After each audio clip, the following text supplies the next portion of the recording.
Government of India inside the auditorium.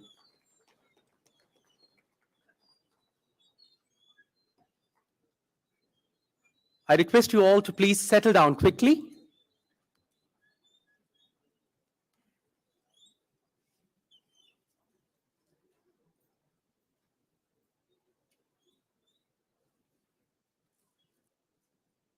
I also request you to please keep your mobile phones on the silent mode.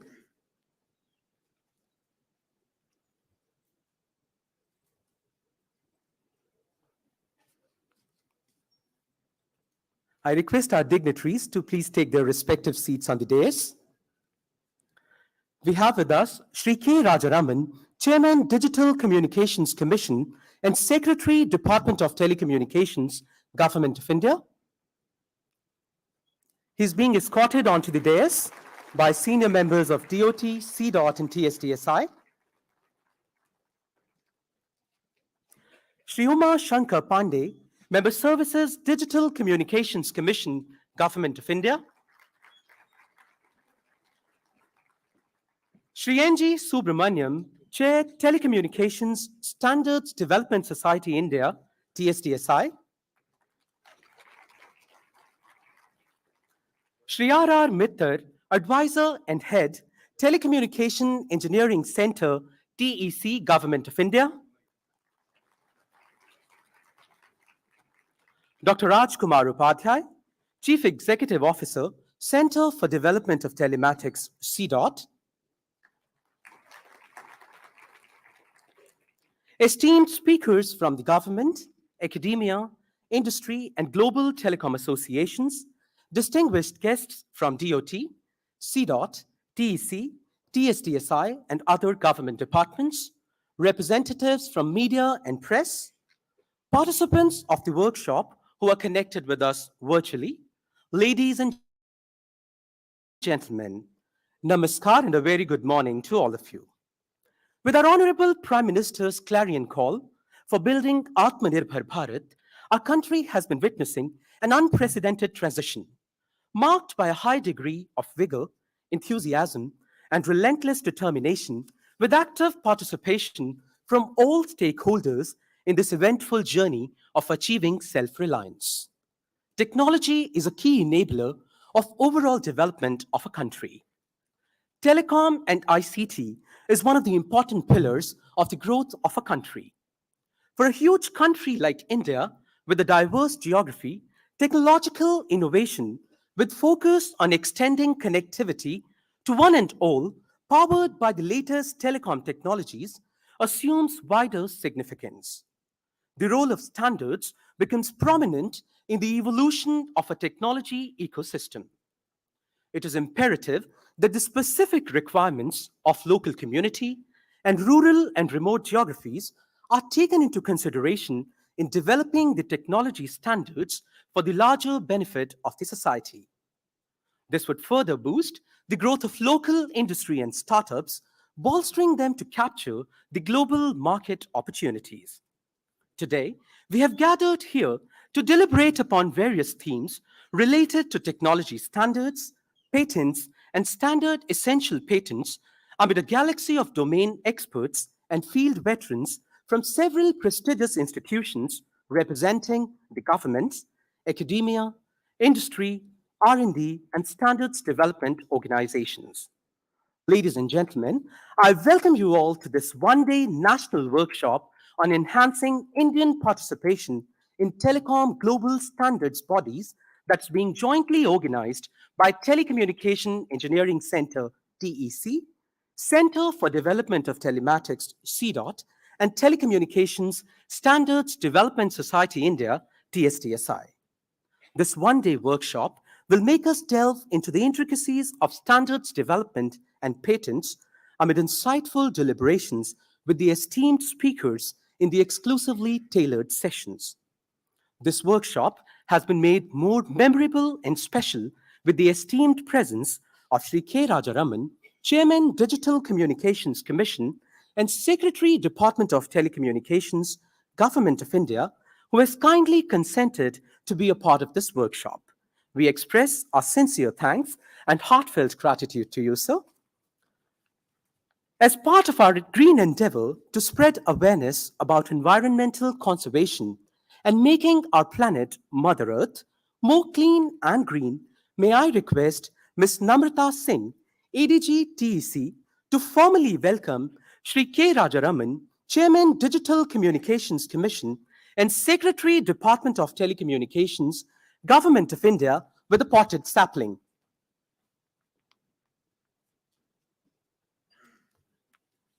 Can we have the sapling, please?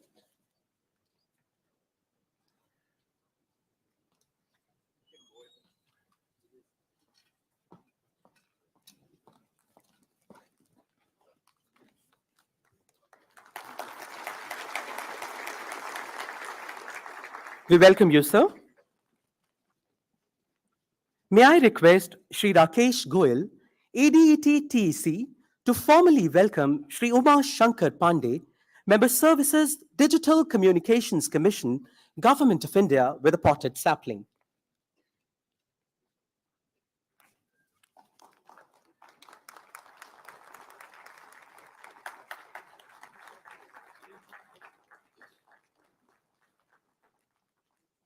We welcome you, sir.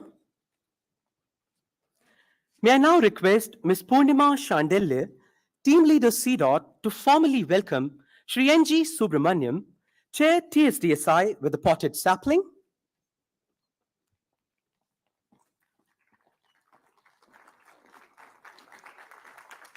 We extend a very warm welcome to you, sir.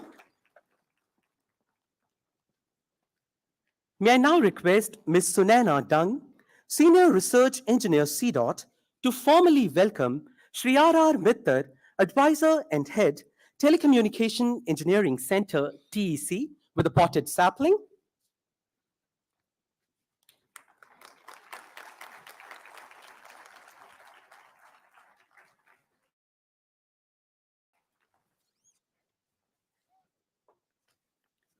Ladies and gentlemen, it's a defining ritual in our country to invoke the blessings of the Almighty at the auspicious start of an occasion to steer us through the path of darkness and ignorance to the whole new world of wisdom and enlightenment. May I please request our distinguished guests and dignitaries seated on the dais to please come forward for the lamp lighting ceremony.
Let us offer our prayers to the God of light to always keep us treading on the continuous path of prosperity and development.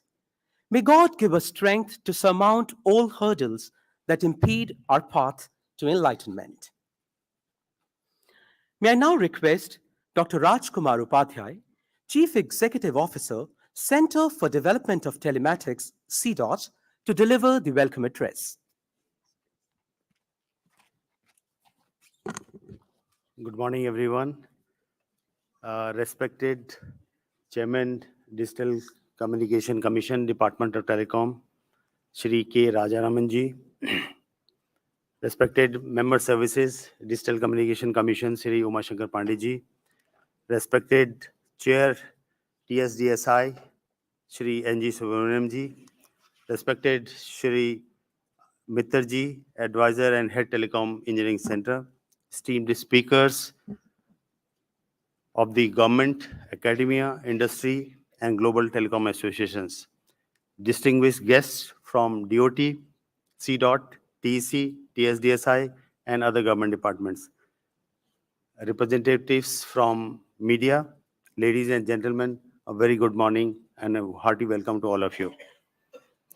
It's a matter of privilege to have been bestowed upon this opportunity to welcome you all on this one-day national workshop on enhancing Indian participation in telecom global standards body that is being organized by TEC in association with CDOT and TSDSI today. India has embarked on its ambitious journey of fulfilling our Honorable Prime Minister's clear and call of Atmanirbhar Bharat by achieving new milestones in developing wholly indigenous technologies for the benefit of one and all. India is confidently treading the path of becoming a global technology hub with its renewed spirit that is fueled by cutting-edge innovation and research. It is indeed an opportune time for India to immensely contribute towards technology standardization that will not only address the diverse local requirements, but will also pave the way for creation of patented technologies. Recently, 6G Alliance was formed after Honorable Prime Minister's released the Bharat 6G vision, and we are all aware that government is taking a lot of initiatives so that a lot of standards and technologies get developed here. In terms of our representation in IEEE ITU 3GPP, where the standards are actually made, I think our membership is quite less. I think Government of India is working very hard to increase our our participation in IEEE ITU and 3GPP. And today's workshop will deliberate upon various aspects of technology standardization and patenting inventions amidst insightful sessions by eminent speakers across the country. We are honored by the august presence of Shri K. Rajaramanji, Chairman DCC, who has so kindly consented to grace this event by his benign presence despite his exceedingly very busy schedule. Uh, we, on behalf of CDOT, TEC, TSDSI, welcome you, sir, for this event. Sir, you have always been extending your tremendous support, not only to CDOT, but the whole indigenous indigenous ecosystem, so that technologies are developed in India for our nation. We are also pleased to have with us Shri Umashankar Pandey, Member Services, who has been a source of inspiration for all of us. Thank you, sir, for attending this event and gracing this occasion. I also welcome Shri NG Subramaniam Chair TSDSI, and Shri R.R. Mittal, sir, for Head TEC, who have been spearheading the standardization activities, both these organizations, TSDSI and TEC. I welcome both of you, sir, here. I also extend my warm greetings to our esteemed speakers from academia, industry, and global telecom bodies who will be sharing their insights into various contemporary themes related to technology, standardization, and SCPs. We have uniquely rich line of speakers ranging from the learned professors of IITs and other renowned academic institutions, field experts from IEEE, TSDSI, TC, and the industry. I'm quite confident that this workshop would enrich the participants with various processes involved in technology standardization and patenting that would definitely enhance Indian participation and contribution towards global technology standardization activities. This would further boost the creation of intellectual property assets and contribute to the knowledge economy of India. I urge the attendees to actively take part in the workshop sessions and gain insight in the domain of technology standardization and patenting. On behalf of CDOT, TEC, and TSDSI, I once again welcome all of you and look forward for a successful workshop today. Thank you so much.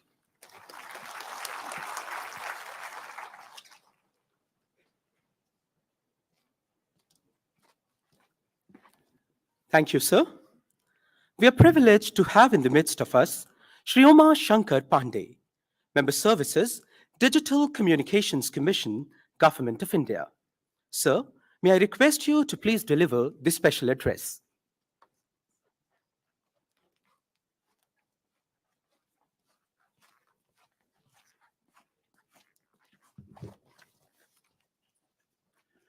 Respected Secretary, sir, guest on the dais, Sri Upadhyay ji, Subramaniam sir, Mr. Ranjan, guest speakers, and other participants, I welcome you all on behalf of DOT.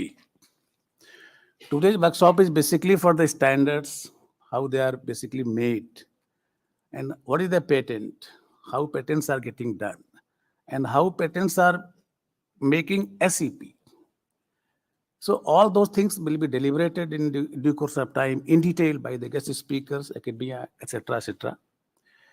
Dear friends, as we all know that Eastern plays a vital role in ensuring compatibility and increasing the usefulness of products and services.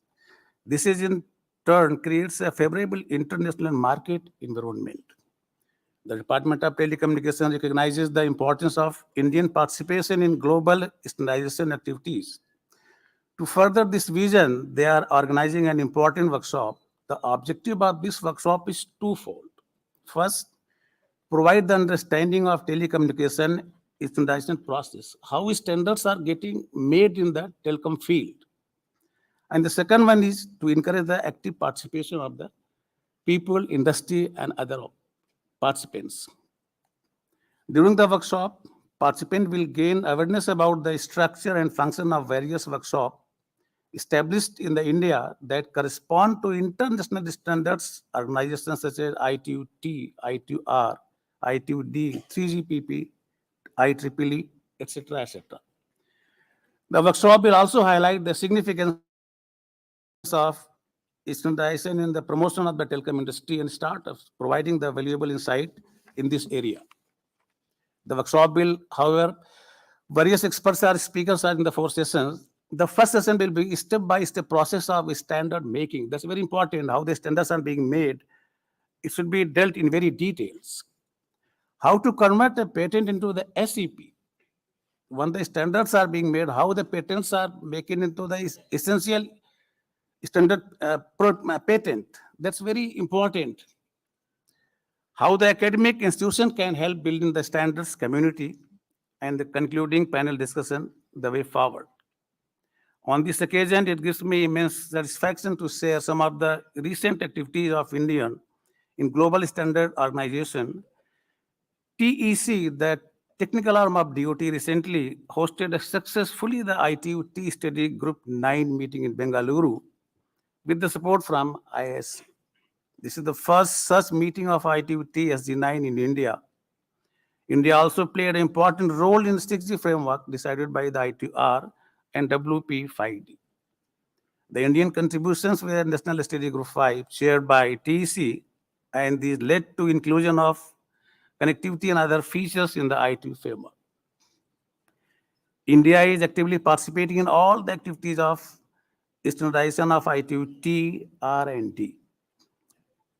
TEC works as a standard-setting organization in the field of telecommunication, broadcasting, and related ICT sectors.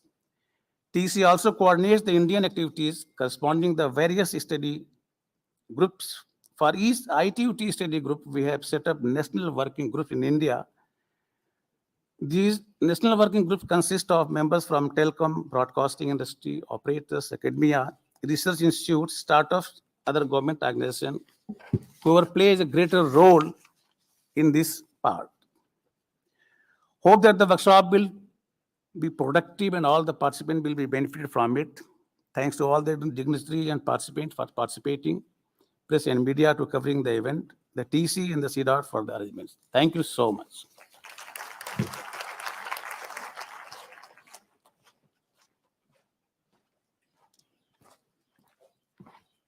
Thank you, sir, for setting the tone for this workshop that becomes very relevant for increasing India's participation in global telecom standardization activities. It is an honor for us to have the gracious presence of Sri N.G. Subramaniam, Chair Telecommunications Standards Development Society India, TSDSI. Sir, may I request you to please deliver the keynote address?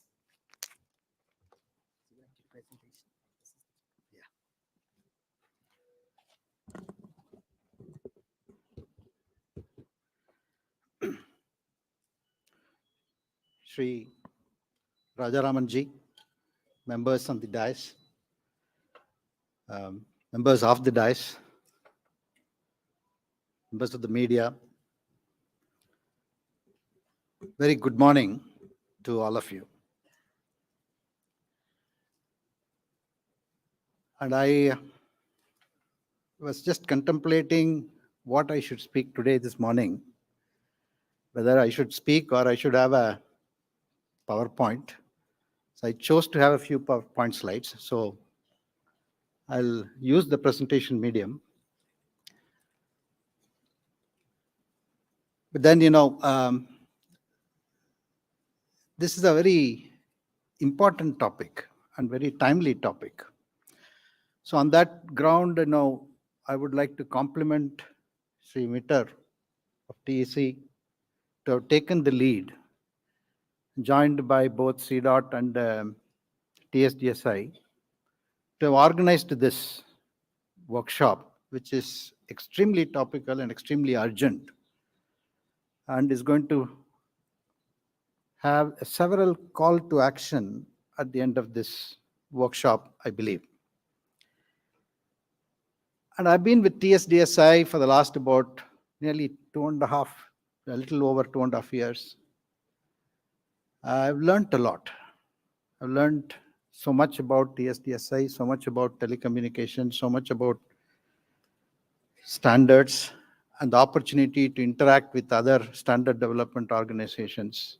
So I've developed certain views and certain perspectives, which I want to share. And in this process, that whatever I'm going to present, some are TSDSI points, some are industry perspective, some are my own personal views. So allow me to indulge. So I'm going to talk about TSDSI a bit but for TSDSI, I wouldn't be standing in front of you here. So I want to say a few things about TSDSI. And then 6G goals, which is the prime motivation for us to conduct this workshop, and then how we want to move forward, and what I felt are the imperatives and certain actions and alignment which I'm proposing for consideration. Now, as India's telecom SDO, or Standards Development Organizations, I think, TSDSI is steering its responsibilities steadily. I purposely did not put the word slowly and steadily, but we have to accelerate, and I think more needs to be done.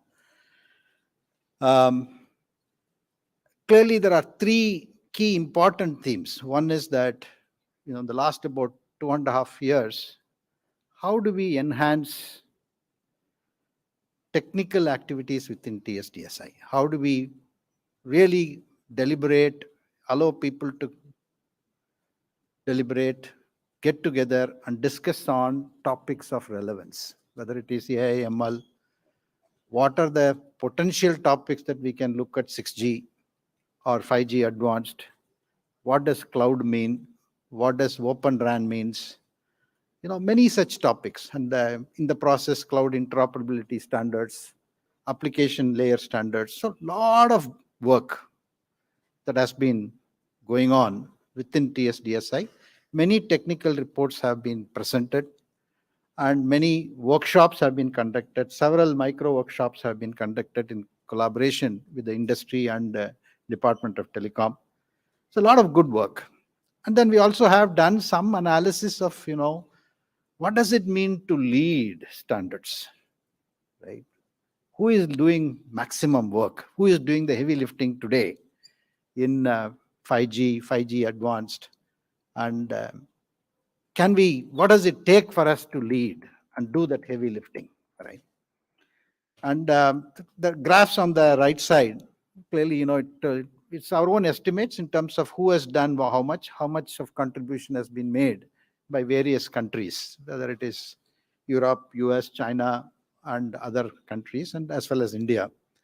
And also, what does it mean? Who has the maximum patent portfolios, and how they actually convert specifications, contributions to patents and standard essential patents and so on. A lot of good work has been done by TSDSI, and we need to do more, given the current context.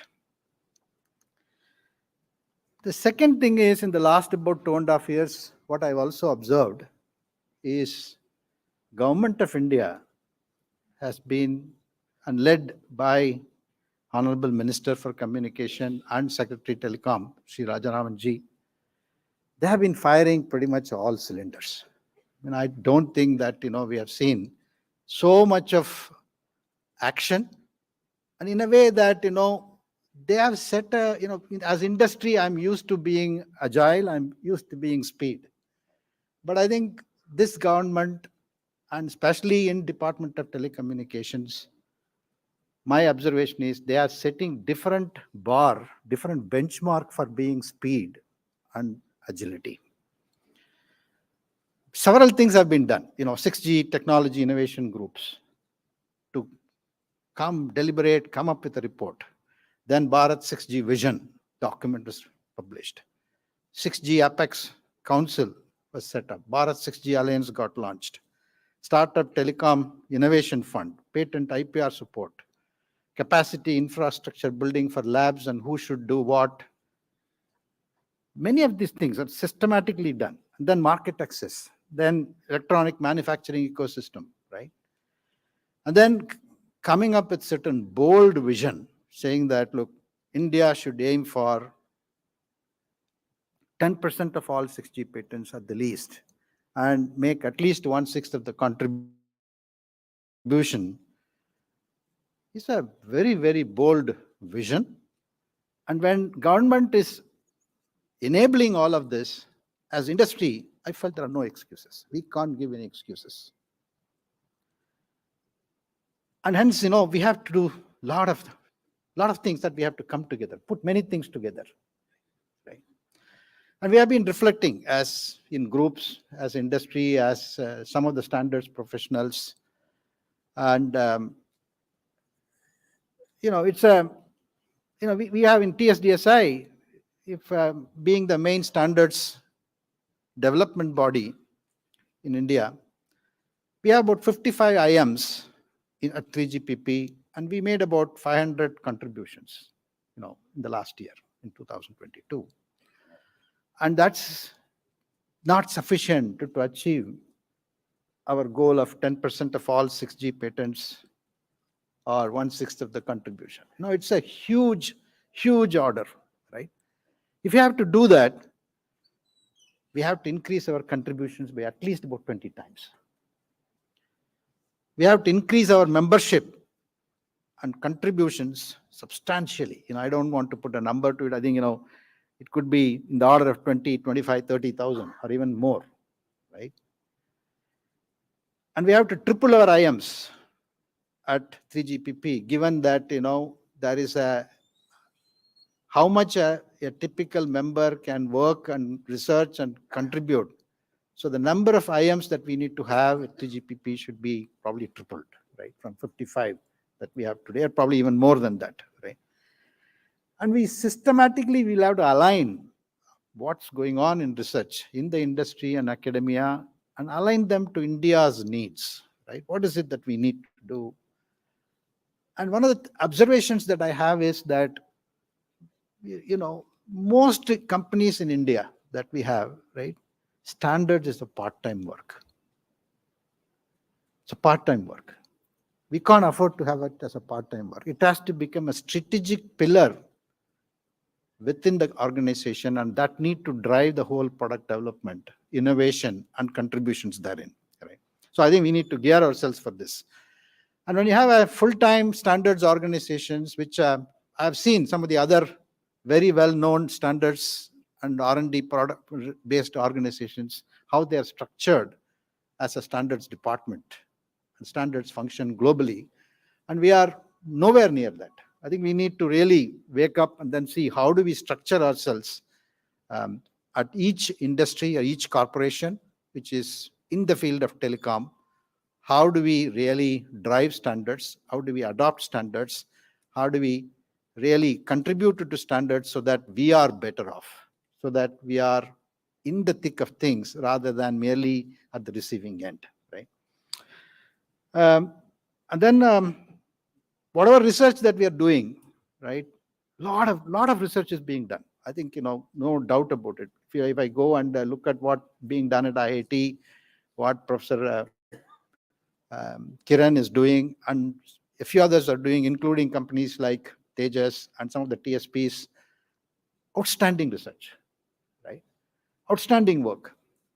And how do we really make it open, collaborative, and a lot more meaningful to standards contribution is important, right? One of the observations when I interacted with people is that they all work on problems, they solve the problems, but then, they don't think that it merits a standard. They decide that, this is the simplicity of the solution is being taken as the measure rather than the complexity of the problem that we have solved, right? So I would urge the industry to, and all the people who are working on problems, to really focus and talk only about the problem that we are solving, not think about the solution, because the solution often, because of the ingenuity that we all have, it's ultimately come up with a very, very innovative, simplified solution. The simplicity of the solution should not decide whether we are going to patent it or not, but the complexity of the problem that we are solving should be the one should be driving the patents and trademarks and all the other things, right? So, and then, I think we need to really strategically collaborate with US and the other Quad nations, because the amount of respect that we have earned and the amount of discussions and bilateral discussions we are having is unbelievably high, unbelievably energetic, and I think we should really capitalize on that front.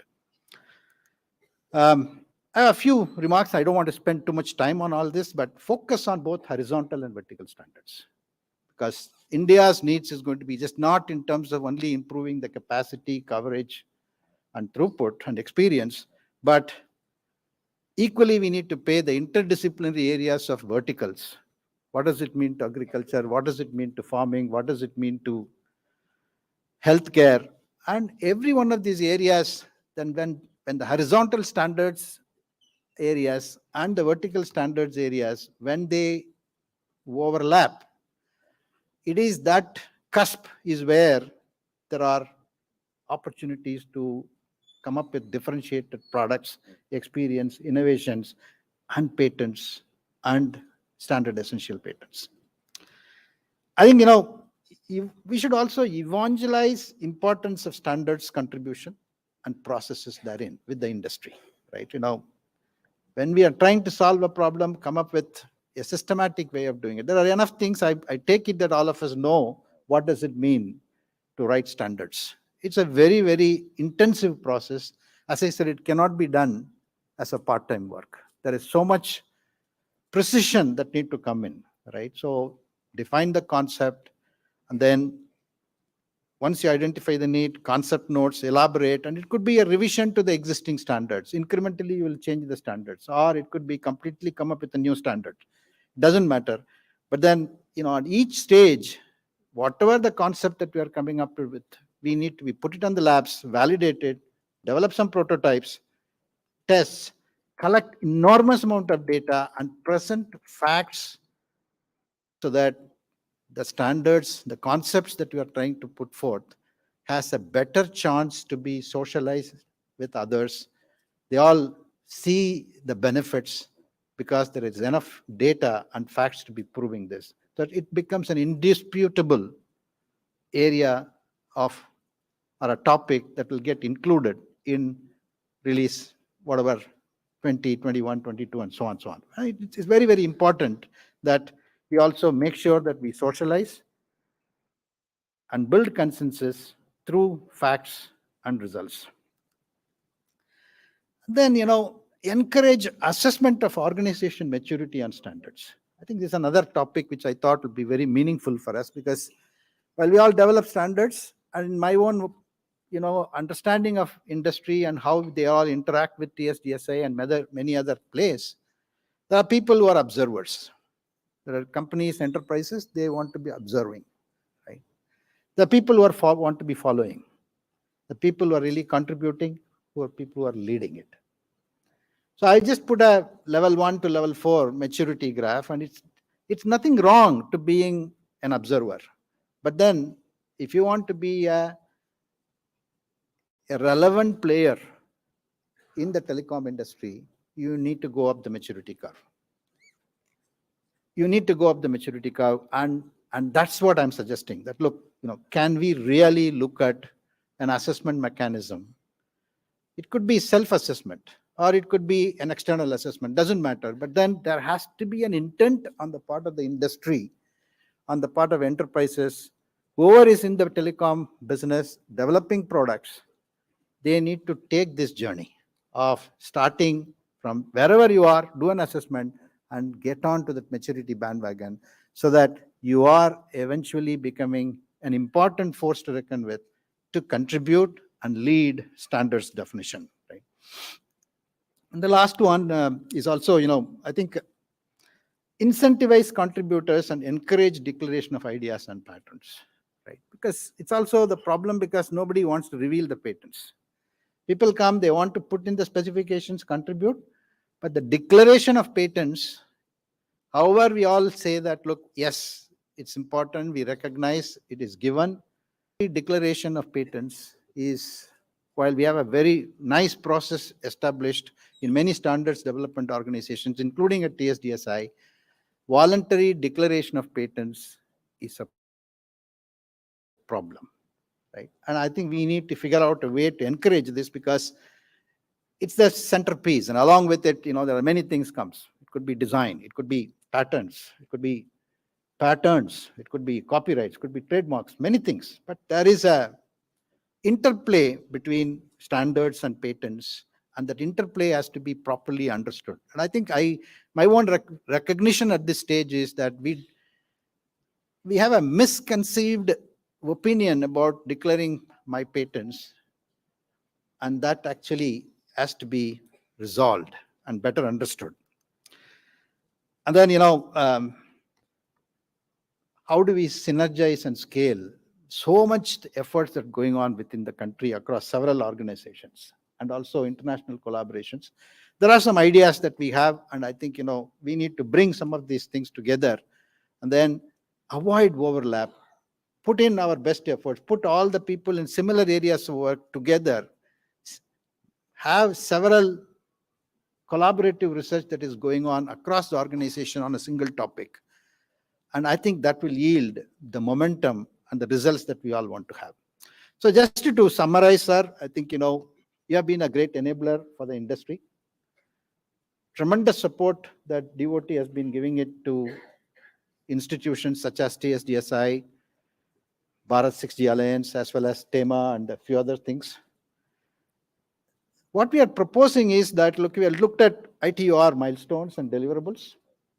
And if whatever we want to achieve, whether it's 10% more, 1/6 of the contribution, we have to align ourselves to that calendar.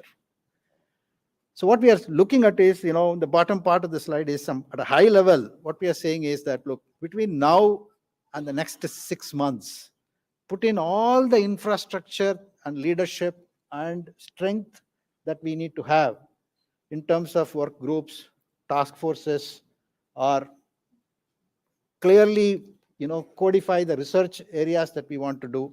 And then, work towards several streams of work, like, harmonizing and govern the whole research projects funding.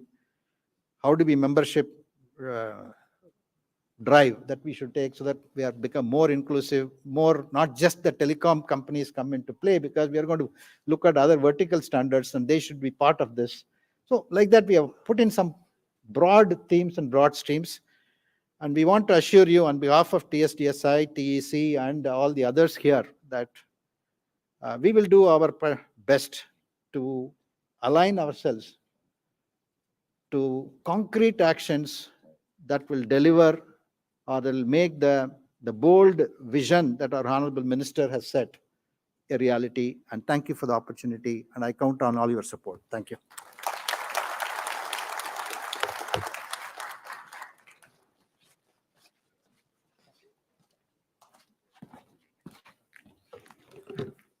Thank you, sir, for sharing various perspectives with statistical insights about emerging telecom technology trends and the critical need to keep pace with standardization in these areas. Ladies and gentlemen, it's time now to witness the launch of some key initiatives towards technology development and standardization.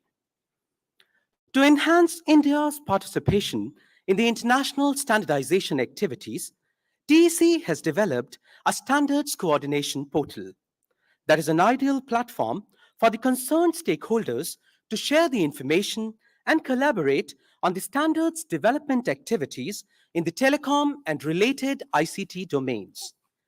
May I now request our Honorable Secretary Telecom to formally launch this portal by pressing the remote button. Yeah, so please press. Say anybody. So, ladies and gentlemen, we hereby launch the Standards Coordination Portal.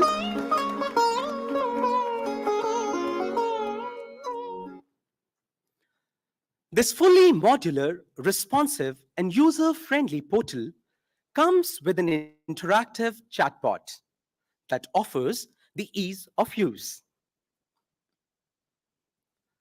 This portal has already been enabled for various working and study groups. Registered members and contributors can access information from all national working groups through this portal. This portal will also be extended to other global standardization organizations such as IEEE and 3GPP. Group admins can also share the documents and reports from ITU and other standard development organizations. The members can also upload and revise their contributions and view or download the contributions from other members as well. The portal will serve as a knowledge repository and collaboration platform for standardization activities. We thank our Honorable Secretary Telecom for formally launching the Standards Coordination Portal designed by Telecommunication Engineering Center, TEC.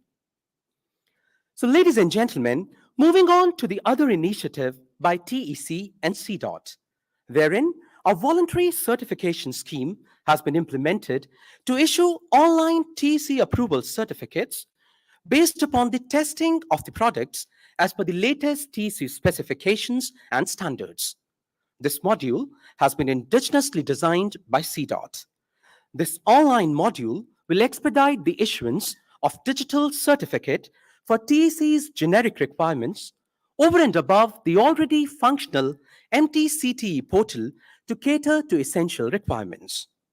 With an aim to enhance the ease of doing business, this will enable the vendors to meet the compliances related to TEC certification in procurements by the government agencies. This certificate is issued for a period of 5 years.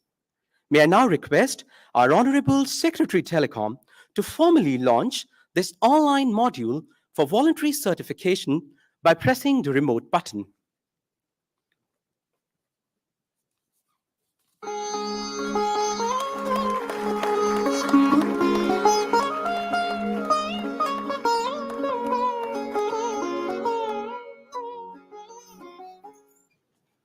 This module enables the generation of a digital certificate with a simplified process for registering, tracking, and monitoring the applications. The module has provisions for obtaining online certificates for type approval, interface approval, and technology approval in a simplified manner.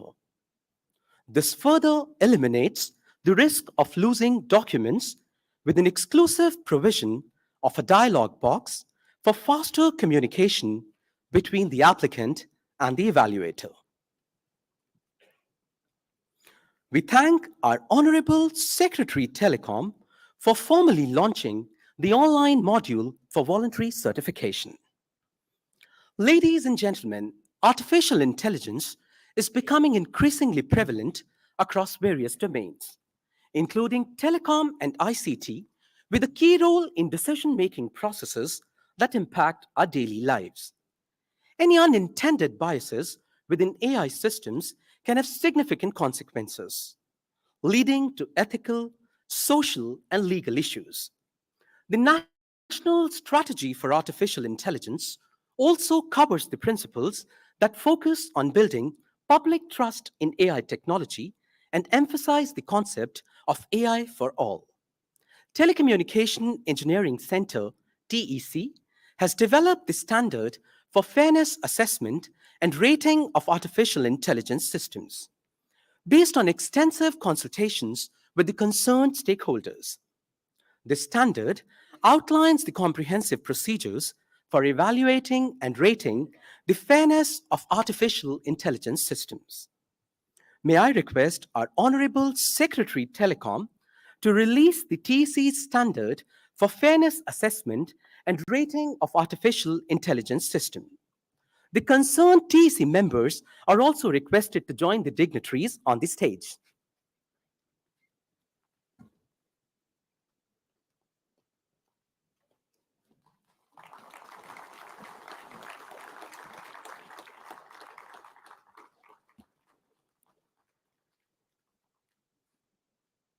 TEC's standard involves a three-step process that includes assessing bias risks, determining thresholds for metrics, and conducting bias testing. By enhancing trust in AI systems, it aims to contribute towards the overall integrity and reliability of AI technology. We thank our Honorable Secretary Telecom for releasing this standard. Ladies and gentlemen, Telecommunication Engineering Center, TEC, is awarding an approval certificate to CDOT for its conditional access system, CAS. This certificate confirms that CDOT's CAS complies with the requirements specified by the Telecom Regulatory Authority of India, which has designated TEC as the testing and certification agency for CAS and SMS used in broadcasting and cable TV services. This is the first time an approval certificate for a conditional access system is being awarded by TEC, and it is being given to CDOT. May I request Shri R.R. Mittal, Advisor and Head, Telecommunication Engineering Center, TEC, to formally hand over the TEC's approval certificate for CDOT's conditional access system to Dr. Rajkumar Upadhyay, Chief Executive Officer, CDOT, in the august presence of Secretary Telecom.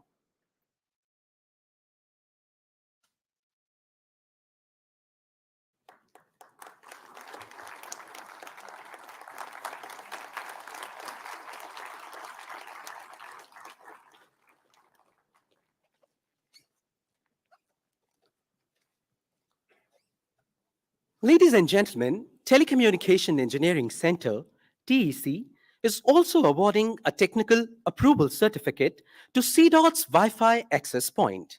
This certificate is significant because it supports the development and manufacturing of indigenous technology. This approval plays a crucial role in facilitating the transfer of technology for CDOT's products and equipment. In line with the objectives of PM Vani scheme, which aims to ensure widespread Wi-Fi coverage, certifying indigenously developed Wi-Fi equipment reinforces the scheme's vision and aligns with the Make in India initiatives. Furthermore, it strengthens the government's efforts to expand broadband availability and helps connect individuals who currently lack access to the internet. May I request Shri R.R. Mittal, Advisor and Head, Telecommunication Engineering Center, TEC, to formally hand over the TEC's Technology Approval Certificate for CDOT's Wi-Fi Access Point to Dr. Rajkumar Upadhyay, Chief Executive Officer, CDOT, in the august presence of Secretary Telecom.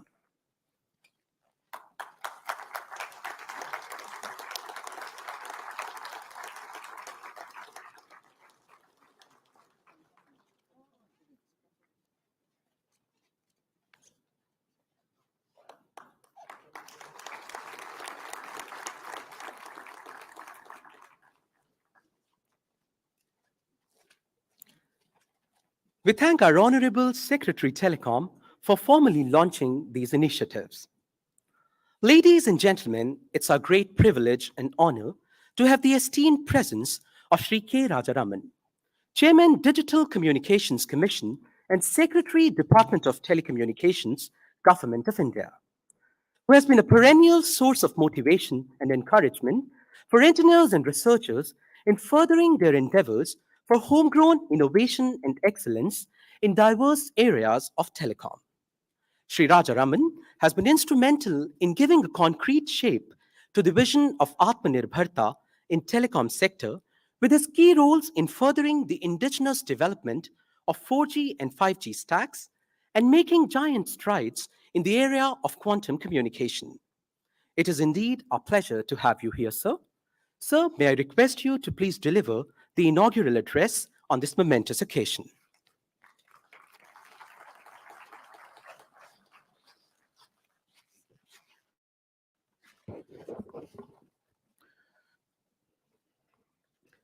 Sri Subramaniam, Chairman of TSDSI and CEO of TCS, Sri Pandey, Member Services, Dr. Upadhyay, CEO of CDOT, and Mr. Mittar, Senior Advisor of TEC, and senior colleagues here from the Department of Telecom and other departments, from CDOT, senior functionaries from CDOT, and the participants in today's workshop from the academic institutions, from industry, from government labs and various ministries of the Government of India. First of all, a very good morning. The context in which I think we are holding this workshop is essentially looking at how all of us together in this in the smaller group can contribute to the larger vision of growth and development in this country. Honorable Prime Minister has said that our economic growth is dependent on a number of factors, one of which is technology. And the goal that the government has set forth, in terms of GDP growth, in terms of achieving a $1 trillion digital economy by 2025, etc., are predicated on the fact that, or predicated on the assumption that a lot of things will be done under the bonnet to enable this growth and development to happen. And one of the very important factors, I think all of us are aware as students of economics, that the traditional factors of production are land, labor, capital. But in today's modern world, I think at least for the last 30, 40 years, technology has joined the ranks of the factors of production, a very important factor of production. And it is increasingly becoming a more important factor of production, to the extent that the traditional factors of production like land and even labor are shrinking into the foreground, into the background. Today, I think capital and technology will dominate the how countries grow and develop. So from that perspective, I think it's very important that if we as a nation are to go forward and make our presence felt in the global economic landscape, the only way forward is to actually get into technology in a very, very big way. And I'm very proud to be an Indian that we have a number of large entities, both in the government and in the private sector, which have been taking this great task of building technology-based products and selling it in this country and also abroad, and creating millions of jobs for ourselves and creating that economic growth and impetus that is required for our growth and development. So in this context, I think we all felt that if technology has to be the basis on which I think we develop, it's very important that India cannot move forward with this pace, I mean, with this proposed rate of growth, unless we become a producer of technology. By being a passive consumer of technology, we cannot afford or we cannot hope to become what we hope to achieve. So it is very important that all these years, I think we have been very large. I mean, obviously, consumption brings in some amount of growth, but consumption by itself will not produce the desired transformatory results. So therefore, it's very essential that we become producers or creators of technology, which we are already doing in some ways. But I think, as Mr. N.G. Subramanian has showed in the screen, how we fare in the global map, then I think there's a lot of food for thought. We are doing a lot of things, but I think there are some things that we need to actually put in place in order that we also be part of this global race to build and develop the next round of technology developments. So I would therefore feel that it's, I mean, some of the soft factors, I think Mr. Subramanian has actually mentioned a number of very important elements of this trajectory that we hope to join. But in this, there are a number of intangibles, I think, which is very, very important. The first one is, which I would like to mention here, which I think the Honorable Prime Minister himself mentioned several times, is a whole of government approach, I think, and a whole of nation approach. We cannot actually hope to achieve what was shown up in the screen by Mr. Subramanian unless we work together as in so many ways, I think. Not only, individually, groups, and also as a whole. It's very important that we actually put this, increase the synergy that we currently have. He also mentioned that in his presentation very briefly.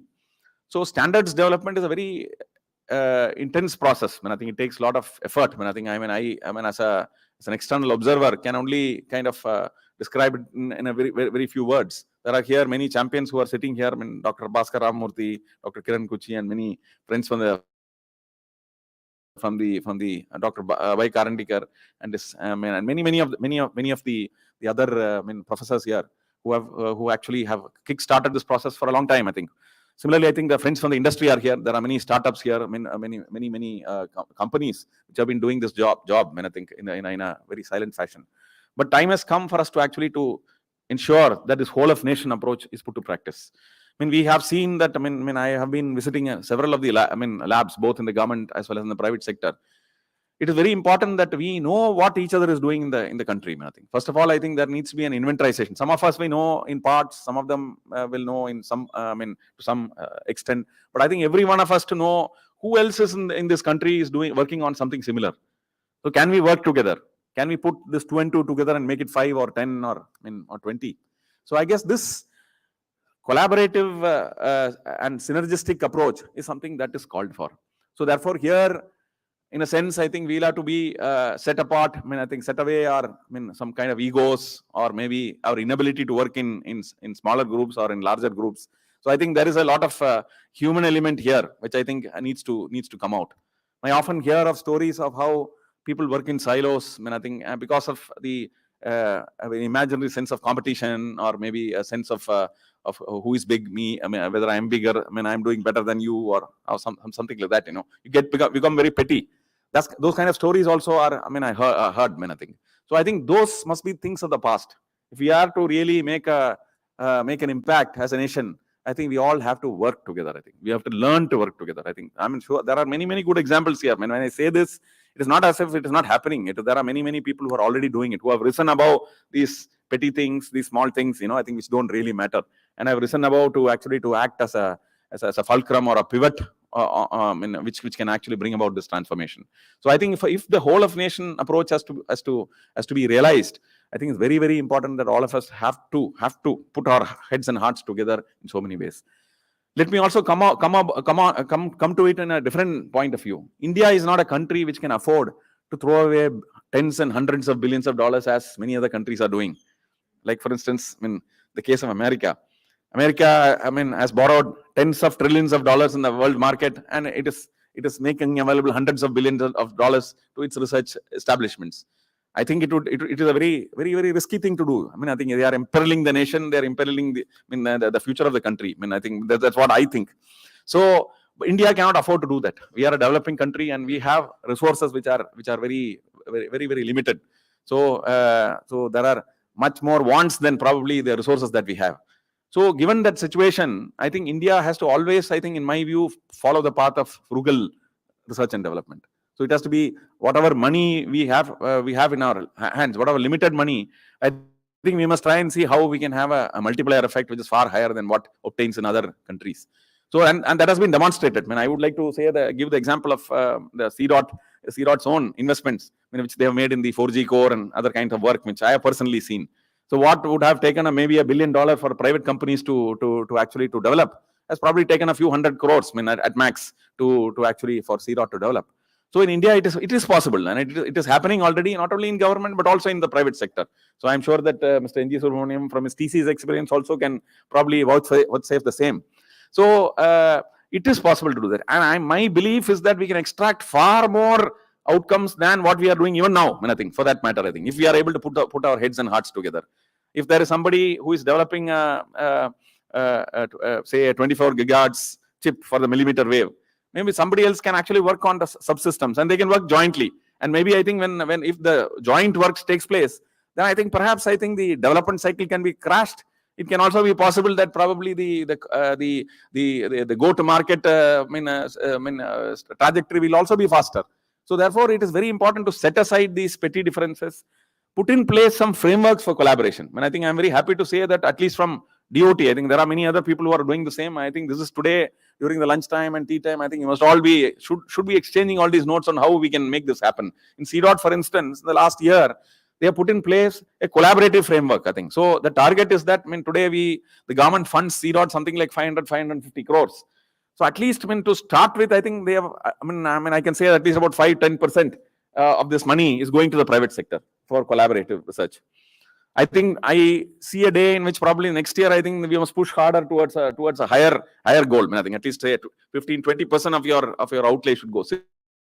Similarly, every government lab, every IIT, every institution of research must actually find out some money which they can invest in collaborative R&D. Because let me make it very clear, there is no single person or a single stakeholder or a single vertical which can actually bring about the transformation. It is a group which can collaborate together, which can bring about the transformation. If an academic research institution can create a new concept or an idea, I don't think they can take it to market. I think it requires an entrepreneurial mindset to actually package it and convert it into a commercial product which can sell in the market. It takes a service provider to tell you what is behind the thinking of a customer. So I think unless we all of us work together, maybe it requires a government institution to come in and tell you on how to get through all the processes and procedures. So I think it is collaborative teams, multifunctional teams, multi-faceted teams that will be able to deliver the transformation that we have. So therefore, I would request that in this journey of standards development, it's very important to create that multiplier effect, and I'm sure that can possible only through collaboration. As far as the government is concerned, I think you must all have, some of you must have read this 2018 document called the Indian National Standards Strategy. It's a very important document. I would request, it has been shared in some of the groups, but I would request all the people who are involved in standards making to look at the big picture on why we need to get into the standards. It's very important to understand that, because it is, the big picture will give you a better idea of how to actually operationalize the small picture. So therefore, it's very important to see what it means, what a standard strategy could mean to the country. We all saw the examples of how Korea, Japan, and many other countries, US and other countries, and even China for that matter, has transformed the ability of the country to derive economic benefit from standards and from patents and from technology products. So therefore, it's very important that we get our strategies right. And therefore, from that perspective, please do read the standard strategy. I think it's very important that it actually it carries a lot of goals, which can probably there are about 23 goals which are set forth in that document. Some of it which may be relevant to us, at least in my view, at least 10-15 of that could be relevant to us. So let's work on that. Then, if you look at the government institutions, I think they are very, very important. I think the TSDSI is a very important institution. I think Mr. Subramaniam and his team have actually taken it forward. Dr. Bhaskar Ramurthy, who is part of that, and many other doyens have actually enabled this fledgling institution, which was set up in 2018, to actually move forward and create that stimulus within the technology ecosystem. Now we must actually push forward to go to the next level. I think it's very important that, as Mr. Subramanian actually said, it is very important that we push this this organization to the next level, to the creating the participatory effect within the entire ecosystem. We must have, more academic researchers participating in the various working groups. Now I think it's a time to set up those 6G working groups. And it is very important to get the academia, the industry, and the student community, the student community also into this organization on a fast track basis. So I would expect that over the next 6 months, the participation of all those who matter in this technology landscape should all be in your in various working groups or task forces, as the case may be. Similarly, I think it's very important for government organizations, to set up standard cells. I think in India, we have in Department of Telecom the TEC, which I think is done fantastic work over the last several decades. So TEC needs to, it has been constantly reinventing itself. Now I think TEC has to become a really world-class entity, which actually is a complete facilitator of standards. From an implementer, from a regulatory perspective, I think the mindset has to change into a completely facilitative mindset on how we'll be able to actually to promote, support, encourage, motivate, and assist the various producers of intellectual property within the country to actually convert that into standard essential patents and into products. So I think that transformation has to happen, and a lot of reform has been done, and I must congratulate Mr. Mittal and his team for doing a lot of work to actually make it easy for startups, SMEs, and others to do in doing business, especially on standards. So I think a lot more work needs to be done, I'm sure, under his leadership, and with the supervision of Mr. Pandey and Mr. Sahu. I think a lot of transformation can be done in the coming months and years. So I look forward to that, because unless there is a very strong motivator and facilitator, it would be difficult. And today's great work they have done in launching the standards portal, I think is a big step forward. It's a very big step forward. In fact, we participate in the International Telecom Union working groups, task forces, working parties, and so on and so forth. Similarly, I think there are IEEE groups, there are 3GPP working groups, there are Open RAN Alliance working groups, there are many related standards bodies in the world.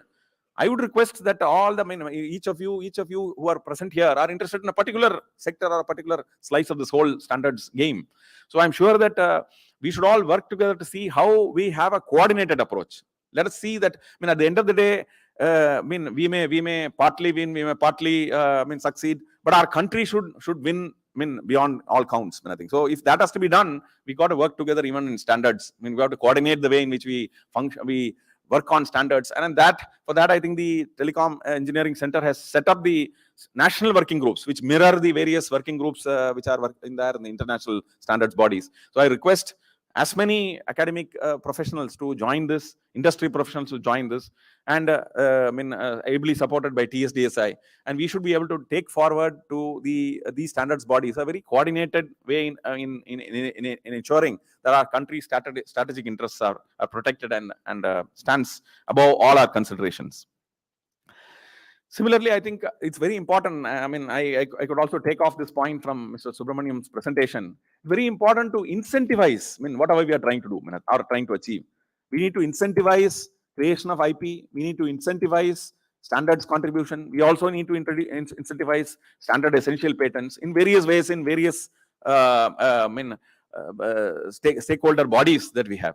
Especially, I think, if you look at the, academic institutions, I think, during my conversations with several of the academic researchers, some of them have the bandwidth to actually to research on a particular project and throw and take a particular idea to a certain stage, maybe TRL 3 or 4 or something like that. But after that, I think there is no patience, because there are other projects which are waiting, there are other commitments like teaching and so on and so forth. So there is a gap. I think the other day I was talking to a professor from IIT Mumbai. I think he has developed some optical transceiver technology. So I was asking whether you are going to take it forward, file SCPs and all that stuff. Obviously he has a restriction on his time. So therefore, we need to see how this is like a relay race. If some say about a couple of crores have been invested in a research project, it must be translated into something which actually brings economic benefit to the country. It cannot be dust, gathering dust in a lab as some kind of a patent which has been filed, or maybe a paper which has been published, or so on and so forth. So therefore, that is very important that maybe it is like a relay race. Somebody, I think the persons who are doing research in academic laboratories must find the next person to whom the baton can be handed over so the race can continue. It could be a startup, it could be another set of researchers, it could be a researcher in some other research lab, it could be a large industry body, whatever. A lot of work is being done nevertheless, but this should ensure that every rupee that is spent on research has a multiplier effect on the economy. It cannot be just be used for publications or just filing patents. So therefore, I would request that we all need to work together to create that I need to stitch all these dots, which probably are in smaller groups or maybe unconnected in many ways, and connect them together into a powerful network which actually delivers that game-changing transformation that we deserve, perhaps. I will end by saying that today's standards conclave is just the beginning. I would request that TSDSI and TEC should make it an annual event, to actually create that kind of that multiplier effect. So I would request you to also work with government to create policies that actually enable the transformation. We in the government have done a lot of work, which I think Mr. Subramanian himself has outlined. I wouldn't like to repeat that, but a lot more needs to be done. I think we need to increase the funding. We need to increase hack away at the policies that actually prevent large amounts of research happening in this country in a meaningful manner, and so on and so forth. The government of India is has just now introduced that National Research Foundation bill. I think it will be a very transformative thing. Nearly about 50,000 crores of money is being spent in various programs of the government of India in research. So I'm sure that forming this NRF will bring a transformative effect in the size and the quality of the research funding that happens in this country. So, though Department of Telecom has brought in this TTDF with about a 500 crore funding bucket on an annual basis, I think the NRF will have a very huge transformative effect once it comes through. So, similarly, I think we also need to work with other funding bodies to create that scale and size and the quality that research deserves. So with these few words, I'll stop here. I think, I'm sure that today's deliberation will bring about a lot more wisdom that when we have together. I would request all of you to continue to collaborate offline, online, in so many ways that enables that synergy to happen. Please create that groups that you can within your ecosystem. Try to connect all those groups together in various forms, and so that I think we all synchronize ourselves and harmonize ourselves in various ways to deliver that quality of effort, quality of results or outcomes that we all avidly look forward to. Finally, at the end, I think, as the Minister of Communication has stated a few days ago, is that we need to be on the global patent landscape by having at least 10% of the patents which in 6G. Similarly, I think we can set up targets, very difficult targets, but I think collectively, if we are able to work together, we should be able to achieve that goal. And let me also say that that institutions, be it government institutions or academic institutions or industrial houses, I think that the dividing line between our institutions and the other stakeholders must actually disappear. We must actually become seamless in terms of collaborations. Similarly, I think I think it's very important that the right kind of incentives are built in all these institutions, be it government institutions or industry or academia. Like for instance, I will just leave a thought here. In academic institutions currently, promotions, etc., are probably based on publications and maybe a little bit on some patents, etc. So I think maybe productization and actually delivering solutions to the market should be the way in which I think probably I think you should be giving a higher kind of weightage for that. Similarly, in industrial houses, participation in standards bodies, contributions to standards bodies, etc., should be given a strong preference. I think there are many senior captains of the industry here. We must actually incentivize them by giving them cash incentives, etc. In fact, Mr. Dr. Upadhyay himself has brought in a small scheme to actually promote this standards contribution. So I would request that every one of us in small ways, I think these are all experiments, I think one is not very sure whether it is going to work or not. It doesn't matter. I think we can make a beginning by having this kick started, and maybe if we'll fine tune it as we go by. The right kind of incentives will all hopefully bring about this transformation. Thank you, and I wish you all the best.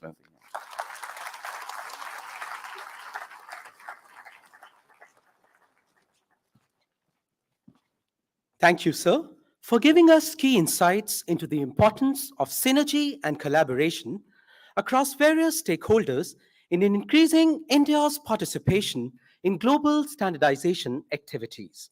We once again express our sincere thanks and heartfelt gratitude to our Honorable Secretary Telecom for gracing this occasion with his esteemed presence. Sir, we thank you for sharing a quantum of your precious time to be a part of this workshop. May I now request Ms. Shubha N. Bhambani, DDG RCTEC, to formally present a token of thanks and gratitude to Shri K. Rajaraman, Chairman, Digital Communications Commission and Secretary, Department of Telecommunications, Government of India.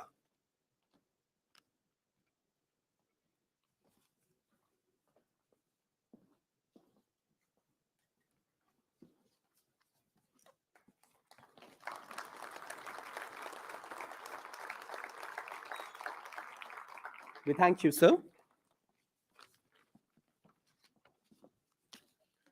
May I now request Dr. Pankaj Kumar Dalela, Director CDOT, to formally present a token of thanks and gratitude to Shri Uma Shankar Pandey, Member Services, Digital Communications Commission, Government of India.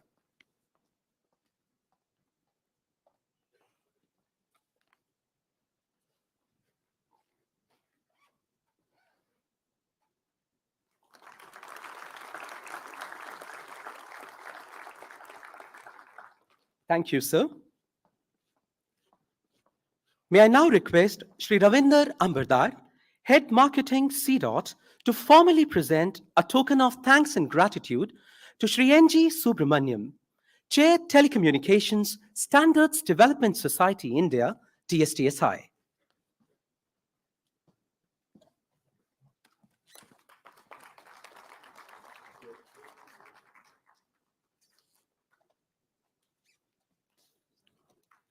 We thank you, sir. May I now request Shri N. Mohan Ram, DG TSI, to formally present a token of thanks and gratitude to Shri R.R. Mittar, Advisor and Head, Telecommunication Engineering Center, DEC, Government of India.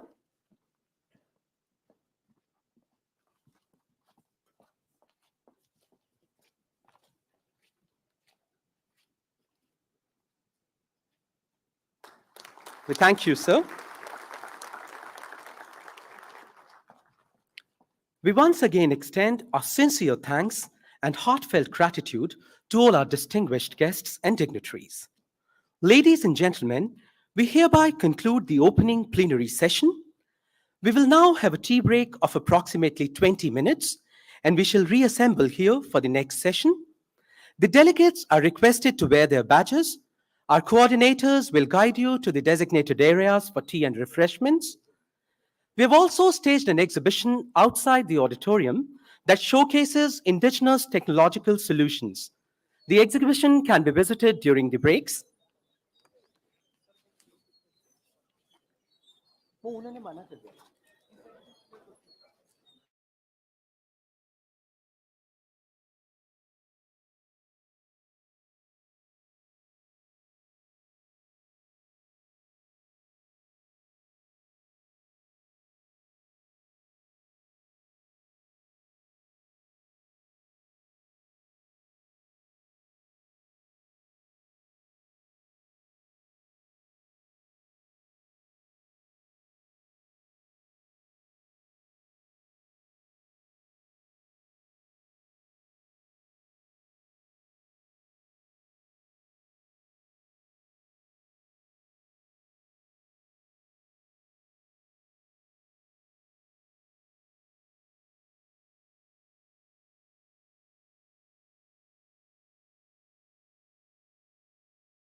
IMT 2020.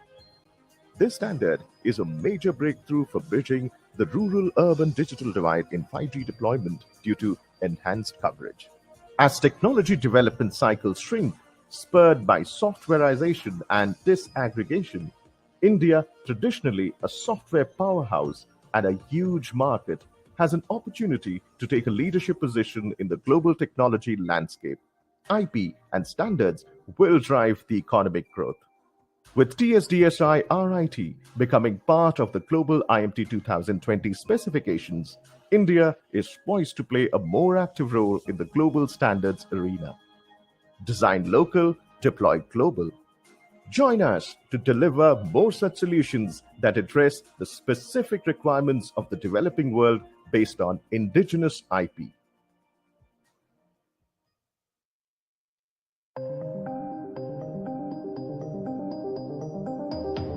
Since the first mobile call made on 31st July 1995, Indian telecom sector has grown as the second largest telecom market in the world, connecting India affordably and transforming our society. Despite the huge diversity in terrain, culture, user base, climate, and constrained power supply and high population density, Indians enjoy the lowest telecom tariffs in the world. Therefore, our requirements are different from other regions. The global telecom standards ecosystem has been dominated by 3GPP and ITU. However, India's contribution was not significant until the mid-2010s. A need for an Indian telecommunication standards development organization that can reflect the diverse needs of our market and promote our IP on the global stage was felt. This was acknowledged in the National Telecom Policy 2012. I would expect the standard society to articulate India's concern on the international stage, which are India specific, and the world must listen to that. Because I see electronic manufacturing and communication technology also merging at some point of time. TSDSI is an autonomous, membership-based body comprising entities from across the telecom ecosystem and application verticals. We are recognized by DoT as India's telecom SDO. Soon after inception, we became organizational partner of 3GPP and joined the 1M2M partnership project, and the journey continues with further partnership agreements being signed up with other global forums.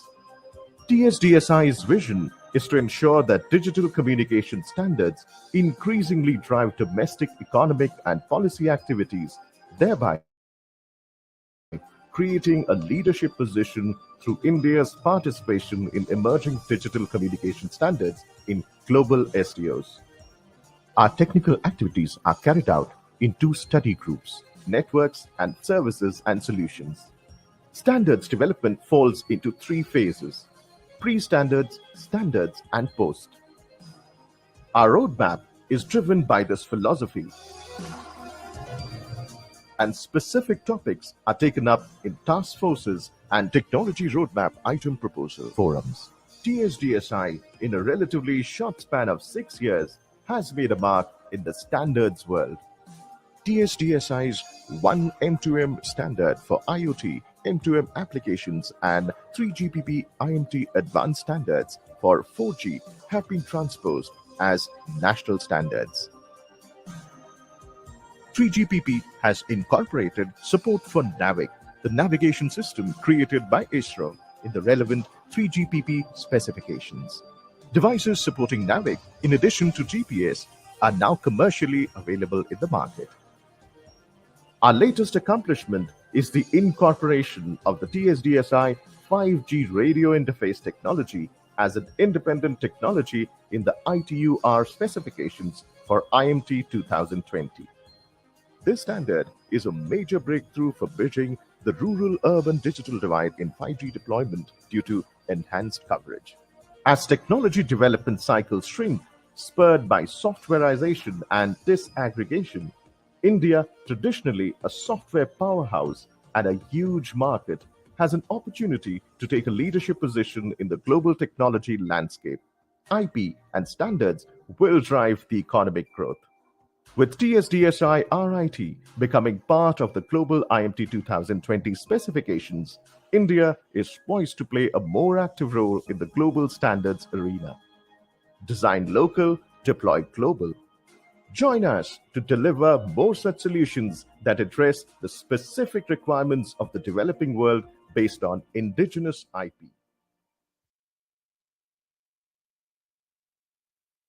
And take your respective seats.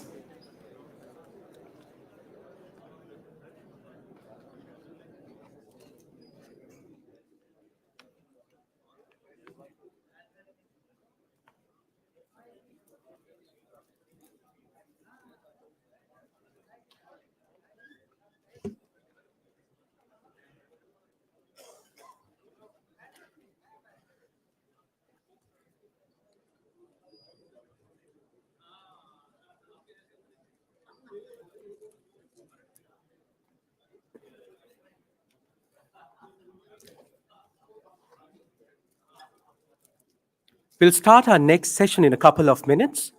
I request you all to please settle down and take your respective seats.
the workshop, in the august presence of Secretary Telecom, I welcome you back to our first technical session that aims to give an elaborate description of the step-by-step process of standards making.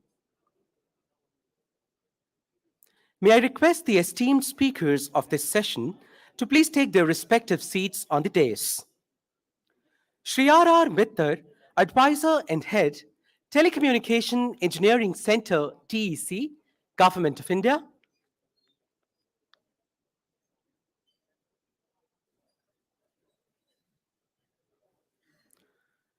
Shri Shrikant Chandrasekharan, Global Practice Lead, Foundational Technologies, IEEE Standards Association.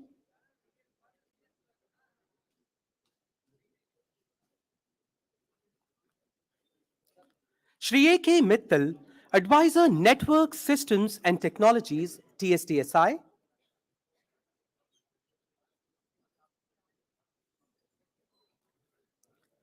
Dr. Sendil Kumar, Director Standards and Spectrum, Ericsson.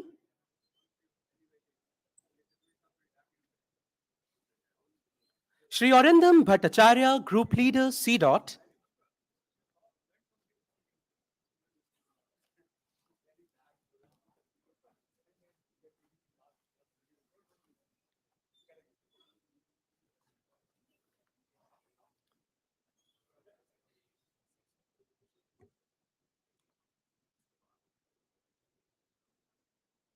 Ladies and gentlemen, I request you to please settle down and take your respective seats.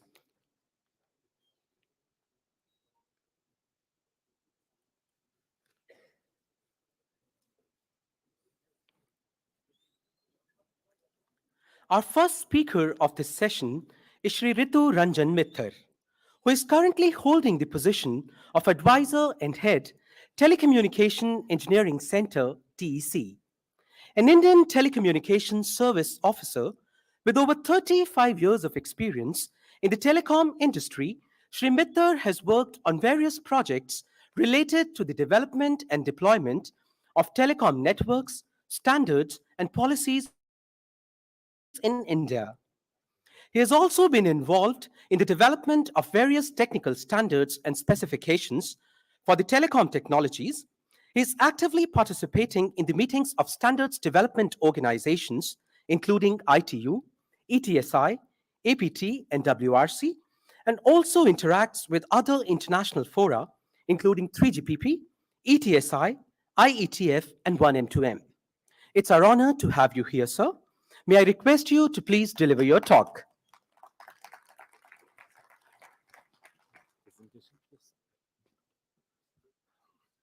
Yeah, so thank you for the kind introduction. What I'm going to talk is, let's say, a startup kit. Startup kit, how one participates in ITU. We have specially chosen CDOT to be the venue because CDOT has, I mean, of course, being a development center in telecom, we have a lot of youngsters. Of course, CDOT is participating, but we thought coming here and sharing whatever we know in front of young engineers and developers will give a small momentum to the overall effort that Government of India wants in terms of standardization. So as Secretary told, the whole standardization efforts in TEC is done through what we call a National Working Group, NWG. But before I come to NWG, so there are multiple standardization body. I'll talk something about ITU. We have esteemed speakers on the panel from for the IEEE, 3GPP, and 1M, 2M. And okay, so this is the ITU structure. It is plenipotentiary conference, then ITU council, then ITU R for the radio, D for the development, and T for standardization. Of course, there is bodies like WTSA or meetings like WTSA, World Telecommunication Standardization Assembly. For the radio, it is World Radio Conference and the Radio Regulation Assembly.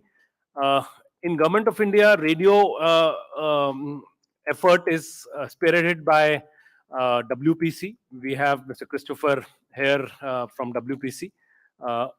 Then for the development effort is handled by, because it is policy related recommendations, I would say. It is handled by the policy wings in DOT, licensing wings in DOT. Then T work, ITU-T standardization work is given to TEC. So what are recommendations and what are regulations? ITU-T, whatever it does, it is all recommendation. It is up to the country to really adopt. If it adopts, then it can make a standard. Otherwise, it may not adopt. So it needs a national law or regulation. But if there is a radio regulation from ITU-R, then it becomes binding. ITU-D, as I told, deals with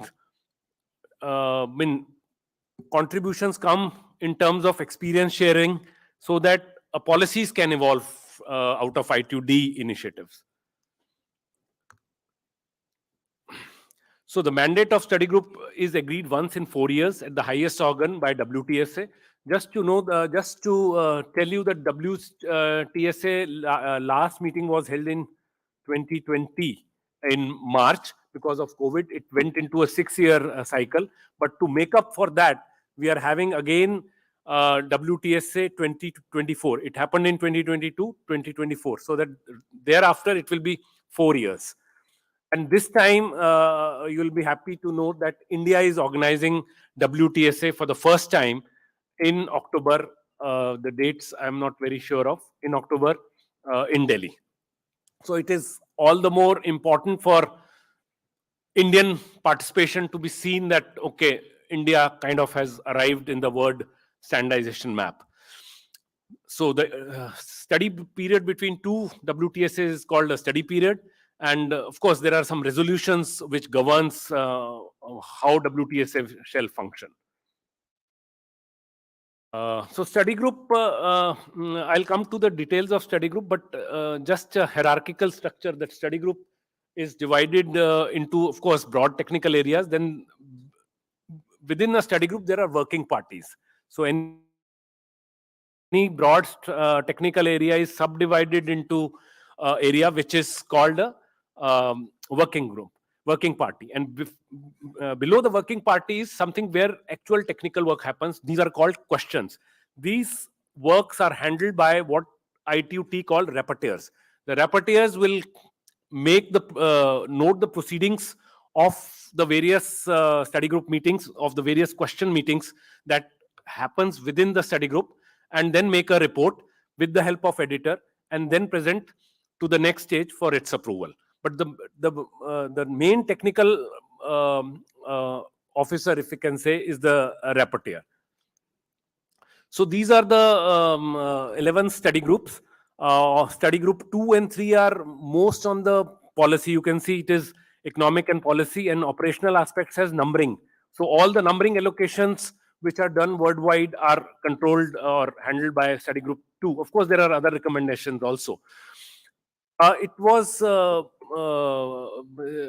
is a proud privilege to add that last ITU-T WTSA meeting, because of the efforts of our additional secretary and Mr. Shakya, and India got for the first time some leadership positions in ITU-T sector.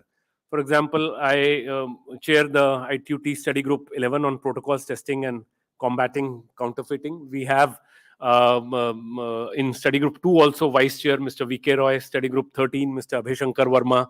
Then not only the government officers per se, the study group positions went to academia. This professor from ISC, who I think Professor Pradipta Biswas in study group 9. Then in 15 also there is a person from, I'm forgetting the name, Mr. Sudhita Bhangi, thank you. He's in transport access and home. Transport access as home deals with fiber, basically. So from Sterlite, security also has Mr. P.K. Singh as. So these are the vice chairs and chair positions which are given at the time of WTSA meetings. After that, a study group forms the working parties. So not all vice chairs automatically becomes chairs of working party. That chairs of working party is given based on the experience that a person brings in there, and that is decided by the study group management. So we have Mr. Sushil has a leadership role in study group 20. We have done a lot of work in association with the industry in the IoT study group 20, and on that account he's in working party. As was discussed, so national working groups initially were formed as a co-terminus with the various study group. But now what we have also done is we have analyzed what IEEE is doing in standardization. So various activities that are happening, so we have mapped to these broad 11 areas. And of course we have Mr. Sri Chandran. He will let you know all the details. Keeping in mind that we are late, I am a little fast. Okay, so so this is just a pictorial recommendation representation that so we bring together startups, industries, academia, government organizations, research institutes, and we make discussion and make contributions. These contributions are finalized in NWG, National Working Group meetings. Then they are approved. In case of ITU-T, it is approved by member services. And in case of ITU T, sorry, it is approved by member technology. For the T sector, it is, R is member technology and T is member services. And then they go as a collective contribution. So being a government, we are representing there as a member state. So member states have voting right. Though in ITU, all effort is made to arrive decision by consensus. So that is what is their forte, that never enter into voting, avoid. So that is the primary purpose of chair and vice chairs, that you don't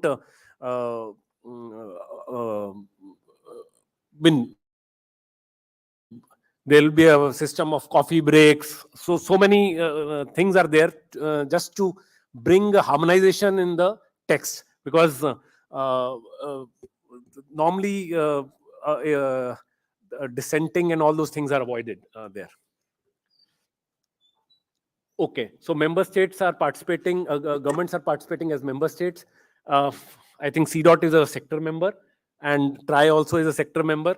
But it is just to add that sometimes CDOT participates there as a sector member, and sometimes they contribute through the National Working Group. I can take example of National Working Group 11, in which CDOT has given contribution of their CEIR, which was recently launched, Central Equipment Identity Register.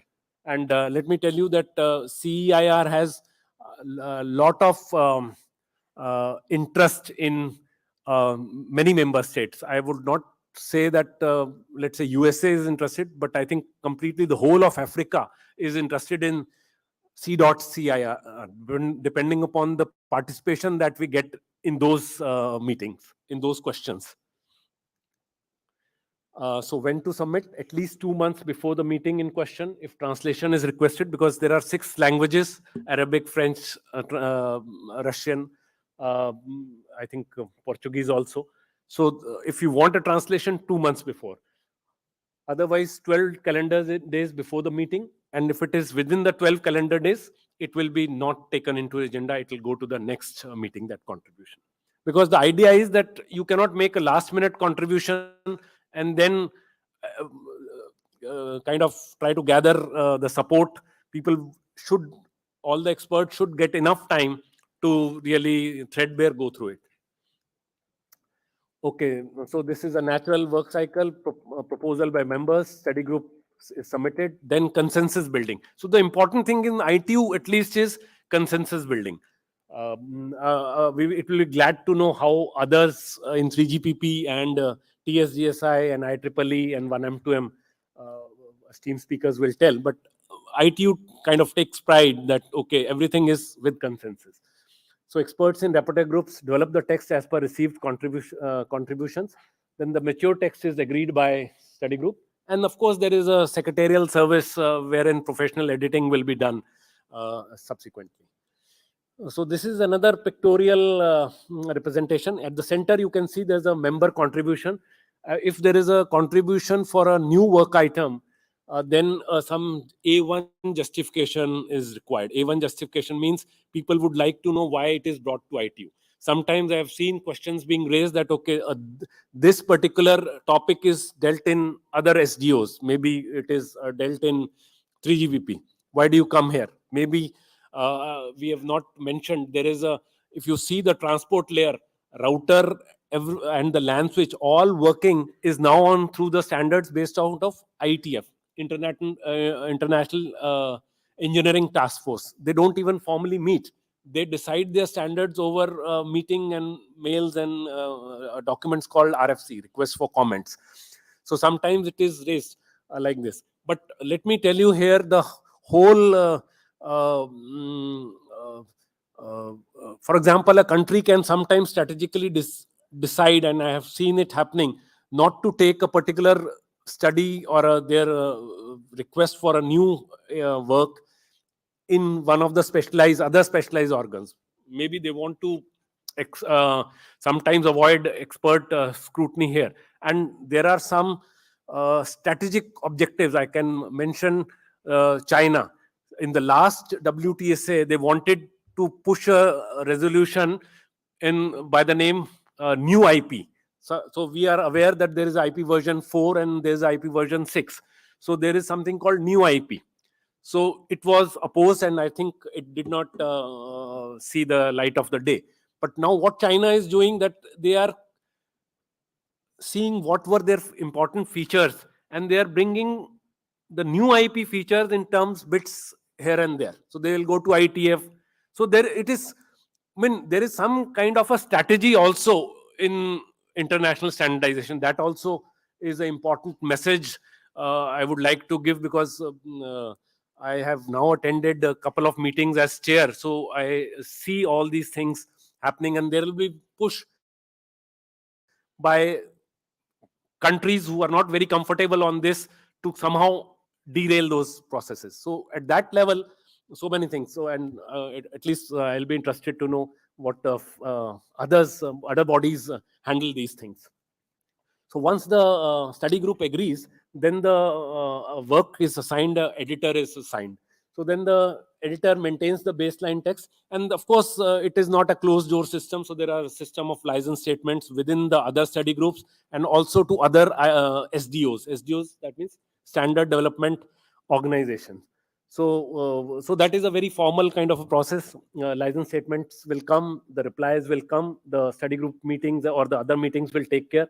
And so once the text is mature, then it is submitted to study group or working party, which initiates approval process. And then, of course, it is circulated to all the member states also before the approval. It is called consented or determined. So then it is, so if a member state objects, then it may not become a recommendation also. At least it will be re-referred to the study group to see it. So this is the cycle. Contribution is important.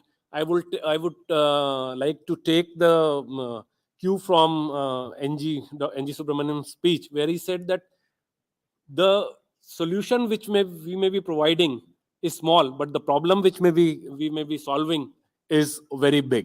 So though there is a big fight whether a particular NWI or new work item should start or not, but I think there is a merit in seeing what existing recommendations are there, and if it's a revision, it can sometimes more easily sail through. Because maybe if, let's say, CDOT develops a product and that product is working based on the field feedback, it develops a patch to kind of fix something.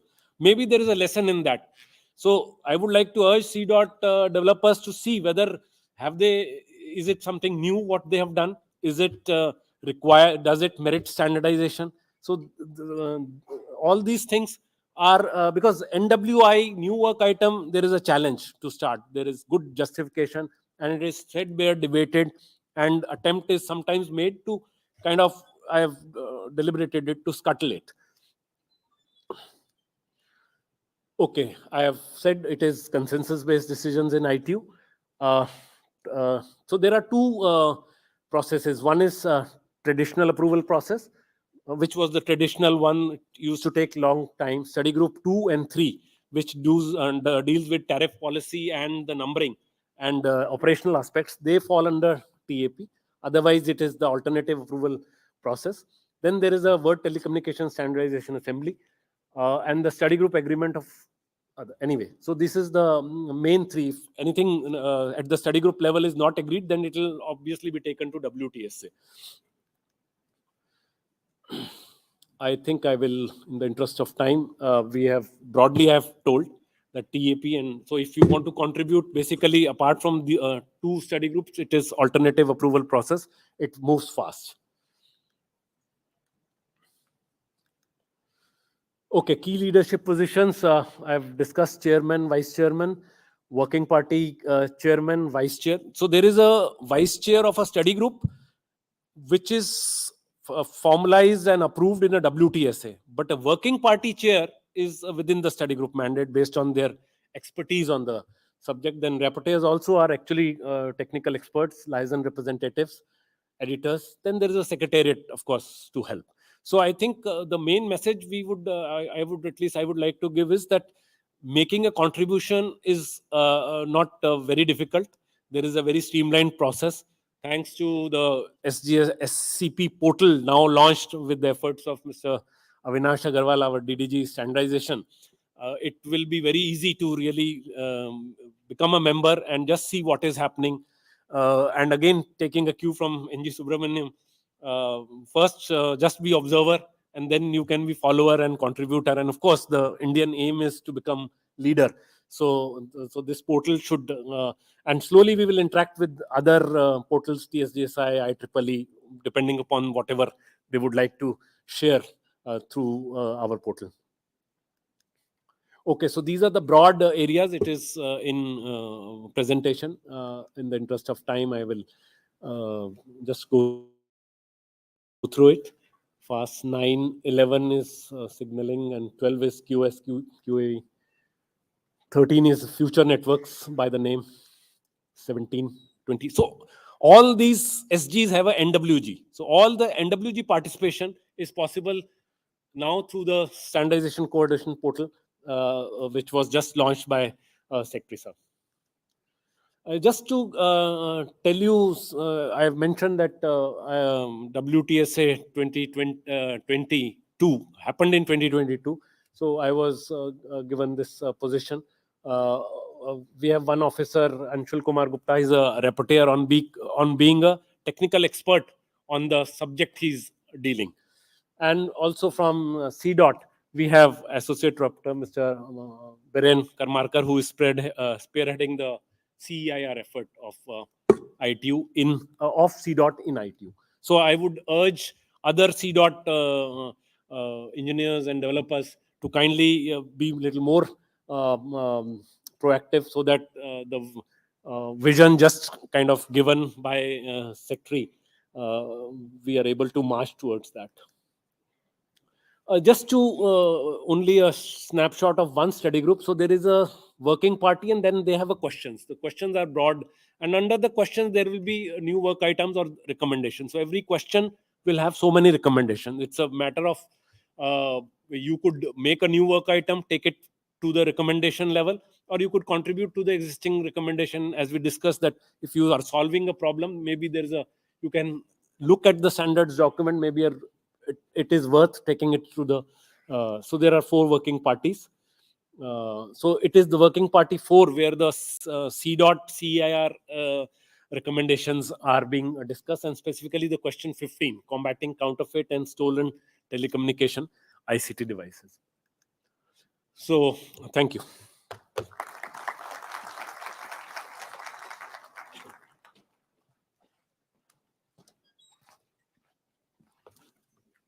Thank you, sir, for giving us an elaborate description of both the national and global telecom standards framework. We'll take the questions at the end of the session, and our virtual participants can write their questions in the chat window. Due to paucity of time constraints, we may not be able to take all the questions, so we request you to put them in the chat window or give it to us. We'll submit the answers to you later. Our next speaker in this session is Shri Srikant Chandrasekharan, Global Practice Lead, Foundational Technologies, IEEE Standards Association. Shri Chandrasekharan has been associated with the IEEE since 2012, focusing on developing key standardization programs in emerging areas and building end-to-end trustworthy devices and systems with emphasis on cybersecurity. He also heads the standardization efforts for the Asia-Pacific region and leads business operations for the IEEE's office in India. He was also associated with Freescale Semiconductors for 17 years, managing a global electronic design automation R&D team. It's our pleasure to have you here, sir. May I request you to please deliver your talk?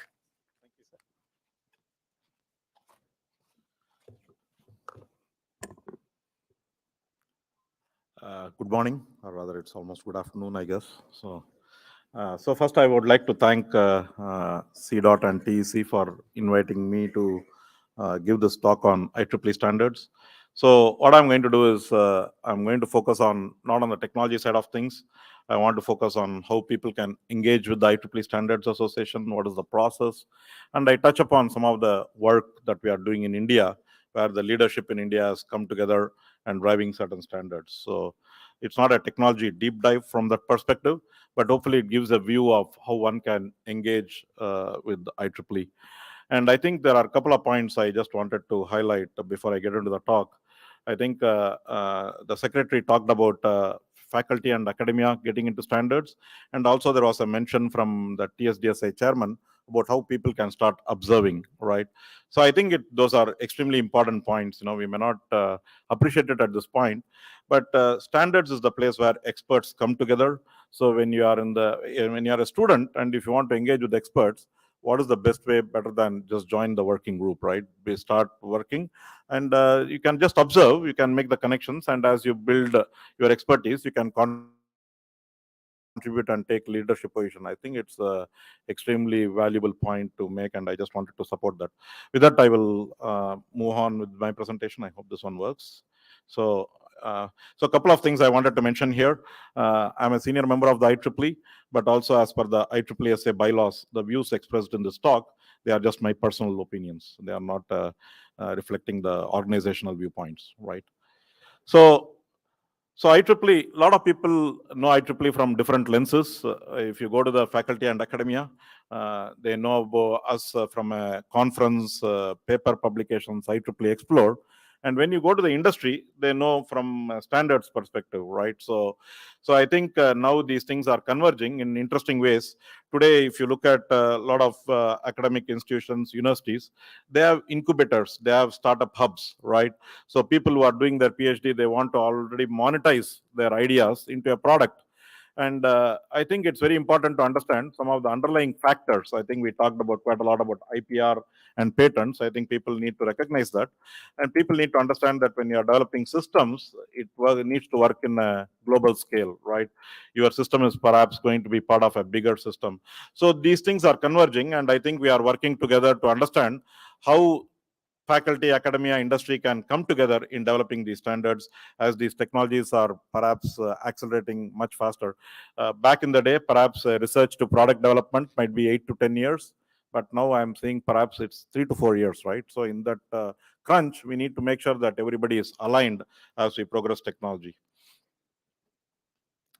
So the structure of the organization, I thought I will touch upon that. It's very different to perhaps what a lot of people, the systems they participate from India. Typically, I think R.R. Mithar talked about ITU, people might be engaged in IEC and ISO. Those are all what we call as nation-based participation, right? So you represent either India as a country or whichever country you belong to. But in IEEE, it's quite a different paradigm. I will touch upon it. But within the structure itself, IEEE is a volunteer-driven organization. The members have a leadership board called the Board of Directors, and the chairman of that board is the president and CEO of IEEE that gets elected every year. I'm a staff of the IEEE. We are represented by different verticals, and I have put an orange box for Standards Association. It's very important to understand a couple of nuances here. Standards Association is the keeper of the governance. That means that we develop the policies on how people should come together and develop standards. What are the policies to create new standards? How do we manage the patent policy? How do you do audits? And our technical experts come from technical activities. People might have heard about IEEE Computer Society, IEEE Communication Society, several of these societies. The experts come from the societies. So it's kind of a tight coupling between technical activities and Standards Association, and I will elaborate that a little bit more in a couple of slides. One of the things about 4 or 5 years back, one of the challenges people had was how to engage with IEEE. It's a very distributed organization, extremely complex. I still learn new things about my own organization even today, right? So it's a little bit depressing sometimes, but talks about the autonomous aspects of the IEEE. But then I think we should make things easier for people from the external world to engage with us, especially in the construct that we are in. We are not, as I said, a nation-based organization. We are based on individuals and entities. And how do these individuals figure out where to engage with the organization?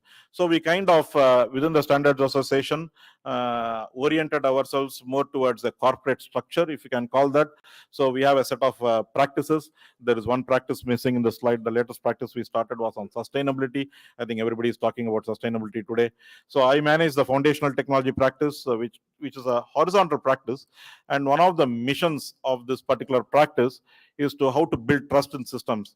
One of the things IEEE has taken a view, as we are enabling technologies, and the technologies are getting enabled very fast as we speak, how do we also try to come to terms with what is the impact of these technologies, whether it is from a cyber security perspective, or people talk about data privacy, data identity, all these what I call as non-functional requirements of the technology, right? So they don't directly affect the functionality of the product itself, but they are getting very, very critical. So one of the core objectives of the foundational technology practice is called building trust in systems, and we have vertical based practices, and I have mentioned what are the core areas each of these practices are trying to drive within that particular focus area, right? So, any talk is not complete without IEEE 802. I think it's important to, today we are living in a different world. I'm sure I saw posters around saying what is the SSID and the guest Wi-Fi password. So wherever we go, whether it's at a hotel, airport, it doesn't matter where you are. The first thing you want to do is how can I download and interact with the world without paying much cost to it, right? So 2020 marked the 40th anniversary, so now we are almost 43 years of this technology. But one thing I wanted to really bring to raise the level of awareness is when we develop standards, there are a couple of things we want to keep in mind. Let's assume that we are starting a working group today. Perhaps the standards will hit the market and get adopted in the market a decade from now, right? You have to understand it takes 4 or 5 years to develop the standards. And just because of the fact that the standards get developed doesn't mean everybody is going to switch on the lights and start implementing those standards. It takes another 4 or 5 years to perhaps for the market to embrace the standards, especially if it is done in a good way. So you are looking at a horizon of 8 to 10 years before the market is adopted. And the reason I talk about that is when we are developing standards today, we need to kind of appreciate that people are probably going to use it mainstream 5 to 10 years from now. So I think the standards need to be future-proof. You have to understand how the society is evolving and make sure that you are able to scale the standard as the technology is scaling, right? These things, now it is 40 years. The technology that used Wi-Fi in the very beginning, perhaps in the 80s, you will see it in the museum today. Every other technology is using it, not the technology that it was intended for. And 802.11, yesterday Subhash gave a great talk at the Telecom Regulatory Authority of India. We did a small workshop with them for the TRAI officers. And today at Wi-Fi 6, of course, we moved from alphabetic numbering schemes. People don't understand B, G, N, A, C, X. It's all very complicated. So we are trying to embrace marketing terms. So, IEEE is not great at marketing, but we are coming there eventually. So today's technology AX is called Wi-Fi 6. And there is an extended Wi-Fi called Wi-Fi 6E when you play in the 6 gigahertz arena, right? So today it's 2.4 and 5, and Wi-Fi 6 also allows for 6 gigahertz. And there is discussions happening in India as we speak. How do we manage that spectrum? And then there is Wi-Fi 7, where the first draft is already available. So that is going to give you speeds close to about 30 Gbps. That's amazing. But having said that, I reflect on my own life.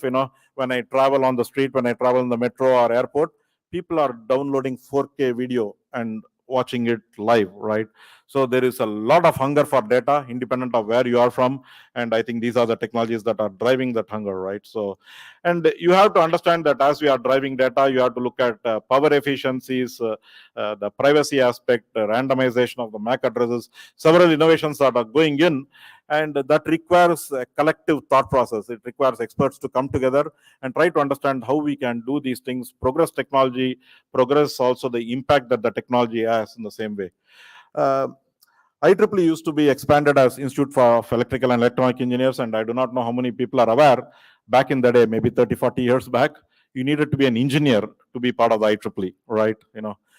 The world has evolved significantly from there. In fact, today's perhaps largest ecosystem is coming from non-engineers. It's coming from ethicists, philosophers, right?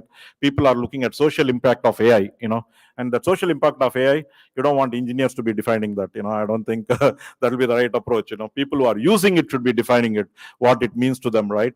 So that requirement no longer exists. Along with that, we no longer expand IEEE.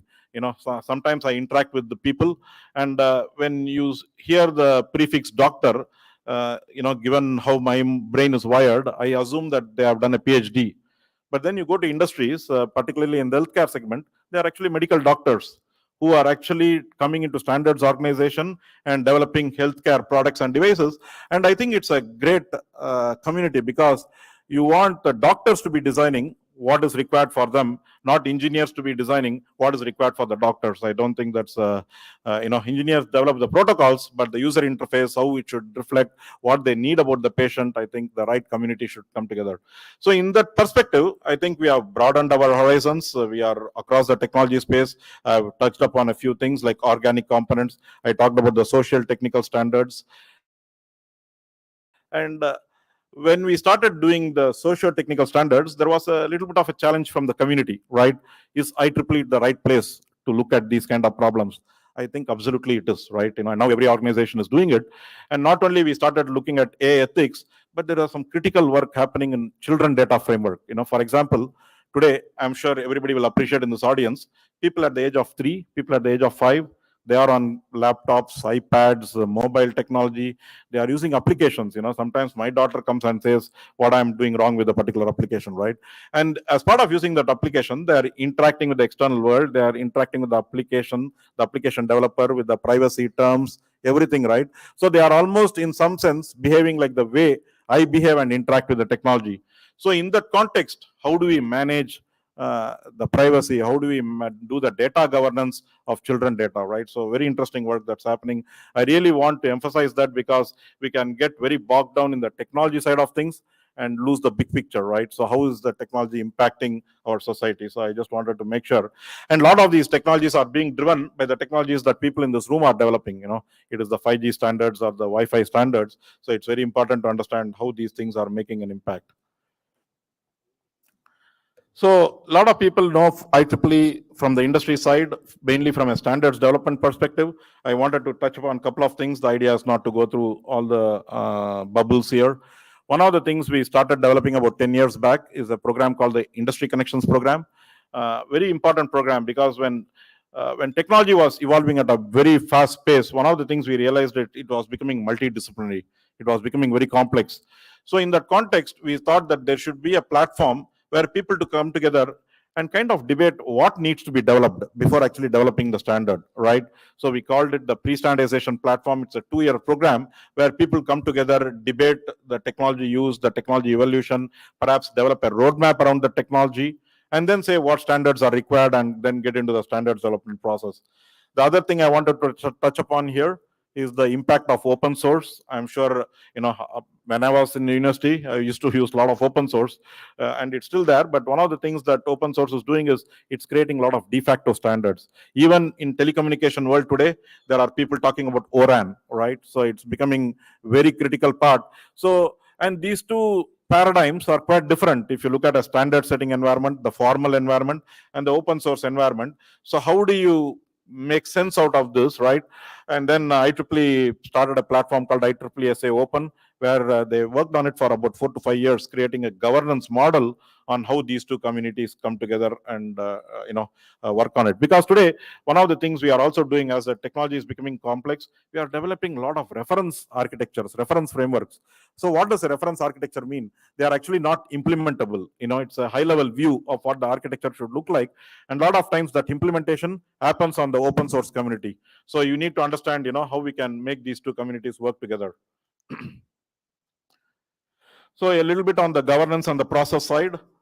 Within the IEEE, it's a fairly watertight process. When you have watertight process, the governance is not trivial. It is quite complex. I want to touch upon a couple of things here. The IEEE Standards Association Board of Governors, which actually met in Delhi beginning of this year.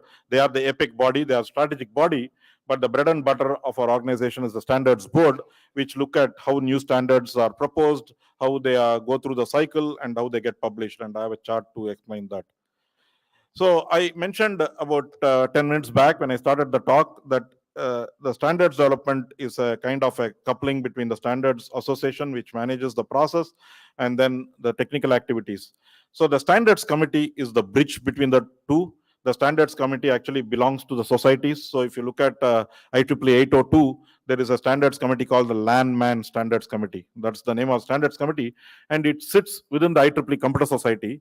And then the governance happens within the IEEE Standards Association. So that is the stitch between the two. And then the standards committees does a lot of different things, right? They do study groups where people try to understand what needs to be developed. And then they do working groups, and they have an administrative committee to manage the whole process.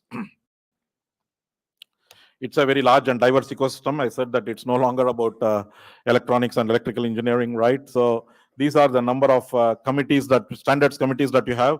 For example, if you look at Power and Energy Society, they have 16 standards committees looking at different aspects of power and energy, looking at transformers, relays, smart grid. So there are all different things, right? Everybody has a scope, and they work within their scope, right? So and sometimes, and it's getting very confusing these days, when you talk about a particular problem, what should be the standards committee that you need to pick, right? For example, communication in a vehicle, should it go to the communication society or should it go to the vehicular technology society, right? So with multidisciplinary environments, it's getting complex, but the structure allows for multiple societies to come together. And the beauty of this system, the reason why it is created is, one, it houses the working groups itself, the standards development. But we are time constrained. Not everybody can participate in every working group. It is just not practical today. So what happens is, once the working group develops a standard, then it goes to a standards committee where experts can actually critique on that standard. And when I say critique, don't take it negatively. It is a positive criticism on how the standards can be made better, right? So it's a very powerful structure on how you can actually contribute to the standards without actually being part of the working group. So there are two types of standards development, the individual method and the entity method. Simplistically put, in the individual method, each human being, each person, they get their own vote. They represent their own expertise, not the views of their organization or of their country, right? They represent themselves. IEEE 802, for example, is an individual standard. And then we have an entity-based method where entities come together and develop the standards. So one entity, one vote, similar to the ETSI structure, except that it's always one entity, one vote, and independent of the size of the entity, right? So and there are a couple of nuances here. In the entity-based working group, only you need to be a member of the IEEE Standards Association as an entity member to participate. But recently they made a change that if you are not a corporate member, you can still observe the working group. You can actually come in and join, and it's up to the working group chair actually to allow whether they want to take your views. In the individual method, it's even more open. The leadership have fiduciary responsibility to the organization, so they need to be individual members. But the working group members do not need any affiliation to the IEEE, any affiliation either to the IEEE or to the IEEE Standards Association. Pretty much anybody with an interest can join an individual working group, can start participating.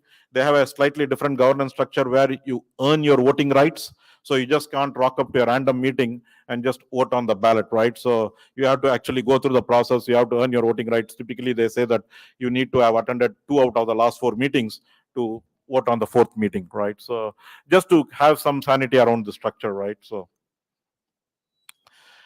we do different types of standards. Of course, the standards are mandatory requirements, which typically is governed by the word shall. Then we have recommended practice, which is a view that the working group has taken, but they are not enforcing it. There are perhaps other ways to do it, so that they typically, you will see the word should. Then we have best practices guides, where the working group is not taking any perspective on it. They are saying that there are multiple ways of doing these things. Based on your environment, your parameters, you do the appropriate approach. And I won't delve into the trial use, So when we talk about stages in the standard setting process, the first one is ideation. You really want to come together, ideally a group of people, but IEEE does not impose that the idea needs to come from a group of people. Even a single person can say that I have an idea to develop a standard, and then it goes through a process.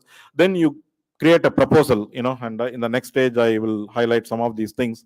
When you create a proposal, it's a proposal that you take to the IEEE Standards Association board, the new standards committee, and you say that I have this proposal. I would like this proposal to be accepted, and so that I can form a working group. And once it goes to the process and it gets approved, then you create a working group and you start drafting the standard. Then you come for voting. There are multiple levels of voting. There is a voting that happens within the working group.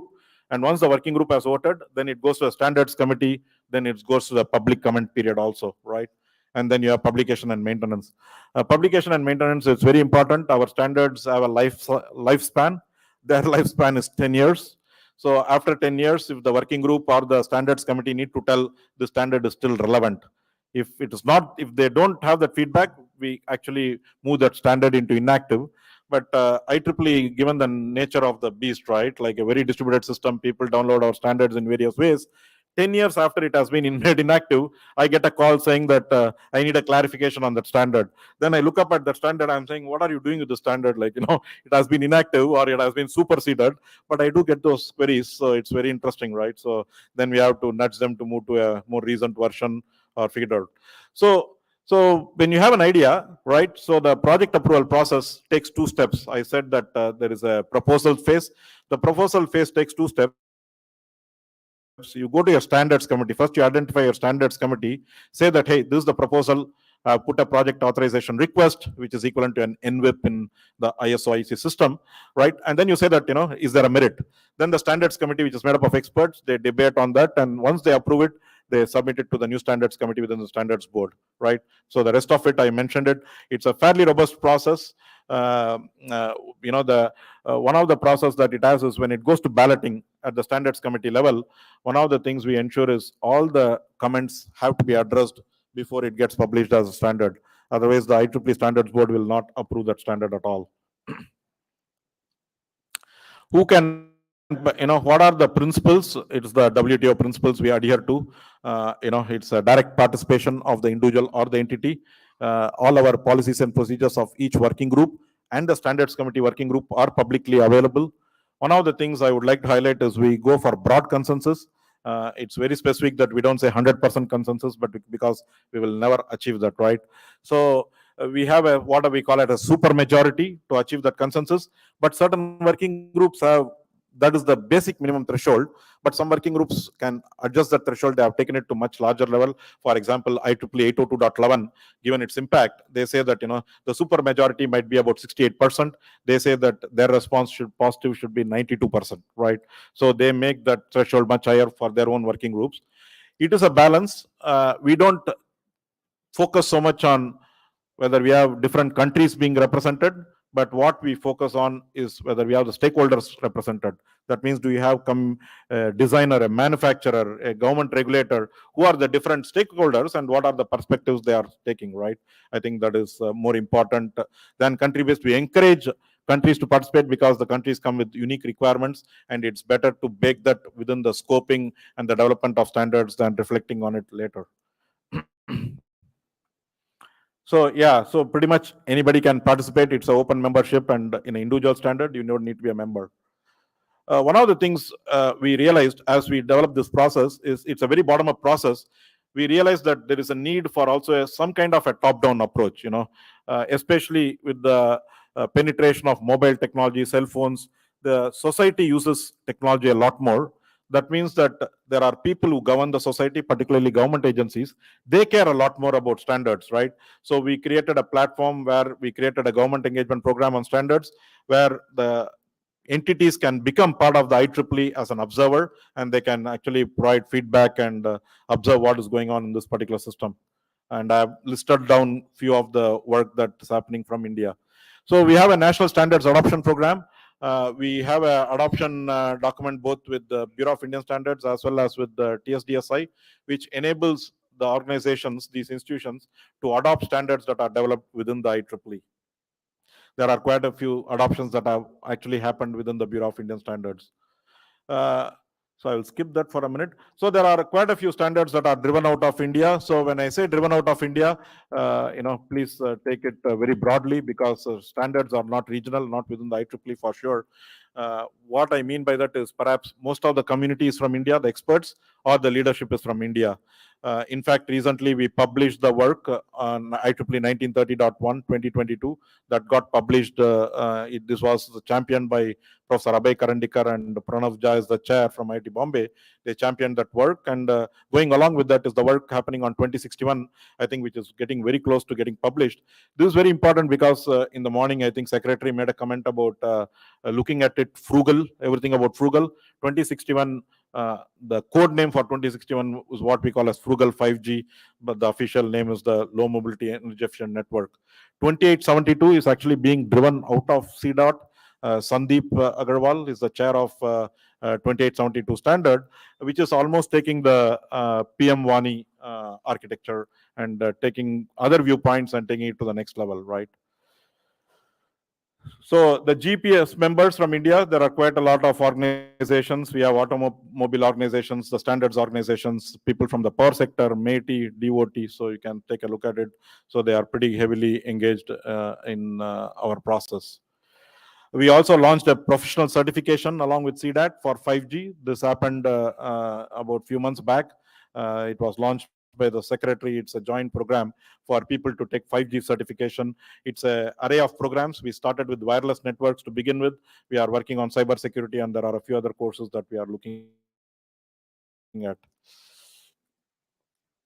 So I did talk about standards and social impact. I'm just going to conclude my slides.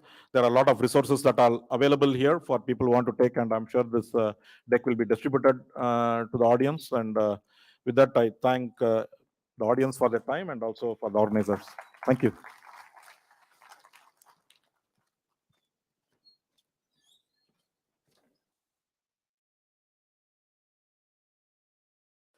Thank you, sir, for sharing with us the details of the extensive framework of IEEE Standards Association.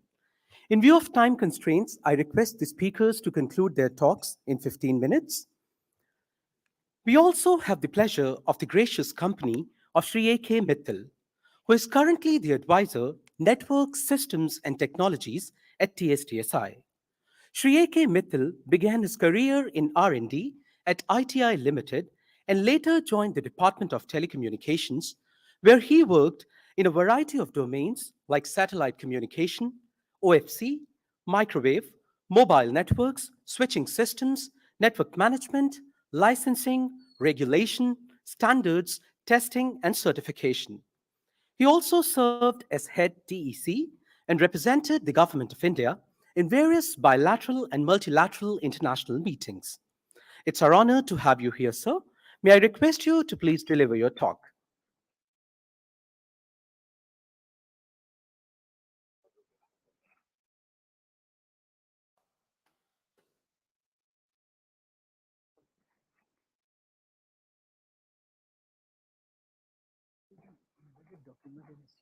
Yes, is it possible to open? Yeah, you try it, sir. Yeah. In there, there's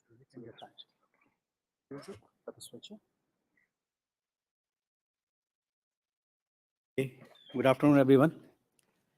So actually, I have been enlightened with lots of information which has been given by my previous speakers. And maybe I have the smallest number of slides, keeping in with the time which we have. So in TSDSI, just to show you the structure that how we are organized and where are the technical works happening.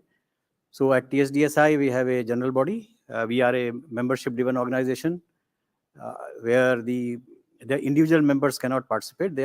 It's only the organizations which can participate, and it can be anybody in telecom. And not only in telecom, but the user organizations, because as IEEE also it has been said, everywhere in the world, now the user organizations are also participating because we need to meet their requirements to actually create standards. So non-engineers are also now participating in the standards, and we do have members of those verticals coming into TSDSI, joining TSDSI recently.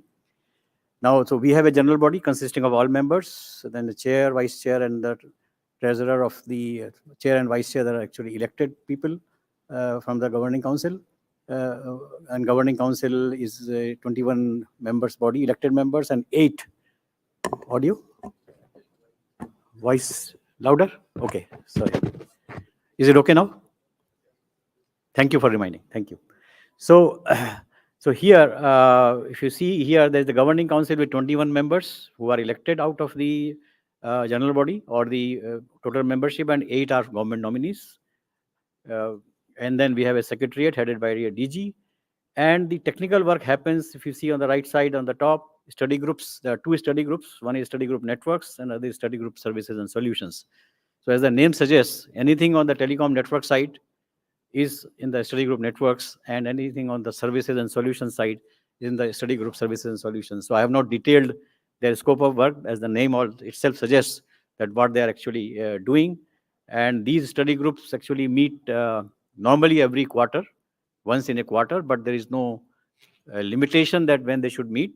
And they also have suggest offline meetings and email discussions, and we can have working groups among the study groups. So today, in the study group services and solutions, we have actually 3 working groups also who are handling different areas of work. So this slide is basically giving a overall view of how the standardization life cycle works, normally everywhere. But in a generalization, we will see how it is working for TSDSI. There are 3 actually stages. One is the pre-standards stage, before the standard work starts. The other one is the standards work, which happens. That is the main scope of TSDSI. And third is a post-standardization. So in all the 3 stages, this is, except for the middle one, there is a combination of TSDSI activities and outside world, external world activities. And in the post-standard also, it is TSDSI and external people, and including the members of TSDSI. So we will go to each of them separately. So now in the pre-standards stage, if you see the bigger box on the right side, you will find that these are the activities which happen before a standard comes or a proposal comes to TSDSI for making a standard or doing a study.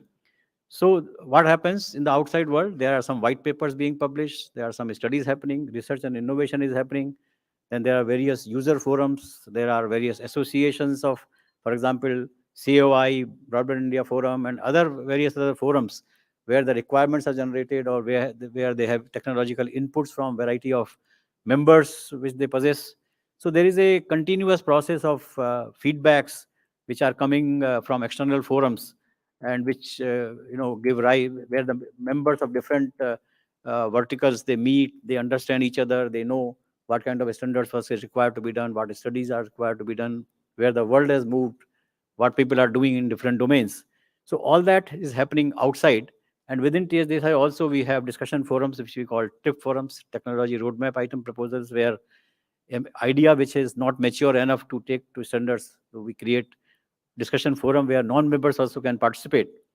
And they generate a white paper and they create a recommendation. That recommendation is really useful for identifying that where is the gap in the current standards and what new standards need to be created, or whether further formal technical studies need to be done to more precisely identify the idea, what is to be done. So all that happens, and then we do have a roadmap committee, which is a governing council, is a committee of the governing council, headed by a governing council member, but it can have members from who are not governing council members, and it can invite non-members also to provide advice. It holds regular workshops with the stakeholders from outside TSDSI, ministries and engineering colleges, academia anywhere, and whatever kind of stakeholders, to get ideas that what users want, what different people are doing a research, which are the areas which are of importance where TSDSI can actually benefit from that feedback and start the standards work, which finally results into a roadmap. So currently we have a roadmap version 2.0, which is on our website, which has identified some items. And then all of this combined, the industry feedback, the external forums, the TSDSI internal work, it all now creates into new idea, which is called a new item proposal, or a NIP, which is a formal document which has come to TSDSI. And how it works, let us go to the next one. So this is the main domain of TSDSI. I will dwell with a little more here. So if you see the bigger box on the right side, standards work. So you saw that the new item proposal has come. So that new item proposal is here. Let me clarify that whatever is coming from that upper box, which we just saw, it is not that only source of a new item proposal, because roadmap creates a guide. Okay, these are the things which the stakeholders want, that standards should be created on that, or a study should be done.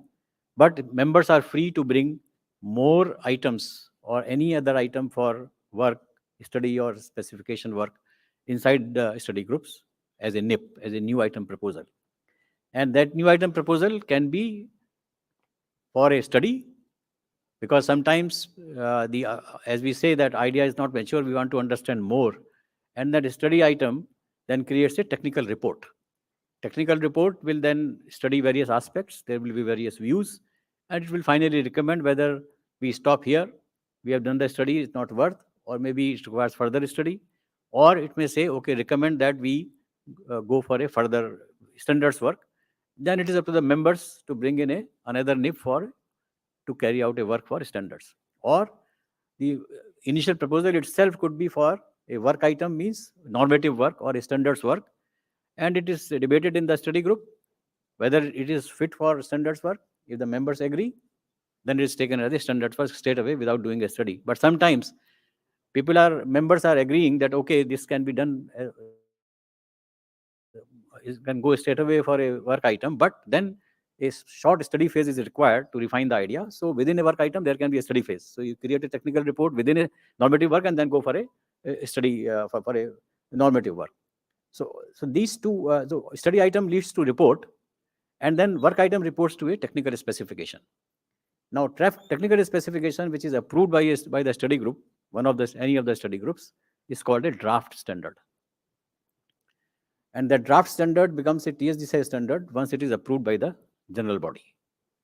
So once the job is done in the study group, the document is circulated to it's electronic approval from the GBM, general body. We circulate to all members, invite comments, and if there are any comments which are substantial in nature, then they are debated further, clarifications are to be issued, and if something is to be actually referred back, then the standard can really come back to the study group for further work and clarifications.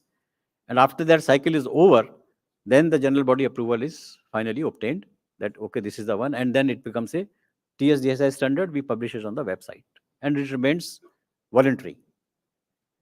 Now, the next stage of standard is that, as per our bylaws, the rules and regulations, we have to send any of the standard which we create, we send it to TEC. And TEC has a guide for national standards or adoption of SDO standards, any SDO, and currently it is TSDSI in India, to adopt that as a national standard. They have a guide, they obtain public comments, there is a consultative committee, and TSEC, there is a procedure in TEC, and TEC then adopts them as a national standard. But another important part of this whole process is that when we are creating a work item and creating a standard, then there is a process of declaration of patents or IPRs. So this was being, you would have heard in the plenary session, there was emphasis on the patents declaration. So there is a patent policy or the IPR policy of TSDSI, which every member is bound, and the policy says, okay, you can declare, the members can declare the IPRs at the earliest, whenever they're possible. There is no binding when they should do it, because there are commercial considerations at the back of mind of every organization when they want to declare. But what it does is that it binds the members that they will license the patents which they have to the users of those standards in a non-discriminatory basis or FRAND basis, fair, non-discriminatory, and reasonable terms.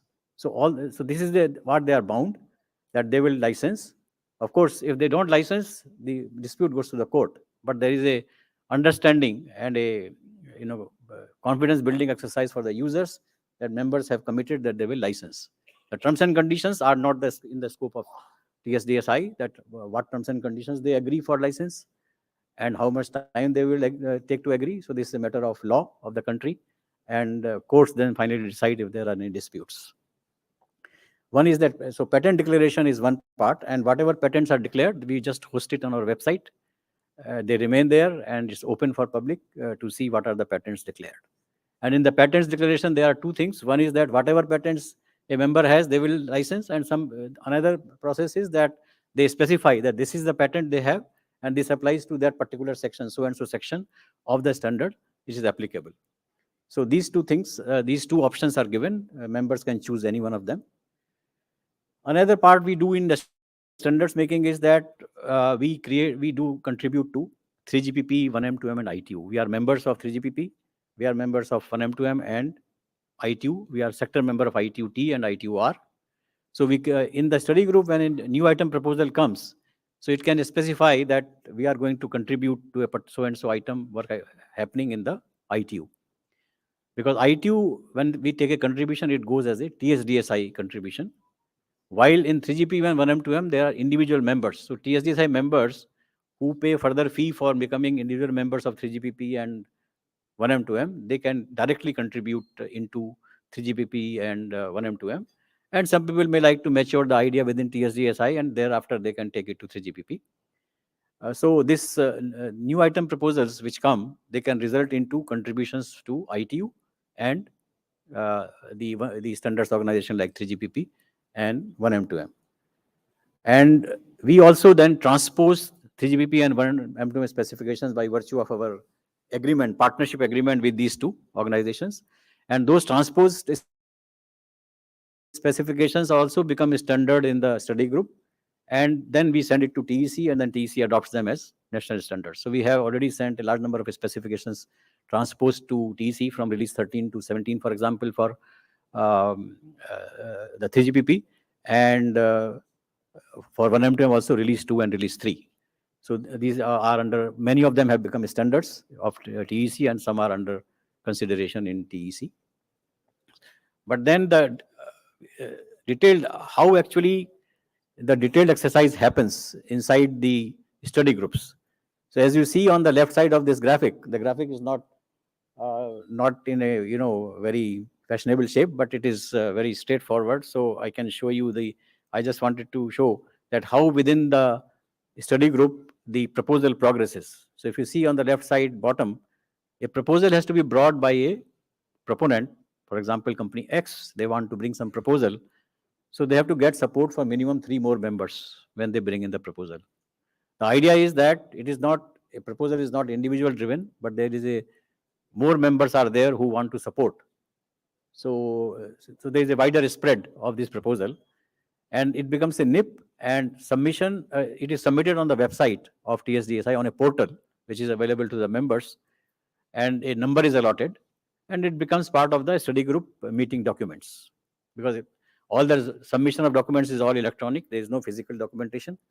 And when a study group meeting happens, the documents have to be submitted 1 week in advance, at least 1 week in advance of the study group meeting. The dates are declared for the study groups. The study group meeting happens, these proposals come, they are discussed. And one more thing I want to say, that when we say proponent plus 3 members, sometimes the proponent does not have enough idea that who are the people who will be interested in this. So on the floor of the study group, even if the proposal has come without any supporters, after discussions, some members may like to support there itself, and the 1 plus 3 can happen there. If it doesn't happen, then the proposal is noted, and the member is supposed to then work offline and come to the next meeting with a revised proposal with new members' support. And if they want to even revise the scope of the proposal, that also can be done as per the wish of the group of 1 plus 3. But normally many proposals come with 1 plus 10, 1 plus 9. It is not that it's only always 1 plus 3. So some proposals have a big support right from the beginning. Some people gather support during the meetings. Then after the acceptance, it is either becomes a SI, study item, or a work item. So I mentioned about what is study item and work item in the previous slide. And after they are accepted as SIWI, then another WISI number is allotted. This allotment is done by Secretariat. And then after this is done, then in subsequent, there is a time plan. There is a time plan which is to be submitted by the proponents, that how much time they will take, how many meetings they will take to complete the work. So discussions happen, and those discussions happen in every meeting. People bring in contributions, and those contributions are called SWIC, study and work item, study or work item contributions. And after these discussions matures and the report, study group feels, yeah, this is now mature enough to be frozen. It is frozen, and it becomes either a technical report or a technical specification or a draft standard. So just to show you that what kind of thought goes into a NIP and SWIC, I would request the team here, if they can click on the embedded document in the box which is written as NIP. Can they open the Word document here? Somebody here? No, I think there is. Oh, I think there. Yeah, somebody is coming.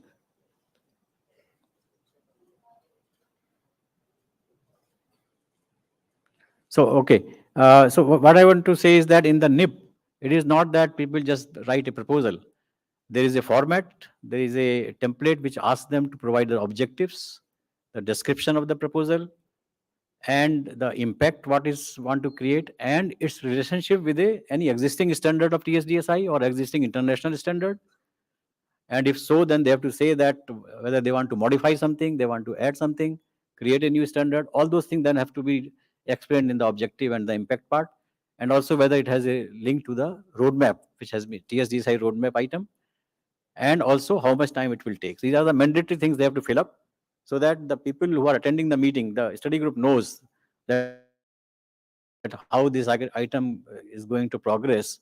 And it's very important for all the members to know, who are committing to this work, 1 plus 3 or 1 plus n, whatever number you are supporting, that whether they can devote that much time for this work. Suppose somebody says, I want to complete this work in 4 technical plenary meetings, 4 study group meetings, which is about 1 year. Some members may feel, no, it requires more time, etc. So all that is debated.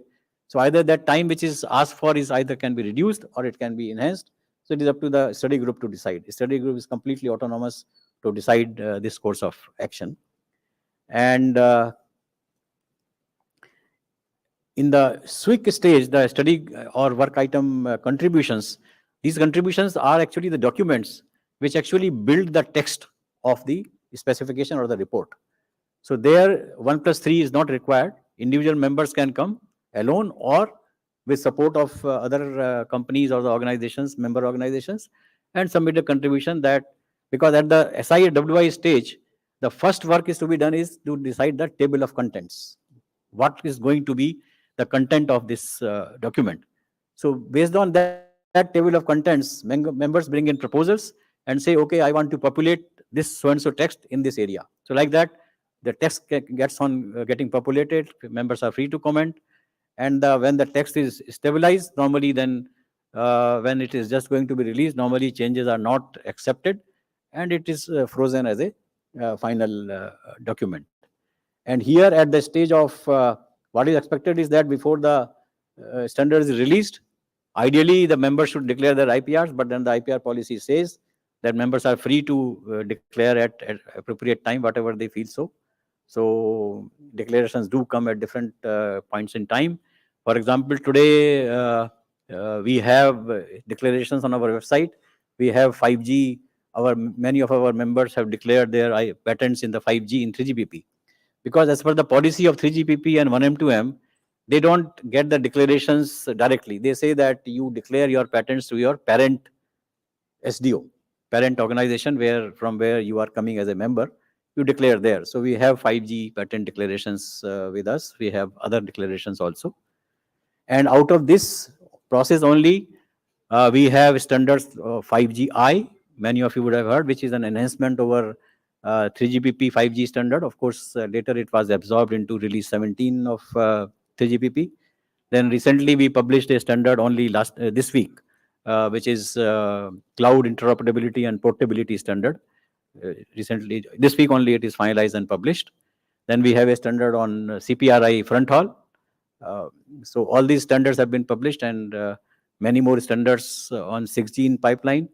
We actually started, just for information of the people here, that we started work on 6G even before the 5G was actually finally frozen by ITU. We started the workshop on 6G in 2020, January, and a study item on 6G use cases and technology trends was started in March 2020. And this report was released in September 22. That means it took about 2 years to create that. Of course, there was COVID in between. It was slightly delayed, but then we released. And based on that, we made contributions to the ITU documents, future technology trends, and ITU framework, the recommendation which was finalized in June. We have our contributions there.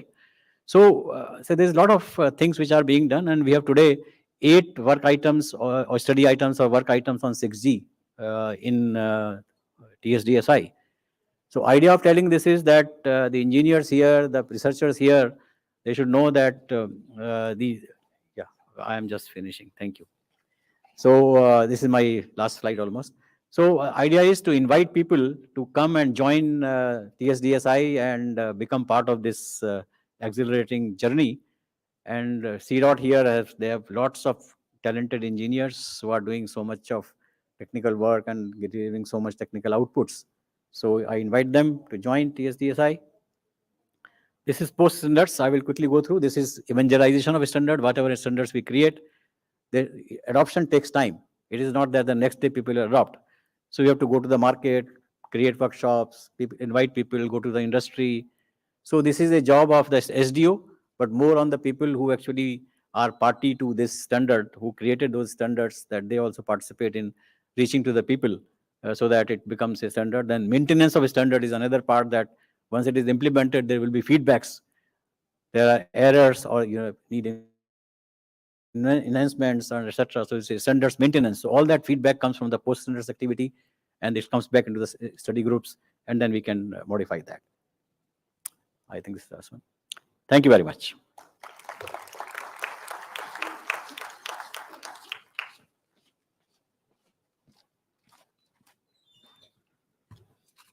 Thank you, sir, for briefing us about the activities and initiatives undertaken by TSDSI in creating the indigenous standardization ecosystem. I once again request all the speakers to conclude their talks in 15 minutes. Our next speaker in this session is Dr. Sendil Kumar, Director, Standards and Spectrum, Ericsson. He is currently responsible for leading standardization and spectrum activities in international standardization bodies like ITUR and APT, and regional standardization bodies like TEC, BIS, TSDSI, and other industry bodies like the GSMA, COAI, and 5G-IF. He represents Ericsson in various committees set up by the Department of Telecommunications, including the 6G Task Force and national study groups. Prior to Ericsson, he was associated with various R&D organizations contributing to 3GPP RAN standardization. We are pleased to have you here, sir. May I request you to please deliver your talk. Thank you. You could have saved a few seconds between now and the lunchtime. And it's a tough job, and I'll save some time for Arindam also, so that we can make it to lunch. Um, I'd like to thank TEC especially for the SCP portal that they have launched. It has been a very good initiative, and we have been doing the work even without the portal, and we have been looking forward for the portal for having a more formal documents and everything available. And I'm also delighted to share that I have my mentor here who brought me into earlier 3GPP standards activity during my PhD at IIT Madras. Professor Bhaskar Ramurthy is here, and also Professor David. He was also from Ericsson. And my day one from my research activity has been into standards related activities. And being in Ericsson, I learned there is so many things else that happens before we get into the research and the 3GPP contributions. I'd like to share some learnings that within Ericsson, what I learned, and what we see is how do you contribute to 3GPP. And as of now, from till now, we have been only learning or hearing about ITU, 3GPP, and IEEE. There are so many other factors which actually influence how 3GPP standards are developed. I would like to quickly walk through some of them, and I'll try to skip some slides which you can find in public domain. Can you? Okay. Thanks. And I think as a researcher, I think there was always a common question: why do we really need to standardize? And then when we say standard, we look at Wi-Fi standard or 3GPP standard, and then there are other standards which are in the form of saying open code available, for example, an image format. It's not a standards body, but then the moment it is publicly available, we call it, oh, there is a standard way of using it. For example, Microsoft Windows.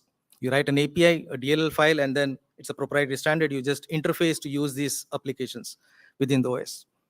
So there are multiple ways to call, yes, this is a standard or not. And as of here, I think from a 3GPP perspective, when we say standardize, it's all about saying, can an Ericsson radio talk to an Apple phone, which has a Qualcomm chipset? Or it could be any other companies also. So it's all about making them interoperable between network and different entities in the ecosystem. And then there's one important part which we always miss is we don't standardize every component in 3GPP because we need to have some room where we could also innovate when we do the standardization. For example, if we have a radio RAN product, we standardize the main interfaces or protocols and how they behave. But what to react and how to behave is something left up to implementation, which helps to allow innovations in different products. For example, multiple vendors who are building radios need to differentiate their product capabilities and efficiencies. Similarly, from a device perspective, I think there are reports which talks about saying this particular phone does good in 5G conditions, or when they do handover between a 5G to 4G. There are a lot of implementation aspects within the chipset which helps to differentiate between different vendors. I think that is key to allow room for innovation when we write the 3GPP standards. Like I said, standards could be in different ways. You have a 3GPP spec available in an FTP portal, much open than any other standards body. Then there are standards where you implement and make the source available. Or there could be API which just specifies, for example, government's data portal where you can have access of government's data on different statistics that is available. Then it's an open API available. That's another way of interacting with the data.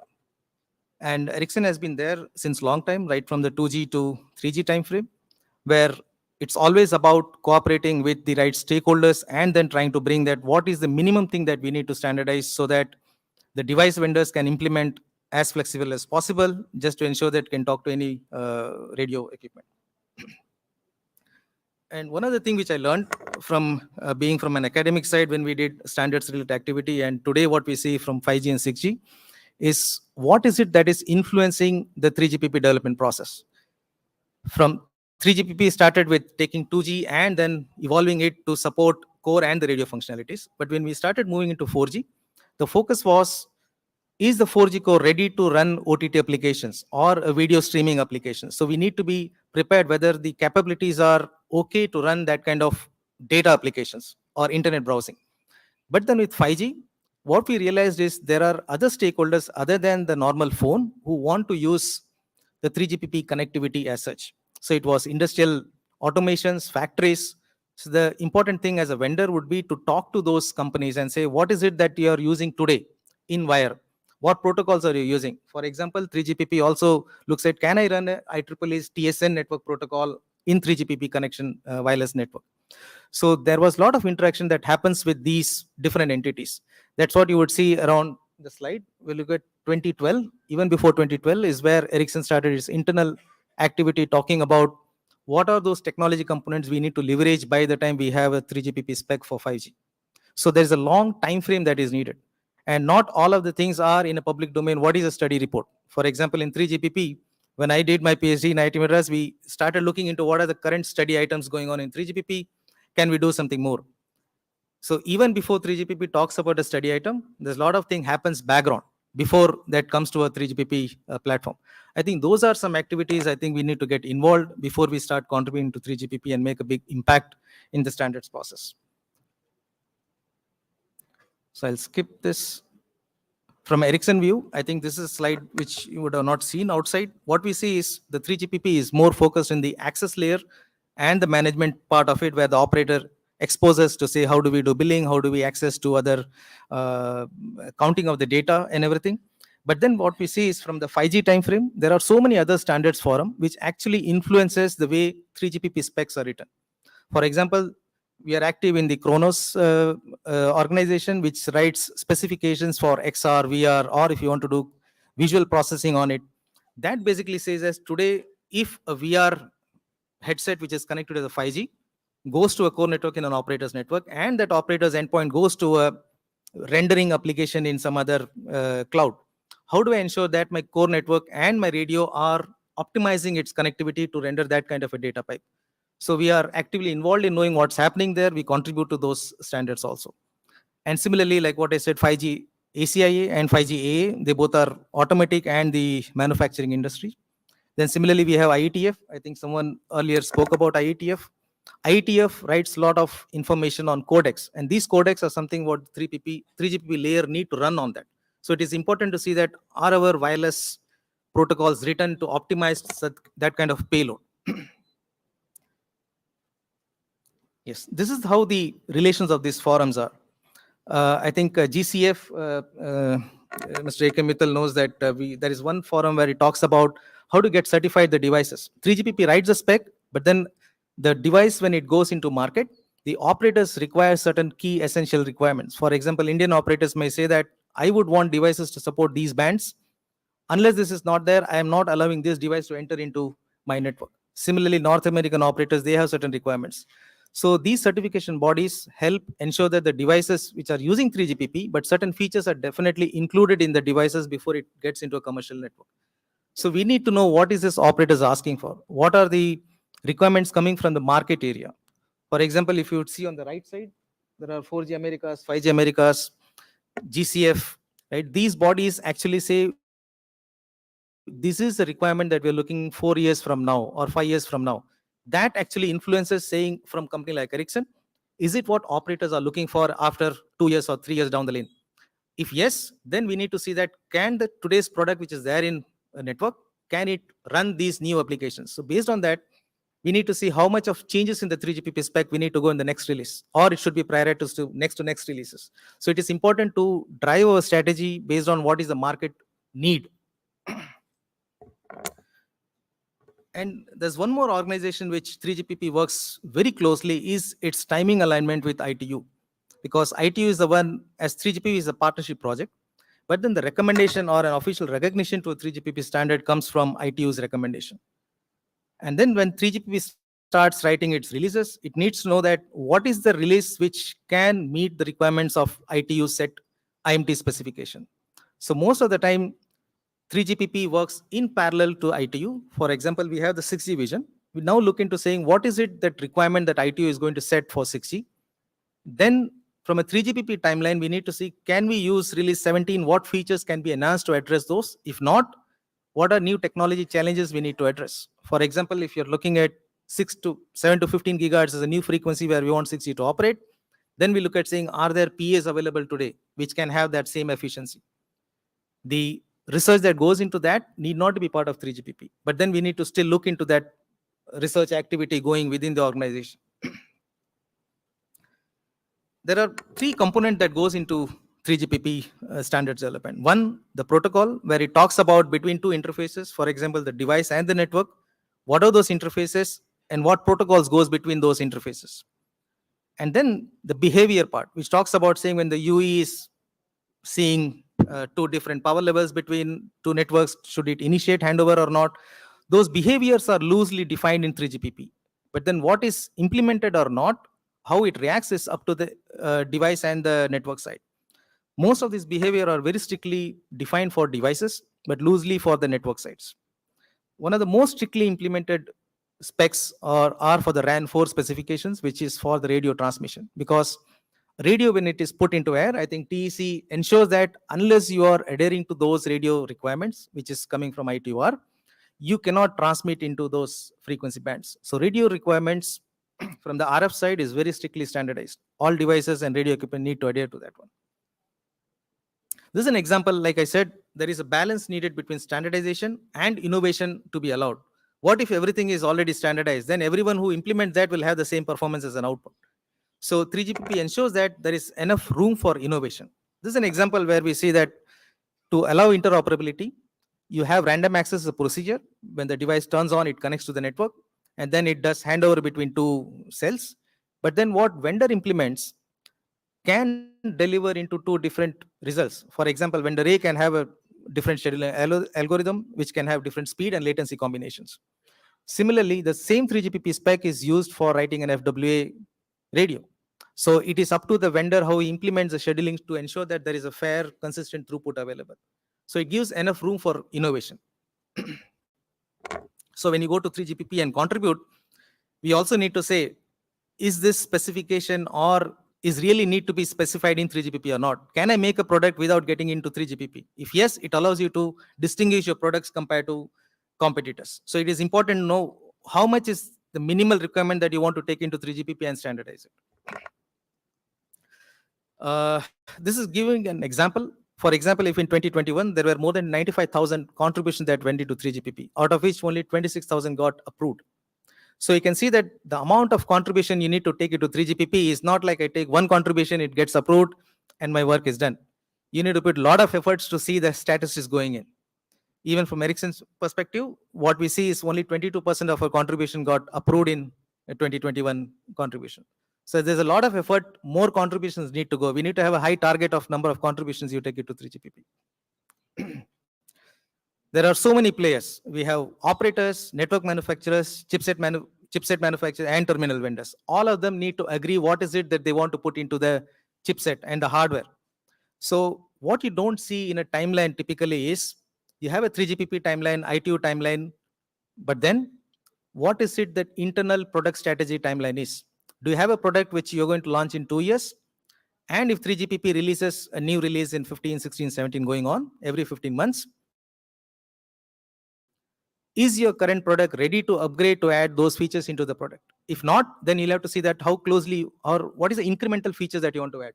So that is very important when you strategize your contributions to 3GPP. I'll not get into these details. This is known. And yes, I think Mr. A.K. Mittal just mentioned that when you participate in 3GPP, you need to share the IPI declaration. Yeah. Yes.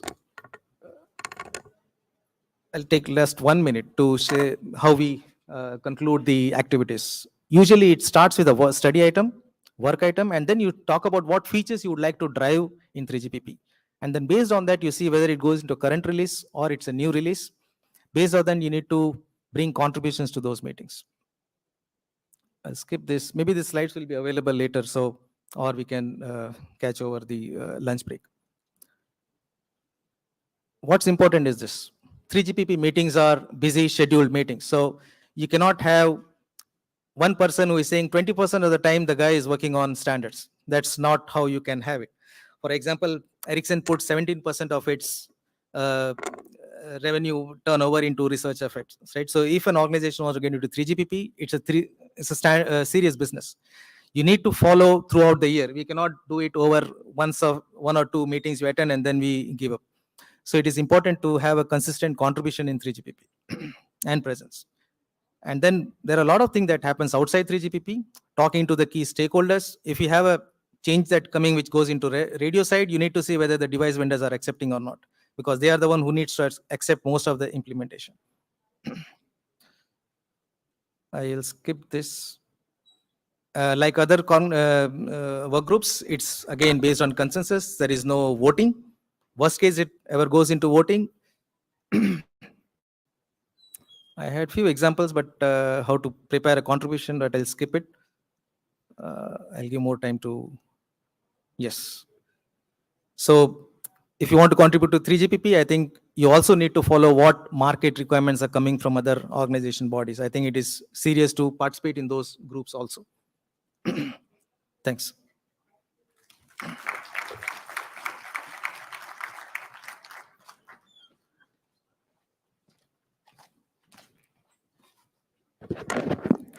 Thank you, sir, for sharing your perspectives towards contribution to 3GPP standards and your experience at Ericsson. I once again request the speakers to please adhere to the time limits.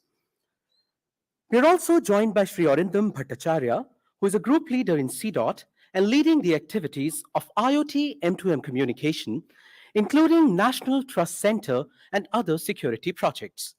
He has 34 years of industry experience in varied fields of computing and communications. Currently, he holds the vice chair position of Marcom Group of 1M2M. He has been a key contributor to various policy and roadmap documents of TOT on M2M communication. He also leads several working groups and contributed to various technical reports in TEC. We are pleased to have you here, sir. May I request you to please deliver your talk?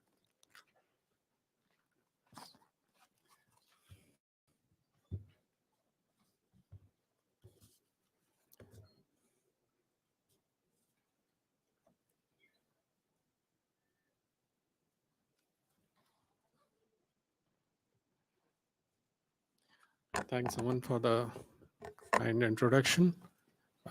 Dignitaries on and off the dais, ladies and gentlemen, and dear friends. It's a very arduous task, actually, to be the last speaker just before the lunch. So I will try to do my best. I will skip majority of the slides because I wanted people to get a view on what 1M2M is about. Beyond what the procedures of standardization are. Because unlike other standardizing bodies, 1M2M is very focused on one particular aspect, that is IoT. So it creates standards for IoT.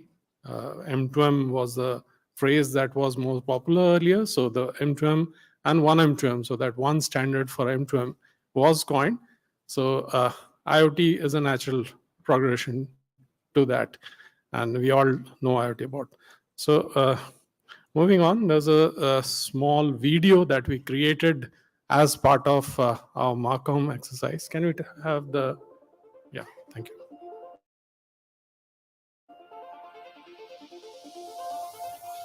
The world's changing fast. The number of connected devices is rapidly outstripping the world's mobile phone population. This wave of hyperconnectivity is transforming the way we live and work. Welcome to the Internet of Things. Imagine a system that makes your trips faster, safer, and more predictable, fusing real-time information from traffic systems, connected cars, environmental sensors, and many other sources. Or imagine a factory where real-time data from thousands of machines helps business owners monitor productivity, predict problems, and interact with suppliers to optimize output and meet customer demand. It's a new world where billions of devices can communicate with other devices, systems, and applications. Making it happen depends on interoperable systems, allowing designers and developers to combine new technologies with legacy assets seamlessly and reliably. And that's why we need open standards for the Internet of Things, to make innovation more accessible and cost-effective, and turn ideas into scalable solutions that everyone can benefit from.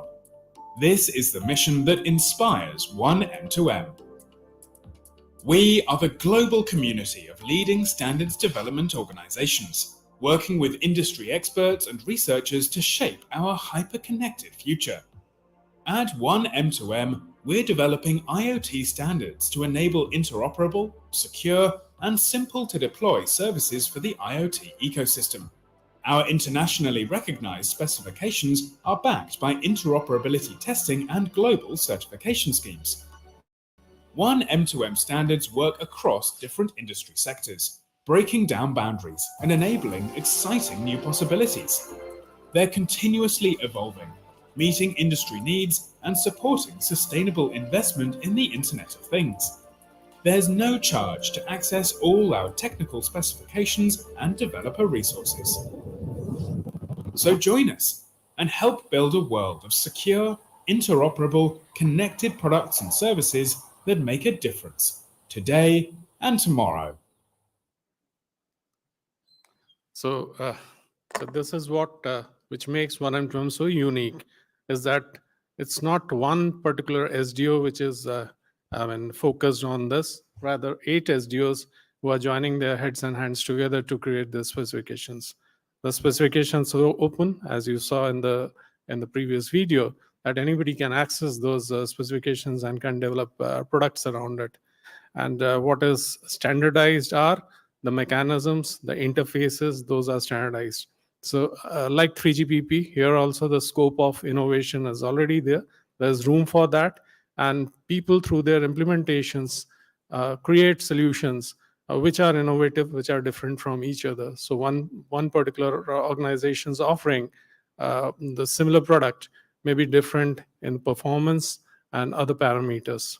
So ATIS, TIA, ETSI, TSDSI, TTA, ARIB, TTC, these are all different SDOs across the globe who are actually contributing through the partners, through their members. So there are 200 plus and counting, so who are contributing to that. CDOT is one of them, who are together with TSDSI are contributing immensely into the specifications. So this was initiated by ETSI, and then it was handed over to all the other SDOs together. ETSI is still a very, big contributor to the specifications, and along with their members. So these are the key event timelines, as you can see. So release 4 is ready and ready to be released, and the work is going on release 5. So it has matured from 2012, and we are standing on 2023, and the release 5 initial plan is at the end of 2023, and it will be rolled out soon.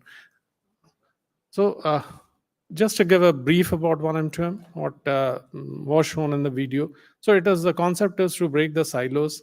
Unlike the other proprietary vertical implementations, the concept is about a common service layer to create a service layer, and the whole set of specification is focused around creating the rule sets and the features for the common service layer. So I will skip all these slides. Maybe. So these are the main ingredients of the common service layer. So these are the functional module, or we call common service functions, which make it the common service entity, and all the specifications are mostly oriented towards them, along with the feature sets they are there. These are the technical details of that. I will skip. So this is how the releases are progressing. So we are on release 4, and very soon this will be launched. We are slightly delayed because of COVID, and we will be moving towards that. Release 5 in the offering. So these are the ways that So the mechanism. So our contribution, CDOT had been invested into this in a big way, and CDOT takes chair positions, though there are many. Now in 1M2M, it's fairly straightforward mechanism. All the domains, because IoT is about various use cases and domains, so requirements from various use cases are gathered together, and they are put in a specification document, WS0002, and those requirements are given to create technical reports and technical specifications. Those technical specifications actually are put to implementation, and those implementations are tested in interoperability testing and conformance testing organized by the SDOs one by one. And those interoperability testings actually ensure that one organization's product interoperates with the other organization's offering. So thereby ensuring interoperability, which is a key ask for any IoT ecosystem. So once this is done, there's a certification body, as was mentioned, GCF. GCF is the body which provides certification for 1M2M implementations, and the implementations are certified for their conformance to 1M2M standards. The structure is, so these are our contributions. So we have around 450 plus contributions in this. So the structure of 1M2M is also fairly simple, much simpler than the other SDOs, because it relies heavily on the individual SDOs as to how the work program will happen. So there is a steering committee at the very top. That steering committee is kind of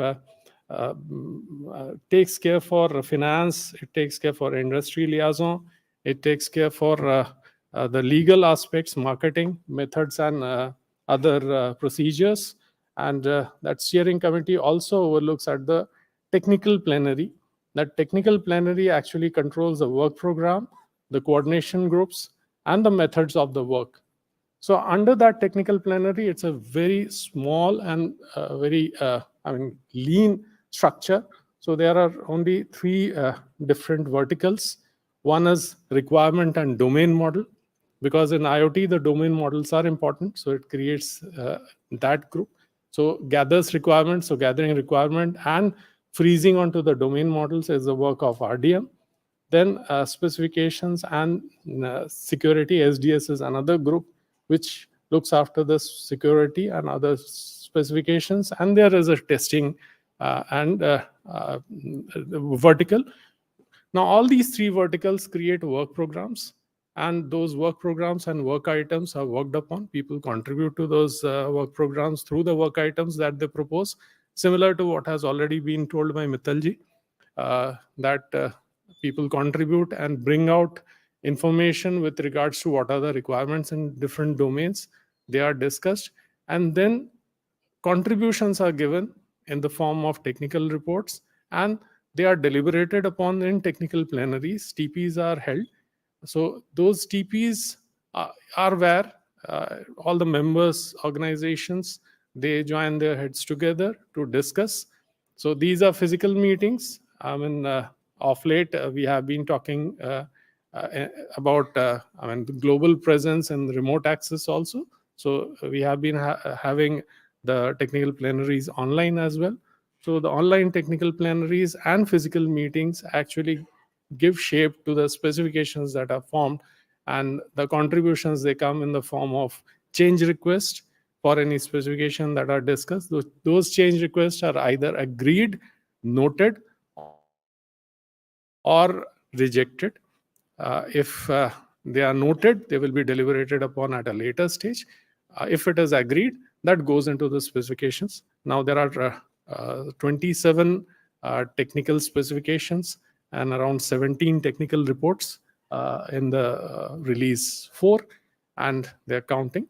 So it's not necessary that all technical specifications would continue to be there in the subsequent release. Certain technical specifications have been made obsolete because those specifications are no longer relevant in the subsequent releases. So, but majority of them stays, and majority of the new work items, they come in to form the specifications. So you can get more details about 1M2M and following the links. So because of paucity of time, I'm not getting into the details part of it. So here I close. I hope I could give you a good account for this. Thank you very much.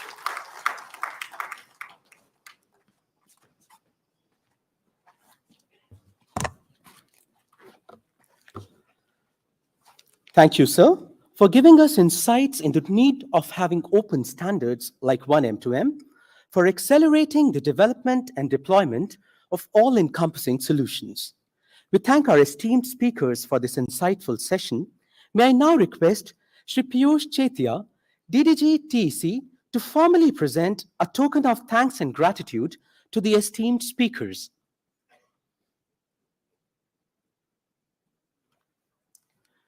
Shri R.R. Mittar, Advisor and Head, Telecommunication Engineering Center, TEC, Government of India.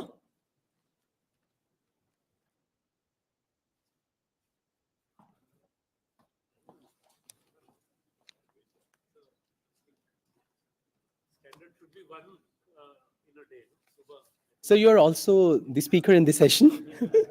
So we have the one for you.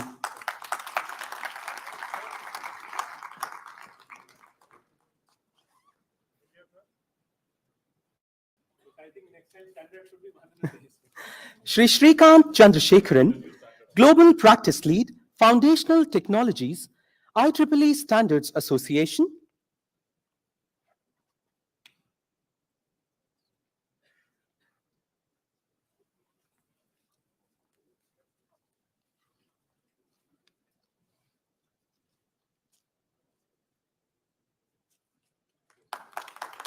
We thank you, sir. Shri A.K. Mittal, Advisor Network Systems and Technologies, TSTSI.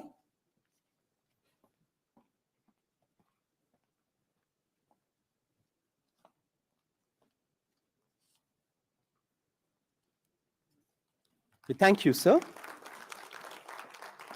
Dr. Sendil Kumar, Director Standards and Spectrum, Ericsson.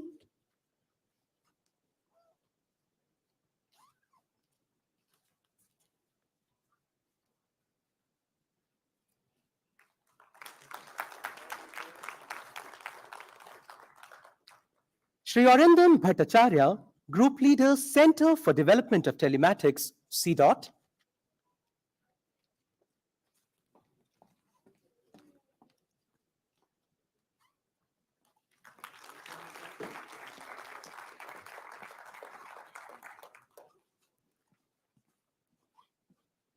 I request all the speakers to come forward for the group photo.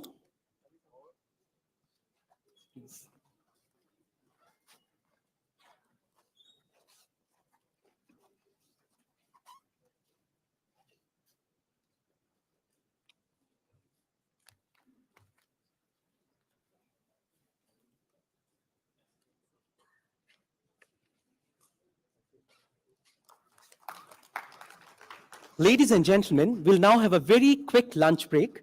I request you all to please reassemble here at 2:45 p.m. for the next session. Our coordinators will guide you towards the designated areas for lunch. I request all the delegates to please wear their badges.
how to convert a patent into a standards essential patent.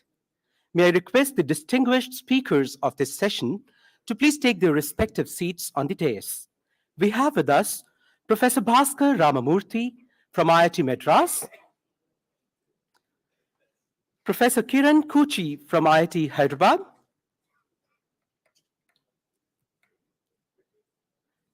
Shri Gaurav Khandelwal, co-founder Intricate Research, Shri Avinash Agrawal, DDG TEC.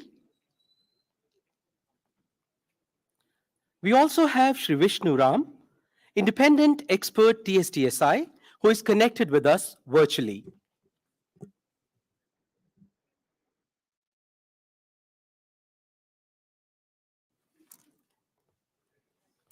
Our first speaker in this session is Professor Bhaskar Ramamurthy from IIT Madras. Professor Bhaskar Ramamurthy is a BTech in Electronics from IIT Madras and MS and PhD in Electrical Engineering from the University of California at Santa Barbara. He's also worked at AT&T Bell Labs. He heads the Center of Excellence in Wireless Technology at IIT Madras.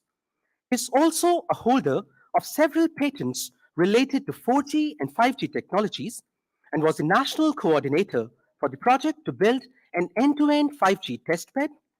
He has also served as the chairperson of TSTSI. It's our pleasure to have you here, sir. May I request you to please deliver your talk? Good afternoon. This is post-lunch session. Even I am feeling sleepy. So, actually, Kiran and I will probably have we are telling the story from the same storyboard. So, there'll probably be some overlap, which is good in a way because we'll have a different way of conveying rather complex activity. Since the time is limited, we'll also be stressing on different parts of it. So I'm hoping that between the two of us, we'll give the flavor of what has to be done. So both of us have adopted the same strategy without planning it. We've just taken, each of us is taking one case study and using that as an example to give a picture of what has to be done. So just briefly, I want to say that this business of working on research, doing research that is oriented towards standards contributions was entirely new, I would say, in the country, pretty much. And in 2005, as a result of a report of a task force headed by the late veteran F.C. Kohli, METI set up this Center of Excellence in Wireless Technology. They approached various institutions, including IIT Madras, and it was set up at IIT Madras. And the focus of this, it was set up as a autonomous society because they wanted to be sure that it doesn't become another academic research institution, which they were familiar with because they were METI supports that kind of research quite a bit. And so it was set up with the task of doing standards-oriented research, contributing to standards and so on. And to work with industry to the extent possible, because in a mature state in any country, this is done primarily by industry with collaboration with academia. Here it's inverted model because it was not industry was not in a position to do this at that time. But the idea was, the charter was that should be the end goal. And it's very clear that this is very different from the kind of academic research projects that METI itself funds on a regular basis, which whose primary output is high quality academic publications. And this effort has had sustained support from METI from 2005 onwards. And I would say till in the first 10 to 12 years of this effort, there was no sort of understanding of the importance of this kind of work and building capacity for this kind of work in the country. So in that sense, that task force and what followed from the task force report is fairly far-sighted. But of course, when we agreed to do this, my first reaction is we didn't agree to do this because I also told them that I don't know how to do this. I've not done this before. But then nobody was there. Nobody knew how to do this. So we said, we have to start learning. So we learned from former students who are doing this kind of research elsewhere. So that is just what we call in Hindi giving gyan. No? Called my students and said, tell me what you do. So some things we were told. But also by some early employees, one of whom was Kiran. So Kiran had done this kind of standards-oriented research in his previous employment. He was moving back to India. So I managed to get him to join CIVIT. And along with some others, we learned how to do this. In wireless standardization is primarily done in 3GPP, and except of course Wi-Fi has been done in IEEE. And this is carried out by a fairly cozy club, meaning a group of people who have a lot of understanding of how to work together and what's done and what's not done and so on. And it's not easy to penetrate this group, not easy to get acceptance. So that itself, how to do that, the human aspects, the political aspects, all that also takes a lot of learning and experience. I don't want to get into that. This is not the focus of this talk. We just wanted to give you that brief thing so that, there is a lot more to, even if you figure out how to do the rest, there's a lot more to it. But this formation of TSDSI and everything has really made made the ecosystem available now to get into this in a big way by almost anybody in the country. So I've taken one case study, which is dates back from 2017-18. And this deals with the definition of what's called the NB-IoT physical random access channel. So this is a channel that the phone user or the user equipment device uses on the uplink if it has to communicate to the base station, if it has to initiate communication to the base station. So you have to use a random access because you are communicating at random. You're not being scheduled by the base station. So you have to use what's called a random access channel. This refers to the physical part of the channel, the radio part of the channel, and for NB-IoT, right? That's what the acronym is. And for TDD bands, this is, by the time this came up, for FDD, this has already been standardized. Okay. So there was a demand from operators to make NB-IoT available in TDD bands also. And so now you cannot, even if you have a great idea for doing this in TDD bands, if nobody is willing to take it up as a consensus, you can't, there's no point pursuing it. Okay. So either you have to latch on to a topic that everybody wants to do, or you have to lobby and get this topic included in the next release as a study item. You have to lobby with operators, you have to convince people that this is important. So either one way or the other, it has to become a study item. And then in this case, since it is not an ab initio or new thing, it is sort of an extension of something which exists in FDD to TDD. So obvious that whatever you do, whatever you suggest has to be maximally overlapping with what's done in FDD, because then the implementation in the UE becomes simple. Otherwise, people will oppose it. And not only that, the SEP owners in the FDD case will also oppose it, because this TDD version will replace their patents. So again, I'm not expecting you to go into the details here, but just wanted to tell you that there is the method is basically what is shown on the y-axis there are carriers, are tones. So some 6 symbols, including the cyclic prefix, 5 symbols and the cyclic prefix are transmitted on one tone for some time. Then it goes to another tone, then it goes to a third tone, then it goes to a fourth tone. These tones are in some pseudo-random fashion, and this is called one repetition. The same set of 5 symbols in CP are transmitted 4 times. And then there's a second repetition, okay? This improves the coverage because you can average signal much more. And again, it's in a pseudo-random fashion. So this is what the FDD definition looks like. So whatever you suggest as a new idea, whatever you patent must somehow be maximally overlapping with this and yet address the needs, differences that you have to have in order to fit it to the TDD case. So the problem, if you want to take these ideas and extend to the TDD case, was that the entire set of 4 symbol groups that were transmitted in one repetition will not fit into the available uplink slots. So the uplink slots are already defined in TDD. You can't change that now. It won't fit there. Okay. For any of the configurations, right? So that is the problem. So that's an opportunity for coming up with a solution.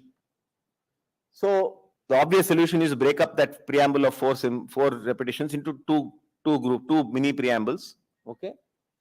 And if the method by which you suggest it should be done is adopted, then you get a standard essential patent if you have patented your idea. And the second thing in the TDD cases, after the UE transmits, the uplinks, the downlink will occur, and there is a flight time for the symbols from what you transmit to reach the base station. If you don't take the flight time into account, the downlink will start transmitting before your symbols reach, and the base station will not be able to receive your uplink PRACH transmission. So you have to put a guard period. You have to go silent a little earlier so that you finish transmission before the base station transmits to the downlink. So this also is not there in the FDD case. So this is an opportunity for you to put in your proposal. So these are the potential for patents. So I'm sitting somewhere in your research lab, you have to recognize this early. Okay. After you realize that they're going to take this up. Okay. And you have to file a provisional patent invention report, right? You can do this in India itself. This will establish your precedents. It will give 12 months for you to file the patent after that. And if you make a PCT filing, which is under the Global Patent Cooperation Treaty, you get additional 18 months protection. So something like 31 months of time you get to complete filing your final patent after you do your provisional with protection on your invention date. This is the timeline also in which the standardization will occur. So this is a very important thing to understand.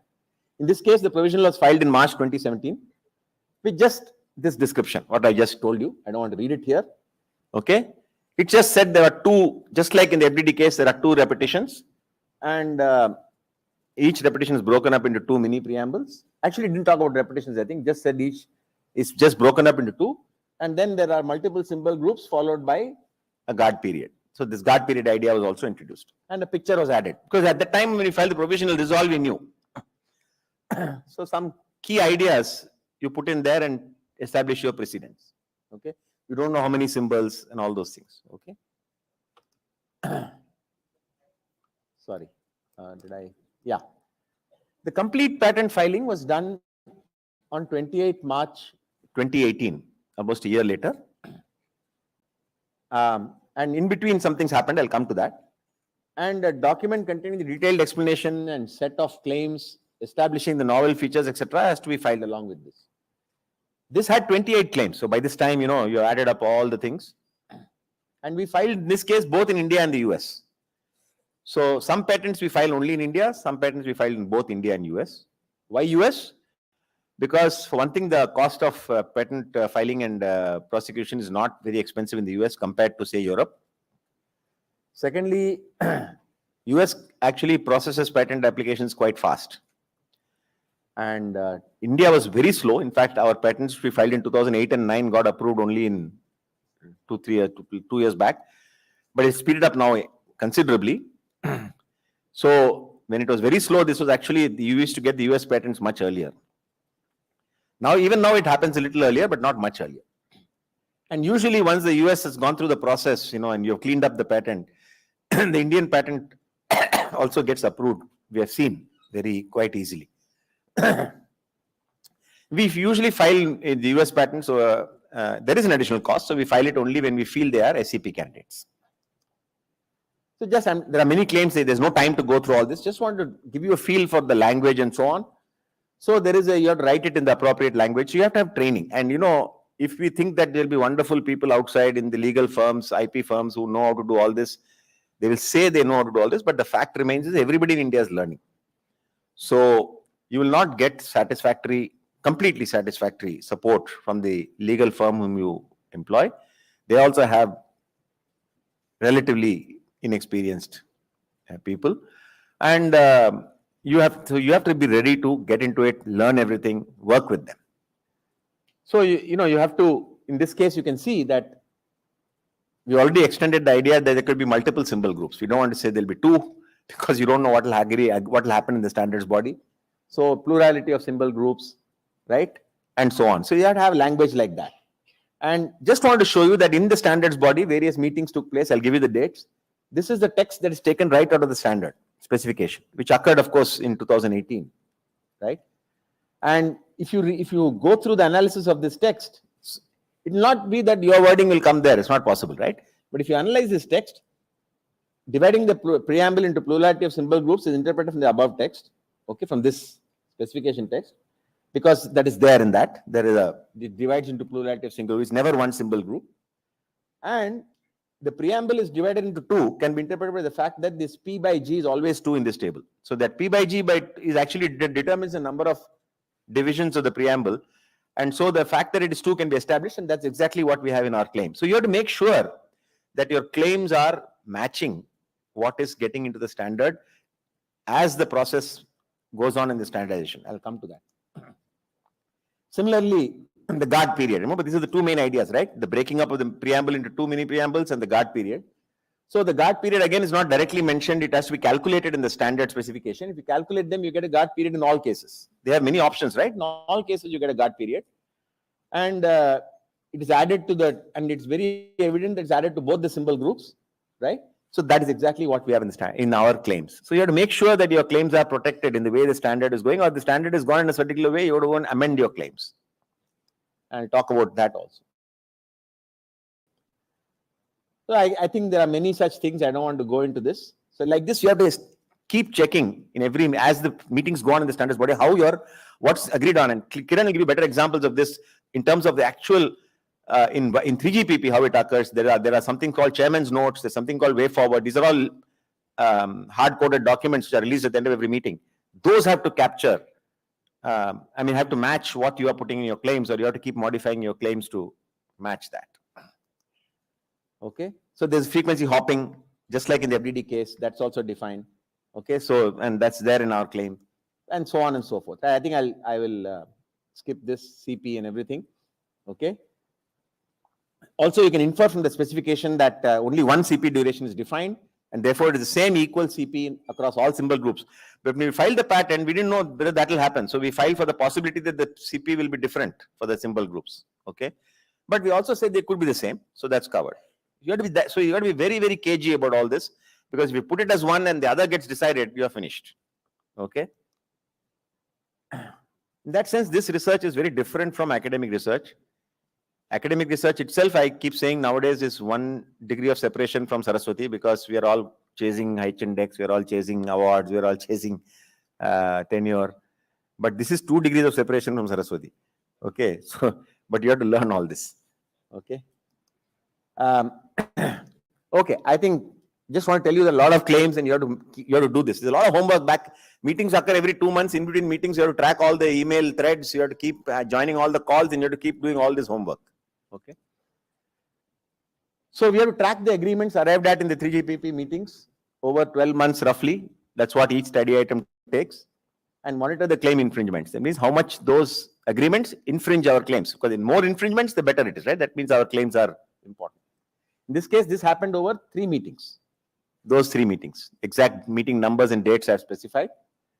And the specification got frozen in June 2018. That is why we filed the May, patent filing around the same period. Of course, sometimes if these go longer, you have to still make your filing and then file amendments. In this case, we didn't have to file initial amendments to match the 3GPP process way forward, because we were able to file the full patent filing after this was finished. But sometimes you have to file a little earlier, and then you have to amend the filings. But we also file amendments for other reasons. I'll come to that later. That happened in this case. But sometimes you have to file amendments just to match the way forward that's happening in the standards body. So after this, now the issue comes that you have filed a patent, but like any other patent, it may have overlap with prior art, patents that have already been granted, or published documents. The patent office examiners will look into this issue, and they will raise what is called office action. So they will send you the US patent office does it very well. They have done this for millions of patents, and they're very well equipped to do this. So that it helps clean up the patent a lot if you file in the US jurisdiction. So they said in the first office action that, it appears that one of your primary contributions is the presence of this guard period in every preamble, and you have put it as a dependent claim, move it into the main claim. So they're also very helpful. They also try to improve your patent. So we did that. The second office action, they actually came with what they felt were conflicts with existing prior art. They said in prior art 1, something is there which is similar to yours, and prior art 3, there is something else. And so you have to go through email exchanges, documents, and so on, and tell them why it is not so, etc. And then they'll even suggest that you make some changes in your claims to capture what you're saying, and you do those. Okay, you make those amendments. Then they came back. This is in 2020, 2 years later, and said, no, we think that if you combine prior art 1 and 3, we think it is overlapping. Okay, and now it needed a phone call, an actual presentation to convince the examiner that it's not so. Okay, and again some amendments were filed to capture this, why it's not so. So they're not, while it's a somewhat of a process where it's you can say oppositional, it's also a process in which you can get helped to improve your patent, provided you do have something that's novel. Okay, and so the main claim, the independent claims, were all modified as a result of these office actions. And finally, the patent was filed and the patent was granted. Now, based on those analysis, we feel that it's an SEP. Okay, now there is no office that will declare that yes, this is an SEP and this is not an SEP. Okay, this is like, I go around telling people I'm great. Right? That's so. So the only way is to test it by telling anybody who implements the standard that you have to license this patent from me. At that point, they can challenge, saying, I don't believe that this patent is essential. And you have to be ready for another legal battle if required. Normally, if you are an established player and have lots of patents, etc., people settle all of this outside, But if you're a new player on the block, there may be an attempt to take you to court to see whether you can survive that and push you out of the play. That also can happen. Okay, so it's not, the job is not done even if you think you have a good SEP. I think there is an issue of size, there is an issue of numbers, there is an issue of ability to prosecute. Okay, so sorry. In summary, the ideation in this, compared to, of course, some of the other patents will require simulations to be done. It may involve performance of the RF link, and then you have simulation results to use in the standards body to convince others that you have something better and so on. I didn't take one of those kind of patents because it's even harder to explain in 15 minutes, but some of it may involve that. The ideation in any case, in many of these cases, may take only 1 day or 1 hour. But the work that follows that will take 3 years. Okay? You have to have patient and persistent attempts to incorporate your text, what you want, into the and your ideas into the standard. So that whole process, you can't skip meetings. You have to keep going. You have to keep persisting. You have to keep fighting. You have to keep having offline meetings to try to negotiate agreement. And this happens over several meetings, spread over 1 year or more. It's very, very arduous. And anybody who thinks that the people who do this enjoy the foreign travel, so-called foreign travel, and enjoy these things, they are totally mistaken. This is very hard work, and it gets very tiring and taxing on the body once you get into this. The amendments to the patents that you have to keep filing to reflect the emerging consensus in the standard, the way forward, as you mentioned, he'll talk more about it. The amendments to satisfy the patent examiners finally, okay, about the novelty of and establish the novelty of this patent. So a typical standard, 5G standard may have hundreds of SEPs, not thousands, but hundreds, right? There are thousands, maybe 50, 60 times the number of patents which people have related to the 5G standard, but only a couple of % of those will be SEPs. Generally, many entities in more advanced countries tend to file a lot of patents, and a smaller fraction become SEPs. In our case, we are funds limited, so our ratio is not that high. I mean, our ratio is not that small, but still, even in our case, the number of patents we file is easily about 9-10 times the number of SEPs that we think we have. And even the specification of a single signaling bit, 1 will indicate this, 0 will indicate this, some feedback that you're giving from the UE to the base station. If the standard has the same definition, you have got a SEP. Okay? So don't think that all SEPs are something on OFDM or some, error correcting code and all that, some very basic fundamental thing. Lot of things are like this. But all of them take this effort because there'll be somebody else trying to do the opposite, okay, or something different. So this is what it's roughly about. I hope I've conveyed some picture, and maybe once Kiran has done his part, there is a better picture that comes and not a confusing picture. So thank you very much.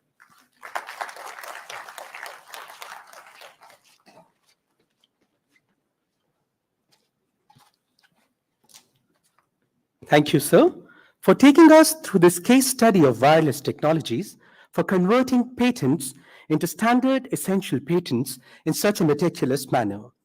We also have in the midst of us Professor Kiran Kuchi, who is a professor in the Department of Electrical Engineering at the Indian Institute of Technology, Hyderabad. He leads 5G Advanced and 6G research and standards development efforts at 3GPP. Professor Kuchi is the author of more than 200 international patents. Some of them are declared as 5G standards essential patents to TSTSI and 3GPP. Professor Kuchi founded Visig Networks Private Limited, an IIT Hyderabad technology incubator. Visig has developed and commercialized a 5G base station and user equipment. It's a pleasure to have you here, sir. May I request you to please deliver your talk?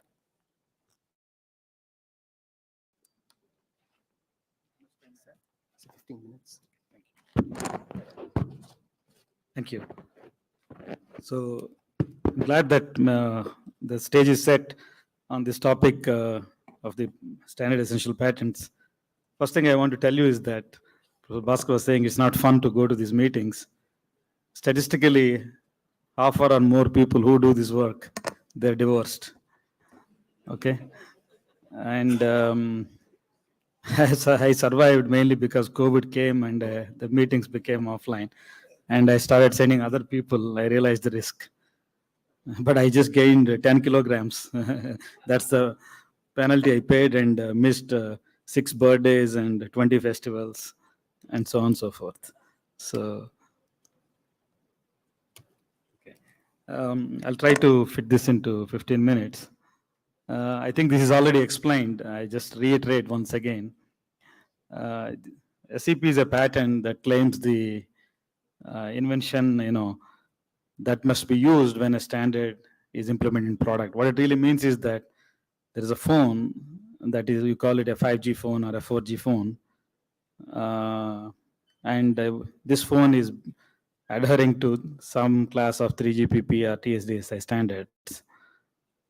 If you have a patent that is mapped to a standard, that's enough, because this phone is anyway adhering to that particular standard. You don't have to go and prove that my patent is included in this device. But of course, if you have a unique way of displaying and somebody uses it, you have to go and prove that the device is using your idea. But that's not required with SEPs. In SEPs, it's a pen and paper exercise and go to the court if required. Not necessarily prove that a chip uses your idea. Okay, next, I'll go to the next.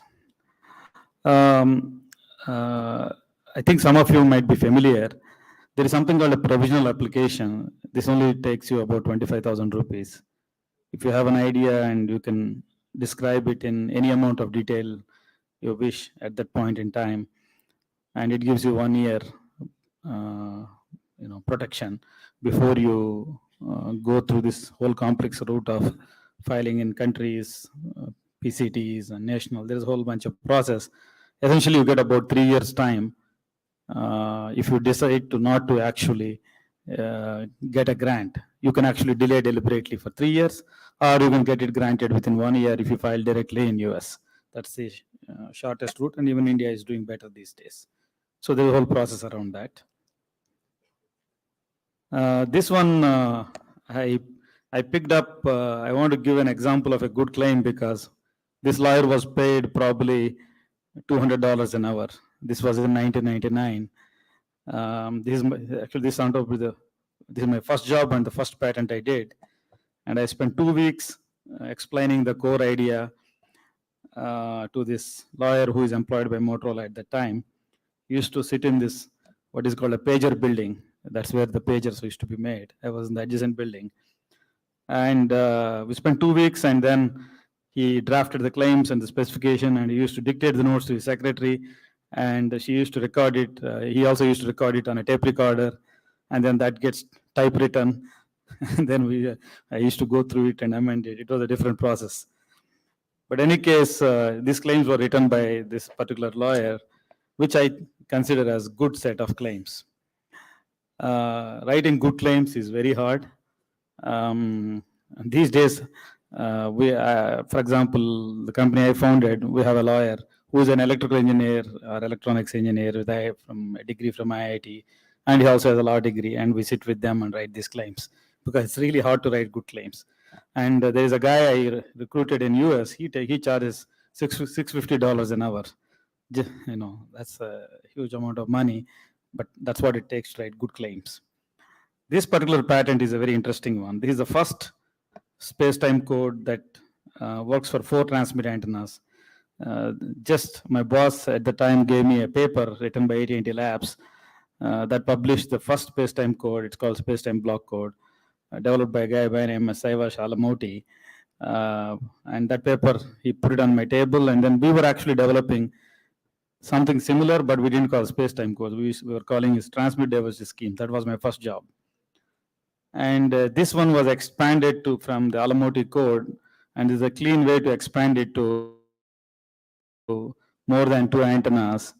And algebraically, it was shown that it's not possible to construct space-time block codes more than 2 antennas. The linear algebra doesn't allow that. So I have to play some tricks, and this is one of those tricks. So the top portion is one transformation, linear algebraic, and the bottom portion is another transformation. There's a switch in between. And then we use a bunch of spreading codes and other dimensions to expand these transformations onto other antennas. And Motorola fought tooth and nail to get this into wideband CDMA standard. Well, there was no consensus. So idea had to be dropped. So just because you have a good idea, it doesn't mean that it gets into a standard. It was dropped. But later on, what happened is that 8 years later, a variant of this code is implemented in LTE. All LTE handsets and base stations use this transformation. But this patent is still not valid for that because that's an OFDM system. All these transformations were done on spreading codes in time. In OFDM, everything is manipulated in frequency. So if this patent has to be read on to OFDM, you have to change some 10 words. Then you have to read on to OFDM. But that doesn't mean this is an SAP that reads onto the 4G. It is not. So the way in hindsight, this patent could have been written in such a way that it can be applied to CDMA, TDMA, and OFDM. That's what we do actually when we write patents. We try to make it, this applies to space, time, code, all sorts of things, okay? But of course, this is 1999. There was no OFDM in cellular back then. So the point here is that the way you draft the claim, it has to be so general and so elegantly written that it should be applicable and be enforceable even after 10 years in a different setting, in a different standard, which is hard to do, but a good claim can achieve that. That's hard to do. That's why you pay $700 an hour to somebody else, not the inventor who writes these claims. What are the prerequisites? Usually, you should have a year or 2 experience attending standards meetings, knowing standards, doing simulations, computer study, computer simulations. You have to have a good deal of exposure before you can actually come up with an idea that's patentable. At least a year of experience is required after you graduate from college, and somebody should guide you. I mean, it's not that you sit there and you create an SCP. It doesn't work like that. But there's a complex system around that. You have to be in a group, working in a group, and somebody can guide you. So typically, a person working on a year or more on some technology should be able to develop ideas like the one that I've given as an example. So what I want to actually drive the point here is that SCPs includes the 2 words, standards and patents. So what is this link? I mean, let's say you say, I have a patent. Can I make it standard essential? Well, actually, it's very hard. You can't take a patent that exists and make it standard essential. That's probably the hardest thing, because you have not actually conceived an idea in the context of a standard that has industrial utility. Of course, this is possible, but maybe one in a million can be of that kind. And those are rare patents. It happens, but very infrequently. But from an industrial setting point of view, generation of standard essential patents requires you to be part of standards development process. This is a prerequisite, more or less. So I'm giving 3GPP as an example. Of course, this holds for IEEE, TSDSI, and any other SDO. In order for one to drive these, develop these ideas and make them part of standards, there are two reasons why you participate in a standard. First of all, you want to build a standard. That's for the benefit of the ecosystem. You don't go there for the sole purpose of developing standard essential patents. I mean, of course, that's your selfish reason to be there. But the other reason is that you have to build a standard that's usable for the society. So standards development process is a very unique exercise. It's a contribution to the society from a company. But of course, the selfish reason is that you want to control the product, control the ecosystem, own patents. There are two parts to this. So if you want to really succeed in promoting your ideas and incorporating the standard, you can't just be selfish all the time. It doesn't take you anywhere. You will be discarded, thrown out, or disliked. So you have to actually contribute to the project. You have to be a good member of the team. You have to add value. If I'm going to a 3GPP meeting, let's say I'm a newcomer, I can't just go and bulldoze the whole place. You have to earn the goodwill. People have to feel that you bring value to the table. Then only your ideas will be heard. It's all done through the process of consensus. So in all these work item development, study item development, everything is based on consensus. You don't vote all the time. Of course, voting is there when the situation gets very complex. And these standards evolve highly incrementally. You don't just get everything done in 3 months or 6 months. It's an incremental process, and you have to go there, contribute, look for opportunities, solve problems. Everything is all the inventions takes place on the fly. Of course, sometimes you may be clever enough to develop, let's say 6G is coming, then you develop your patents. How do you do it? Well, you kind of know what was missing in 5G, 3G, 4G. That's because you have done that. And you know what needs to be solved, and you develop a portfolio of patents, but you have to be armed with a large number of patents, large number of ideas. You can't go and say, well, I have this great idea, and this you try to incorporate. That doesn't work. You have to actually be armed with a lot of different ideas. Some of them you have to give up, some you try to incorporate. It's a complex exercise. But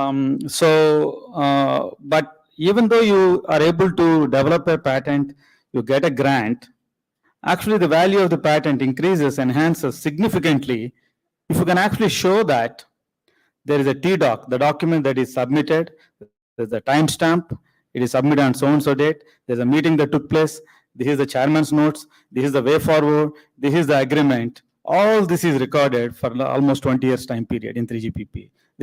All these records are kept for a purpose, because when enforcement happens, when you go to a court of law, these are the things that matter. You have to be able to establish that. It's just not that you got a patent grant. You actually contributed, it's all time-stamped, and you have to explain to a judge that you have really done this work yourself. That matters a lot.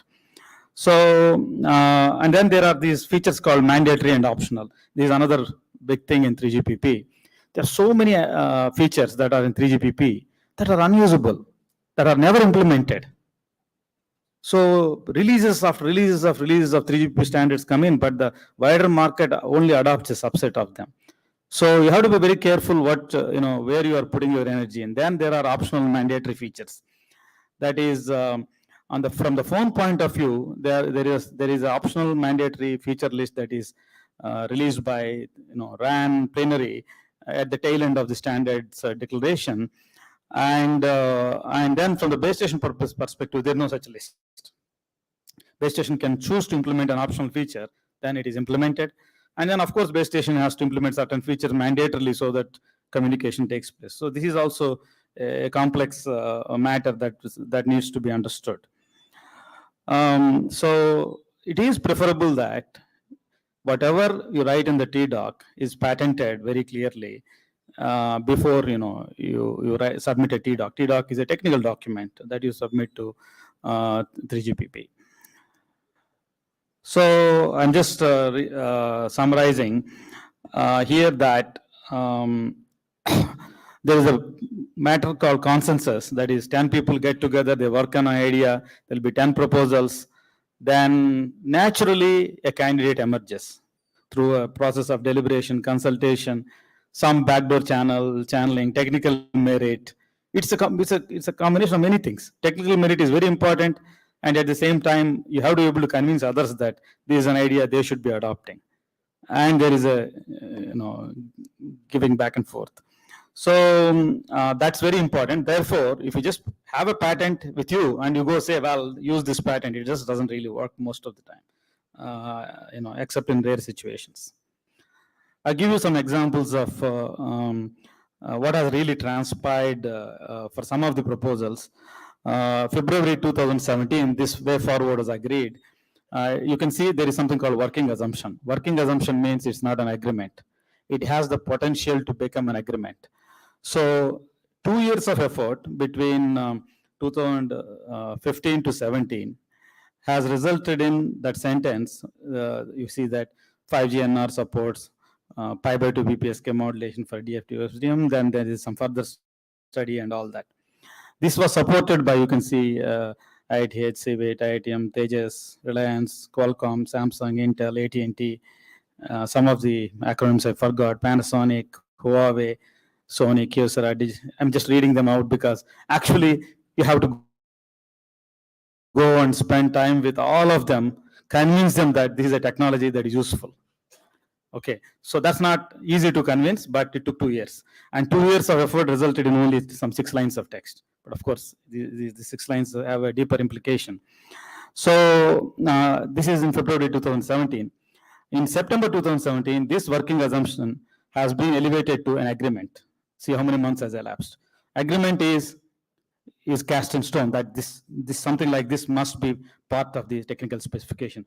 But yet there are so many things that are unresolved. So agreement says that what kind of pilots should be used for this waveform, what should RAN1 do, what RAN4 does, and all that. And again, so many people have supported this contribution.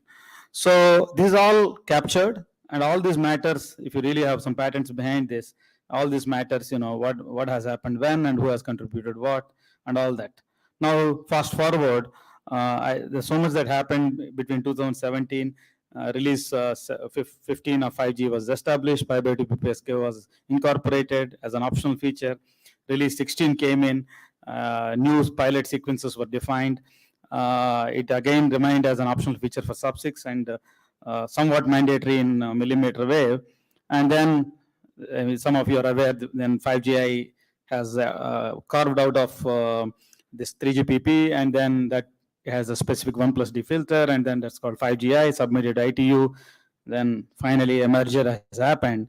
And in the merger, what really happened? Well, actually, of course, I didn't put all the text. This note was added.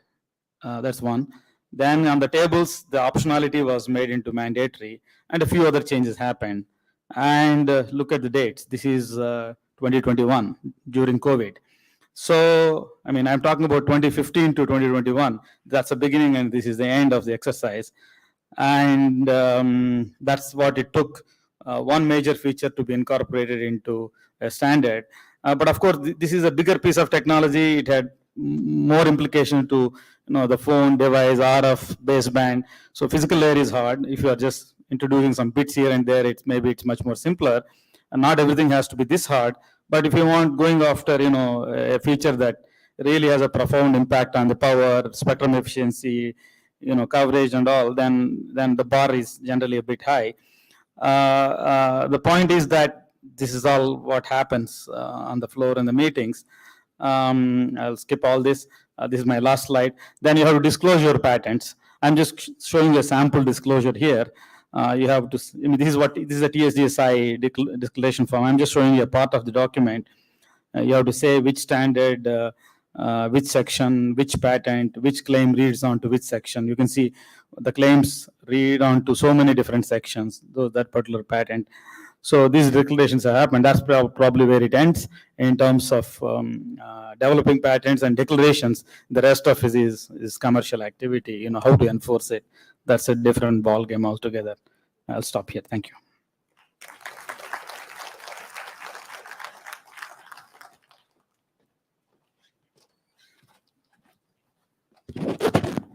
Thank you, sir, for bringing to the fore various aspects of a standard's essential patent, including the underlying processes and procedures. Our next speaker is connected with us virtually.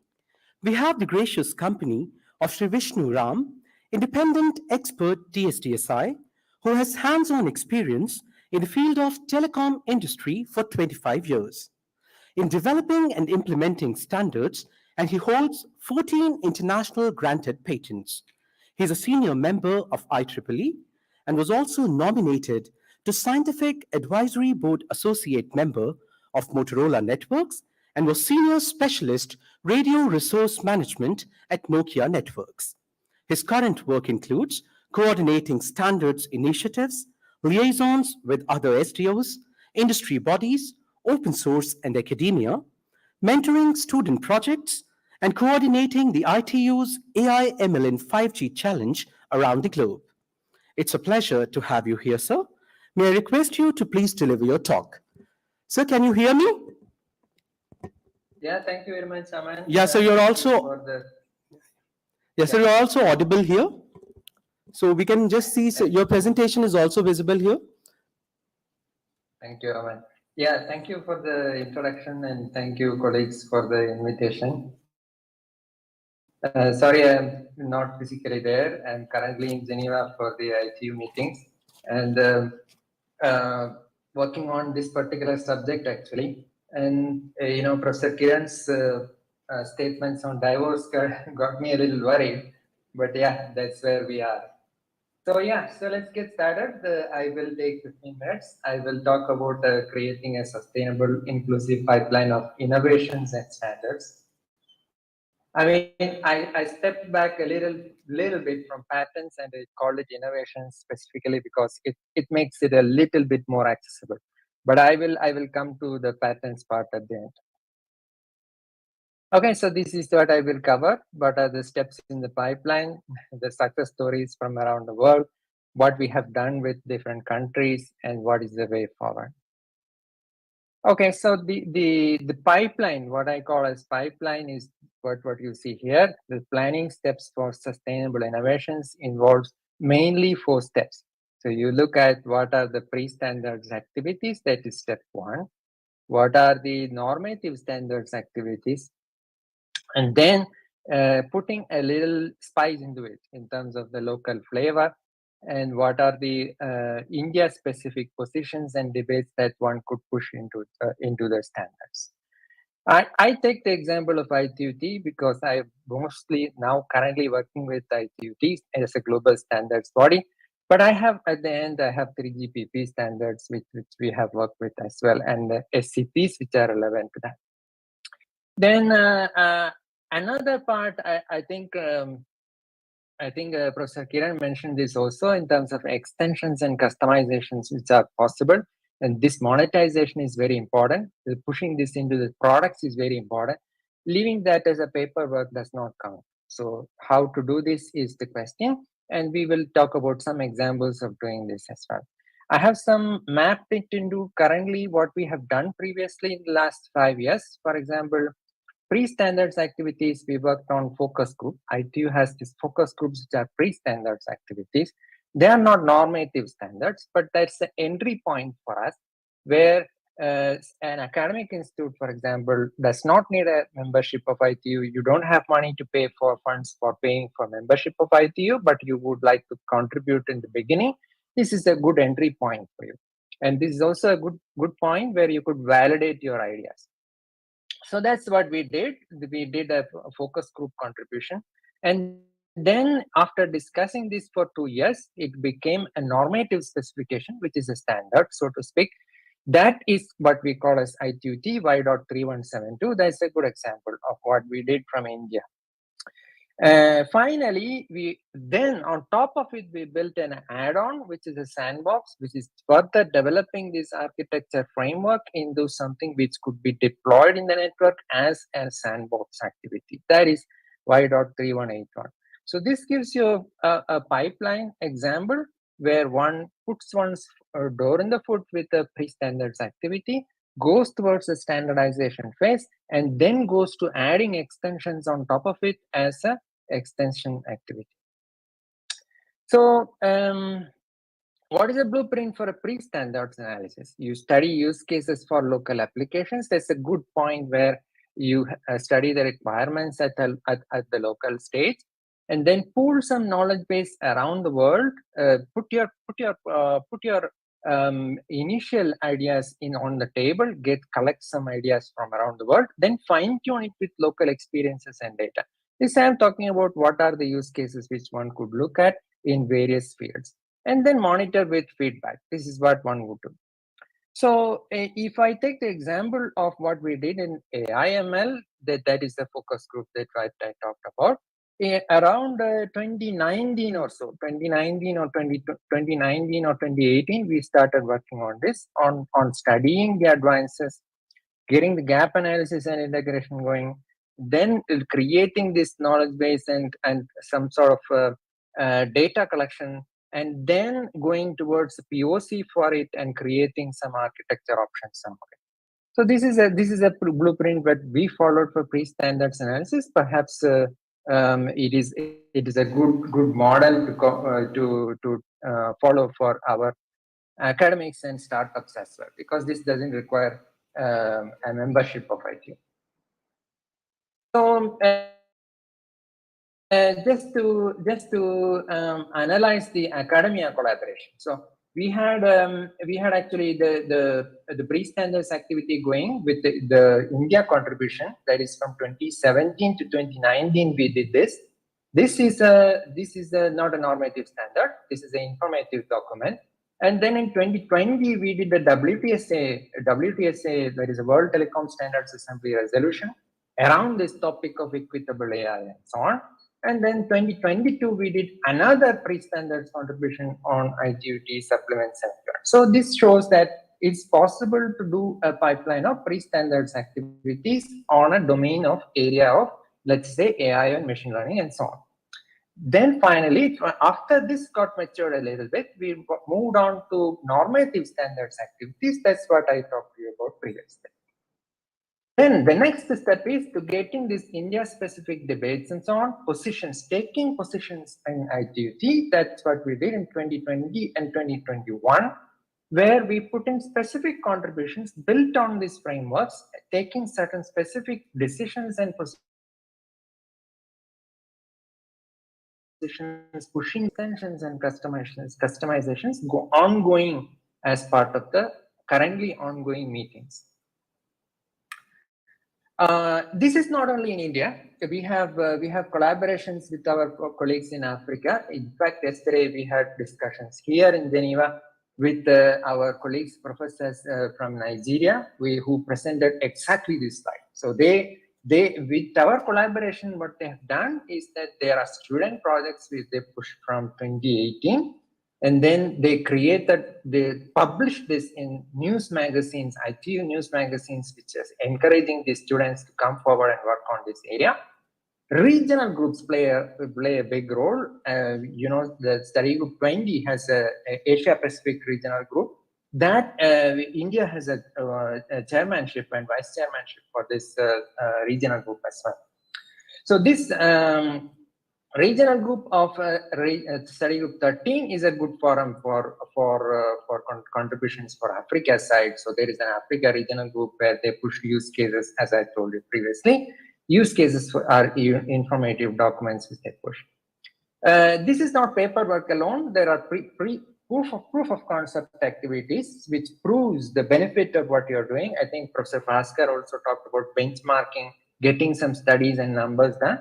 This is actually the activity to do it, the build-a-thon activity, that is to create proof of concepts and do studies on the network, on test beds to show that some of these ideas really work. Okay, so this is the steps which they followed and along with our collaboration. That is the step one is to form a team of students and scholars working on this, brainstorming on this, and wider consultations with ITU meetings and submissions for which follows. Another activity which we also did is to crowdsource some of these innovations. That is pooling these knowledge bases from around the world. That is, a baseline one baseline of simulation resources, which forms the baseline for all these activities, data, AI, ML models, and knowledge bases, which are shared as well. This is actually done as part of the AI ML 5G challenge from ITU. We have opened data, models, and code. Yesterday, the Deputy Director General announced the data for energy management from base stations, which is real network data as well. So there are 4,000 plus participants. I'm not going into details, but this also forms a pre-standard study sharing knowledge base and simulation resources, which you can use to create this sustainable pipeline for innovations. Another aspect is the use of open source. There is what you see here is Linux Foundation AI, but there are other open source bodies as well. There is a large bunch of code. You don't have to start from zero. You don't have to start from scratch. There are 330 projects just under Linux Foundation AI I'm talking about. There are other forums in open source as well, which you can take advantage. And this is free of cost, no membership. You are free to use, and you're free to look at reference and as well build upon. Okay, so how do we use this to lead the way for innovations for good? So first thing that we have learned is that mentoring, collaborating with ITU, important for academia in developing countries. This is really important. Open source and AI and network autonomy are important features for 6G. This is what we are currently focusing on. I told you about publishing open knowledge bases that lowers the barrier for contributions, and that's where we have put in our innovations. We are also now currently looking at large language models as a portal for opening contributions, putting in contributions assisted by such models. As you know, WTSA 24 is planned to take place in Delhi in fourth quarter of 2024 in India, and this is a good opportunity for all of us to put some contributions as well.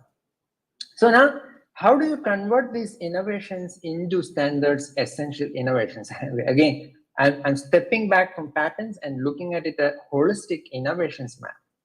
You look at a cluster of core ideas, like Professor Kiran mentioned just now. You look at a cluster of core ideas. Let's look at what you see on the right side is my set of patents where I have for a set of core ideas. What is that set of core ideas?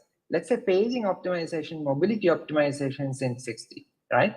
So you take that core idea and then develop it in the form of these clusters that you see here. One is the SDO specific instance. So you look at ITU, you look at 3GPP, you look at IETF, whatever it may be, wherever you go. You look at that SDO specific instance. That is one part of it.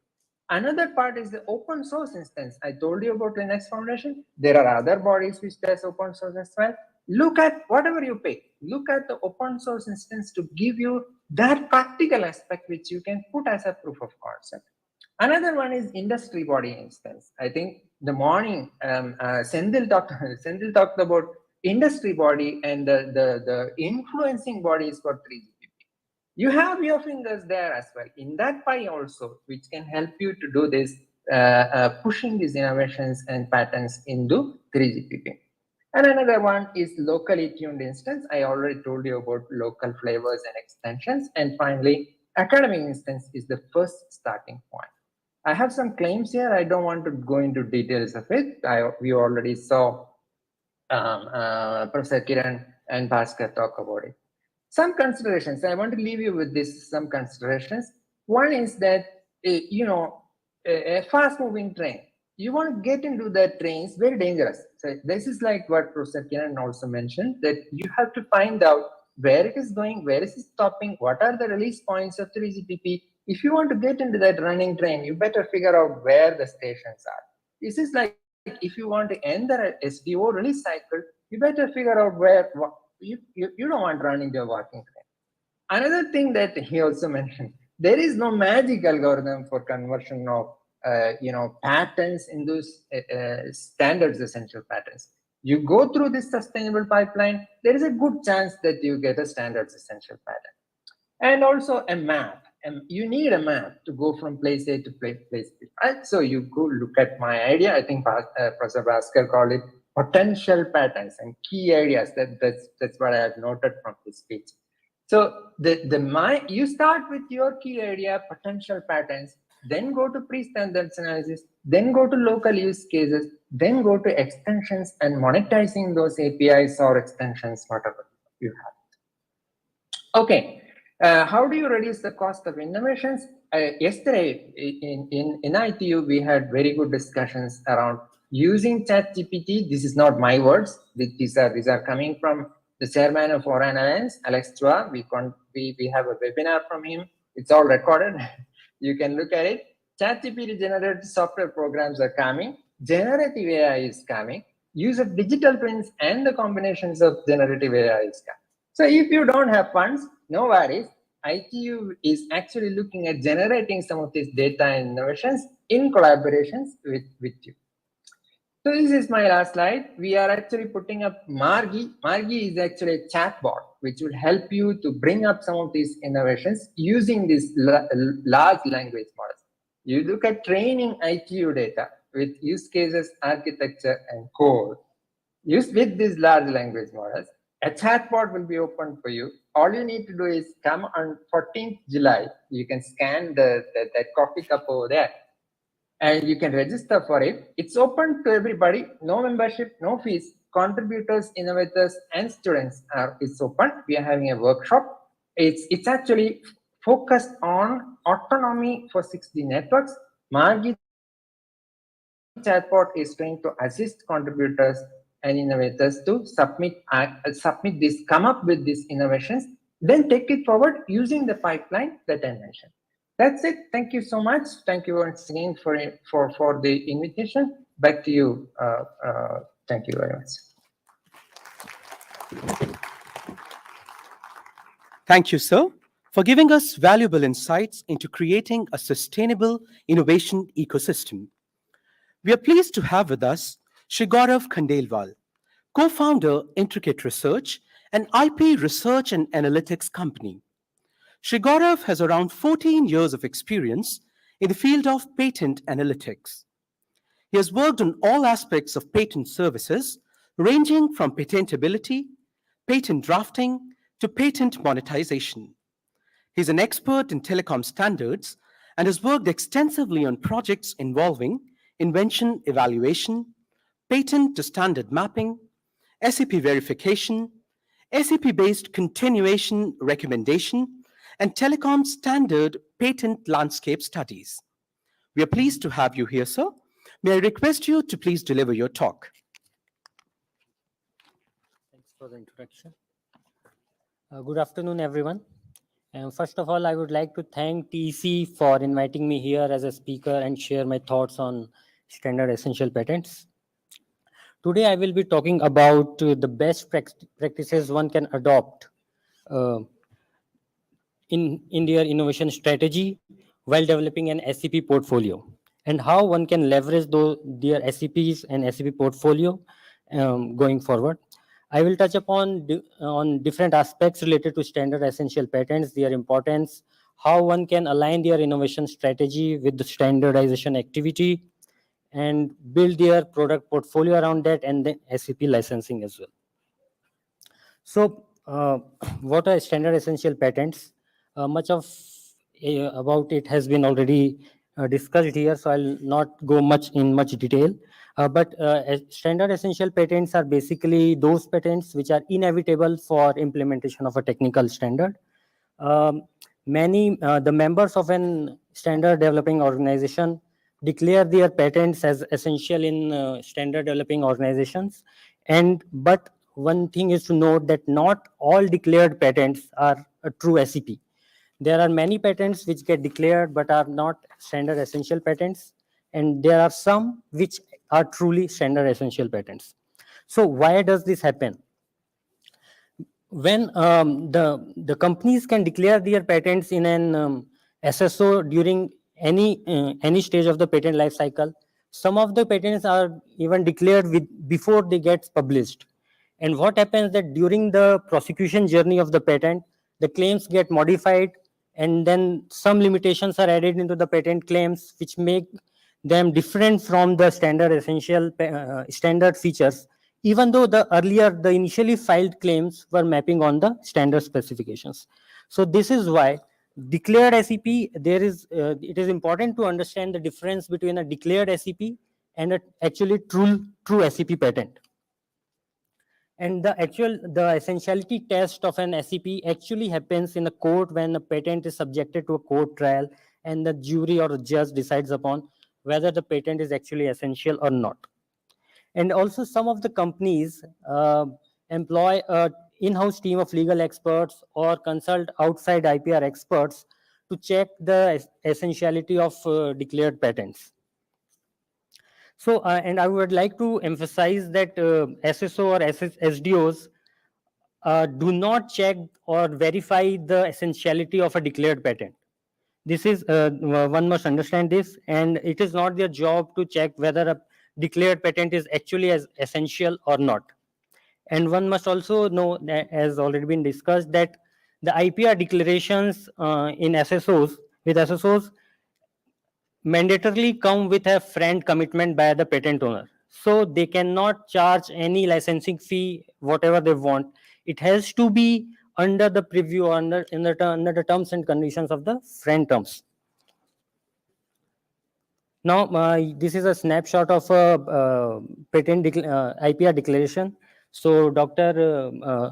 Kiran already showed a snapshot similar to that. So I'm just skipping this. This slide shows the importance of SEPs as they hold a very strategic value for the patent owners. It acts as a defensive as well as an offensive business tool or business strategy tool for the patent owners. SEPs promote interoperability as the product from different manufacturers can work together if they comply with a technical standard. It fosters innovation. It ensures fair licensing practice in the industry. And there are other benefits that, such as it has a global impact. It improves the reputation of the patent owners, and it also brings a kind of predictability and stability in the technology domain. Now, let us take a deeper look that how one can embark on a path to develop an SEP portfolio, and what are some of the important steps during this journey. So first of all, one needs to plan their direction of innovation well in advance, such as, for example, as discussed earlier, that for example, for 5G, the first commercial rollout of 5G happened somewhere around 2019. But the requirements or the ITU started working towards the 5G specifications and defining the requirements of 5G way back in 2012. So you can see there is a gap of 7 years when the planning actually started by ITU. The practicing entities or the companies had started planning well before that as well. So there is a clear, you can clearly see that the planning starts well ahead of the actual launch of a technology standard. Now, when you are doing a planning, one should look at what are the technology white spaces, like what are the future use cases, which and what are the requirements of those use cases, whether the existing technologies and the standards are able to fulfill the requirements of use cases, and then you find out what are the problems the future applications may face, and then suppose you find out 10 or 12 problems which are there, and then based on your own technical expertise and your team's technical expertise, you choose certain problem areas where you try to solve those problems, and in that path you tend to create some inventions and you innovate something new. And then when you reach a solution, you should also then look at whether there are similar solutions in the which have been developed in the due course of time, which are also targeting those particular problems. And then if you think that, okay, there are some better solution and I need to improve my solution, you should work on that. And when you reach a final solution, then you can think of filing a patent around that. And then as Dr. Ramamurthy and Dr. Kiran said, that there is a patent filing procedure that you either file a provisional patent or a PCT application. Based on the timeline, you see that when that solution can get into the market, and based on that you decide your patent filing strategy. And when you decide to file a patent, it is important to first conduct an invention screening so that you see that whether someone has also developed a similar solution. Because if someone has developed such a solution and if you go ahead with patent filing, you might face problems while patent prosecution. So it is very important to get a patent screening or invention screening study conducted before filing a patent, which we sometimes call novelty search or patentability search. And when, if you find that your invention is actually novel and at the moment nothing similar to it exists, you go ahead and file your patent. And once you file your patent, then you should also contribute or propose your solution in the standard organization meetings. Because even if you don't propose your solution, it is they are not likely to get included in the standard. So, and once you propose your solution, it is important, as said before as well, that it is very essential to be active contributor and active part of those standard meetings, standard body meetings, to push your invention, to generate a consensus around it, to make the members of the standard body aware of your solution, what are its advantages and why it should be included in the standard. And similarly, when the standard standard is getting developed, you should continuously monitor your patent portfolio to see whether the patents that you have filed, they are actually going in line, or they are in line with the direction in which the standard is progressing. And suppose if you find that there are certain patents which are not in line with the standard, the direction which standards are moving, and are unlikely to get included in the standards, either the current standard or the future standards, then you can decide to prune those patents, and rather than investing much time and effort on those patents. And then when the specifications get finalized, then you do a patent declaration in those standards in which you think that your patent is relevant to, and then you declare your inventions. And then when your patent is about to get granted or has granted, you kind of check that whether the patent claims that you have written and the specification that you have drafted in for your patent, you check whether there is any technical matter in your patent which has not been claimed yet, but it is relevant to the technical standard. And if you find any such unclaimed technical matter in your patent specification, then you can go ahead and find a patent of addition, as it is said in Indian Patent Office, to broaden your patent portfolio and its coverage for the standard related features. And then when the patent gets granted, then it is open for licensing activity. And when doing a patent licensing activity, it is important to check whether the patent is actually essential or not, whether it is mapping with the technical features which are described in the technical standard. So this is an example of patent to standard mapping, which we tend to generally create for our clients. As you can see here, that the priority date of the patent was August 2012, and the publication date of the standard on which that patent claim is mapping is June 2018. So there is around a gap of 6 years between when somebody thought of this invention and filed a patent application about it, and when that feature was actually got included in a published standard.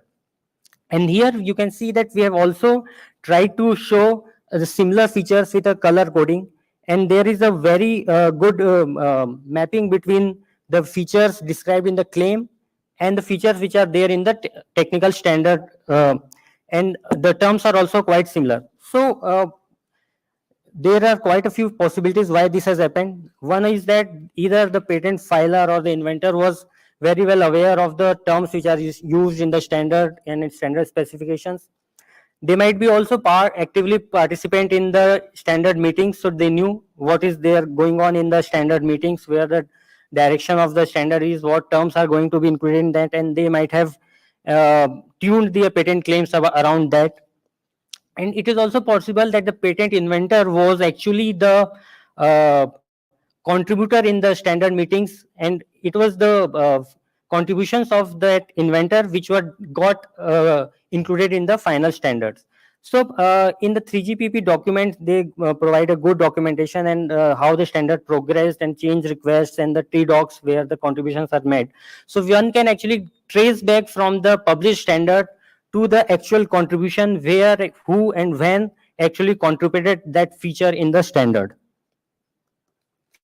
Now, over the course of our experience working with the industry players, we have seen that the startups are many of the startups are hesitant to enter industry or work in the SAP domain because they see that it requires quite a lot of time and money and investment, and the results with the effort they are putting in now, the results are not immediately visible. The results will be visible in a due course of time, sometimes even 5 or 6 years after. So they are kind of hesitant to enter this area. So we need to make them aware that it is okay, and and also we should make them aware about the importance of patents, SEPs, and also we kind of suggest them that apart from investing your efforts into SEP, you should do that. You must invest your time, effort, money in the SEP related patent portfolio development, but you should also work on other features which are not covered by SEPs, and work and develop some innovative and unique solutions which can act as a unique selling point for your products. That will help you get a market and generate a market presence, capture market, and then using the revenue of your market share and the products, you can then reinvest that money into development of your SEP related patent portfolio. So it is essential to emphasize that the SEP strategy should be planned with a far-sighted view. It should be planned very carefully, and a long-term vision is very important when you are thinking about generating or developing a SEP related patent portfolio. The next slide talks about briefly talks about the SEP licensing, that there is in licensing that someone who does not have a patent can take the license from other patent owners. The SEP owners can or they must license out their patents on friend terms, and then when there is a deal happening between two patent SEP owners, then it is a cross licensing deal where they take license or license out each other's patent, and then there is monetary value involved based on the strength of their respective patent portfolios. So here are some of the key takeaways from my presentation. That one of them is that innovation is the key. One should try to file as many patents as possible, covering the each and every aspect of their solution. It is not, as rightly said before by both the professor, that it is not that you file a patent and it will get included. It is not a guarantee that it will get included in a standard. So you should, when you are filing a patent or you are developing a solution, you should take a holistic view. Try to protect each and every variation of your solution which you can think of, so that all the bases are covered, because you never know that which variation of your solution will get finally included in the standard. So it is very important that one should keep a far-sighted view. One should keep a long-term plan, and then protect each and every aspect of their invention, so that there is a less likelihood of missing out on anything. And then one should actively participate in standard body meetings to understand where the standard is progressing, what is the status of their patents in view of the standard where the standard is progressing, the features which are getting included in the standards, and whether their patent applications are in line with that or not. And this will also make someone the person abreast with the standardization activity, and increase the chances of inclusion of their invention or their patents in the standard body. And it will also give an idea where what is the technology landscape, and also give you an idea where what is going to happen in the future releases, what the standard bodies are thinking about, what to include in the future releases, what is your plan about that, so that you can plan your existing R&D activity around that and make a good plan about your innovation strategy. That's all from my end. I hope it was informative for you.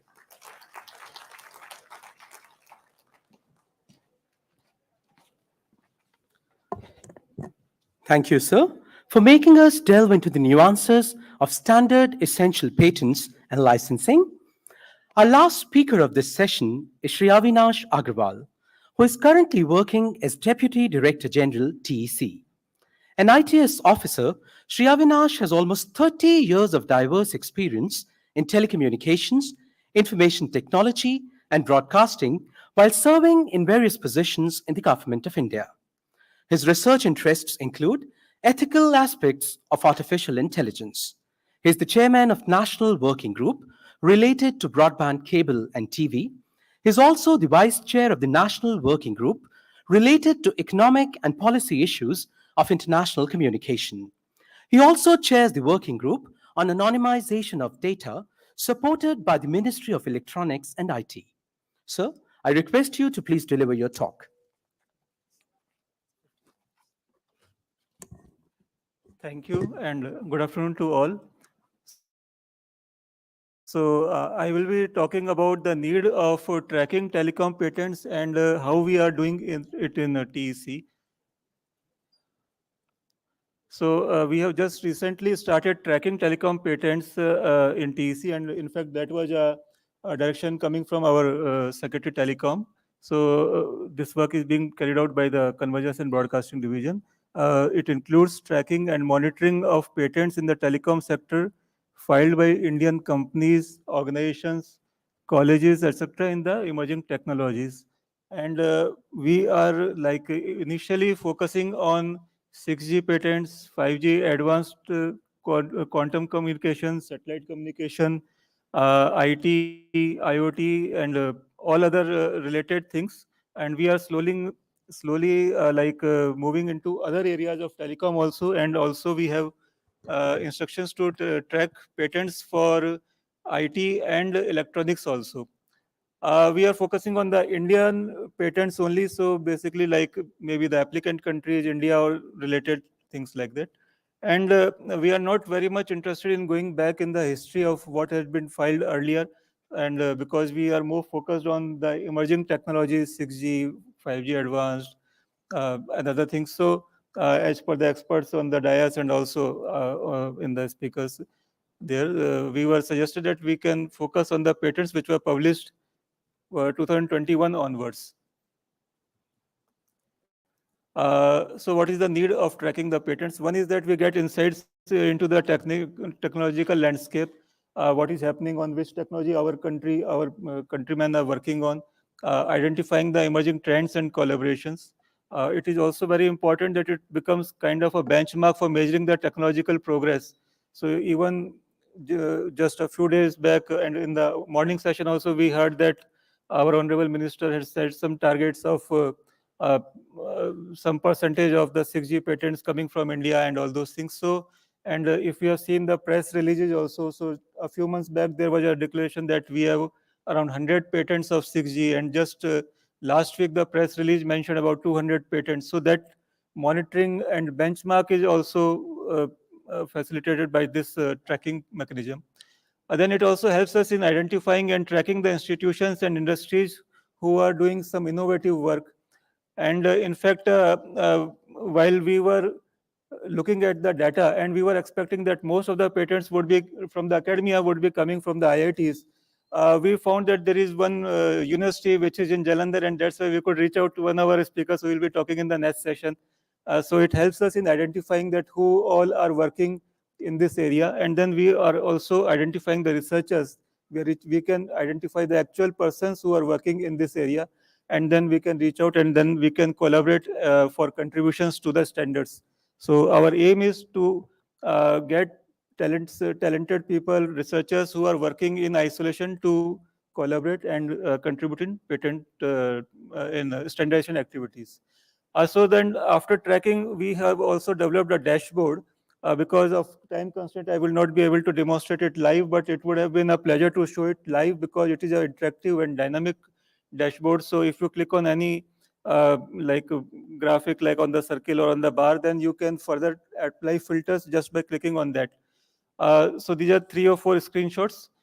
If you see the bar on the left side, broad category left or right, like this mobile technologies, and we see the figure of 221. So sometime back it was roughly 100. And if we can, so this is something I think which is more related to the 6G or 5G advanced patents.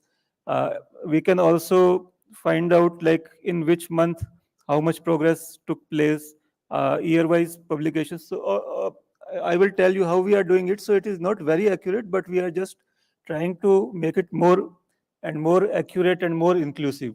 So we have just started a few months back, but this is one of the first screens. Then this is another screen like where you can get the geographical spread. So in fact, through this dashboard only, we could find out that there is a big circle on top of the country, like in the Punjab. And so that we found out that it is LPU University in Jalandhar, which is also having a lots of patents. And then if you can click on any, like suppose I click on Uttar Pradesh, so all data like in the previous slide also, all these figures would change and we'll have only the numbers and bars and all those graphs related to that particular state or section. And then you can apply multiple filters also. And then we also have certain more dashboards like you can have the keyword wise patents, and then you can go to the organizations, and then you can also see the individuals. You can also find out how much is from the academia, how much from the industry, and whether they have been filed in the country or outside the country. So and then we also can find out, like we also have the names of persons and the names of patents, and on the left hand side we have tabulated just one screenshot of the some patents from academia, and the right side we have those from the industry. So how do we get the information? So basically, like we are getting information from the patent websites. Basically, we are following those 3 patent websites shown on the bottom side. We are looking at the Indian Patent Office, then the US Patent Office, and WIPO. Then we also get information from academic institutions. We have tried to reach out to major institutions. We reached to IISc also and some of the IITs. So we are just not relying on the websites, but also getting actual data from most institutions are having their patent offices also. So we have just started, but we'll soon try to have a mechanism that we get information from there, and similarly from industry, and like from individual experts also. If they have some patents, they can reach out to us and tell us. So this is the step. These are the steps that we follow, that we list out certain keywords, we talk to the experts, and then we find out that these are the keywords on which we should do the search. Then we also filter based on the date and other parameters on the basis of applicant country, and then we search primarily on the Indian patent side. Then we also search on WIPO and US patents, and then we also clean the data. Like if there are duplicate entries, then we remove those data, and like this, we are also then adding information that we are receiving from the companies or colleges and like that. So based on all that, we are just doing this work. This is just a glimpse of what the keywords we have used. Like for mobile technology, we used, this is not the exhaustive list, but most of the important keywords I think are available, like beamforming, massive MIMO, meta surface, all those things. Then for radio, we have other keywords. And then because there was some requirement to track the patents related to other verticals like IT and electronics, so we have just started doing that part also. So, and we will be just expanding this list. This is just a sample, but these are not limited to these 4 broad areas or these few keywords. There are many more, but we have just listed a few here for illustration. Then because we need expert guidance on whether we are moving on the right track or not, and whether we can improve our tracking mechanism. So we have just formed an advisory committee, and I am happy that almost all of these experts are available here. We have Professor Abhay Karandikar sitting right there, and Professor Kiran Kuchi, Professor Sirohi, Dr. Dalela is sitting right in the front there, and myself, Sujit, Sanchit, and Harsh. So this is the advisory committee, and we are expecting someone from Tejas also to join. And the idea is that, sir, you can guide us on what are the keywords that we are using, whether we are tracking on the right path, whether we need to improve, and all those things. These are just some of the sample data, like what we have done so far. Based on that tracking, we could see that lots of patents are being filed by the academia, then followed by industry, government organizations, and so on. State-wise also, if we see, then lots of patents have been filed in, maximum are there in Tamil Nadu, then we have in Telangana and Karnataka, then Andhra Pradesh, West Bengal, and so on. So then what next? Like after doing the patents and preparing a dashboard, these are the next things that we plan to do, because otherwise the tracking is of no use. So the idea is that once we have tracked the patents, we have identified the institutions, and we have identified the experts who have filed the patents, then we would like to map the patent holders with our national working groups.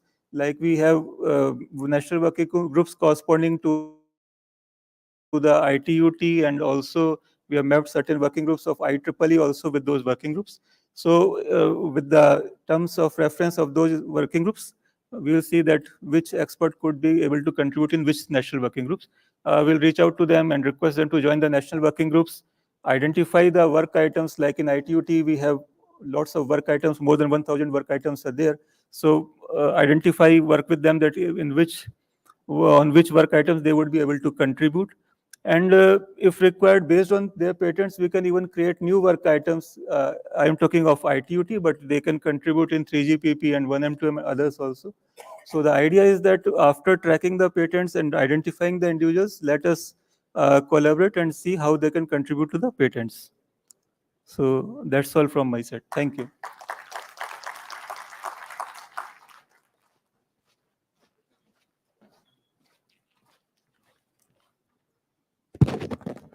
Thank you, sir, for taking us through TC's initiatives towards evolving a telecom patenting ecosystem. We thank our esteemed speakers for this enriching session. May I now request Dr. Pankaj Kumar Dalela, Director CDOT, to formally present a token of thanks and gratitude to our esteemed speakers. Professor Bhaskar Ramamurthy from IIT Madras,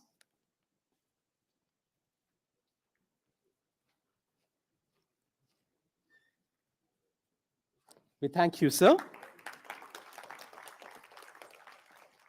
Professor Kiran Kuchi from IIT Hyderabad,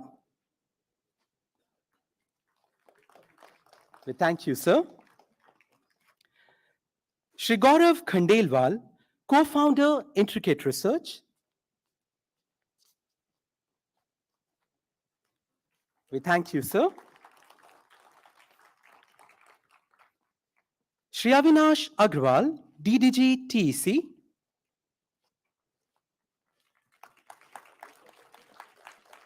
we thank you, sir. We also thank Shri Vishnu Ram, independent expert TSTSI, for connecting with us virtually. I request the speakers to please come forward for the group photo.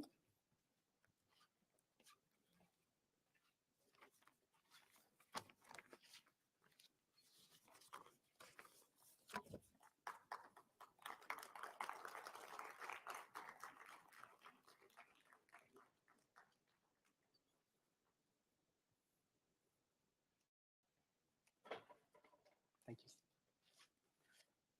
Considering the paucity of time, we'll move on to the next technical session without the break. We'll have the break at the end of the concluding session now.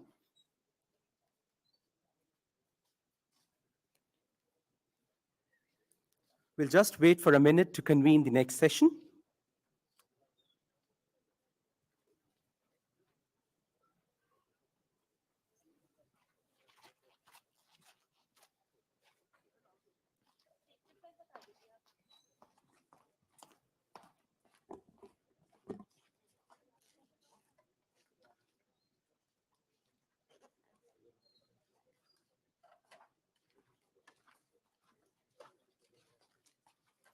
Our next technical session aims to deliberate on the topic how academic institutions can help build a standards community.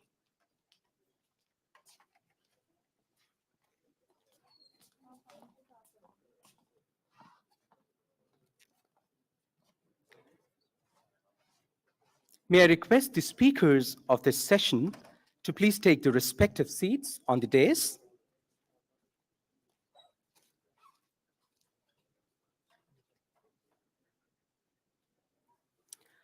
We have with us Professor Abhay Karandikar, Director, IIT Kanpur,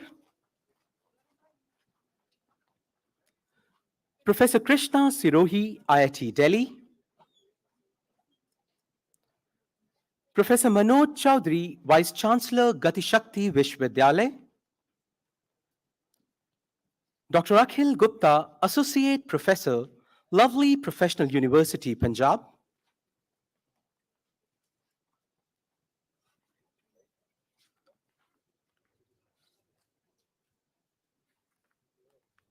it is our privilege to have Professor Abhay Karandikar, Director, IIT Kanpur, as our first speaker in this session. Professor Karandikar was the founding member and chairman of TSTSI. He was also the part-time member of Telecom Regulatory Authority of India. He serves on the board of several companies and has founded and mentored startups in telecom and networking. He also serves on the board of governors of IEEE Standards Association and advisory board of European Union's 6G Hexa 2 Consortium. He's a member of Technology Innovations Group on 6G and chairs the 6G Spectrum Task Force set up by the Department of Telecommunications, Government of India. It's our honor to have you here, sir. May I request you to please deliver your talk.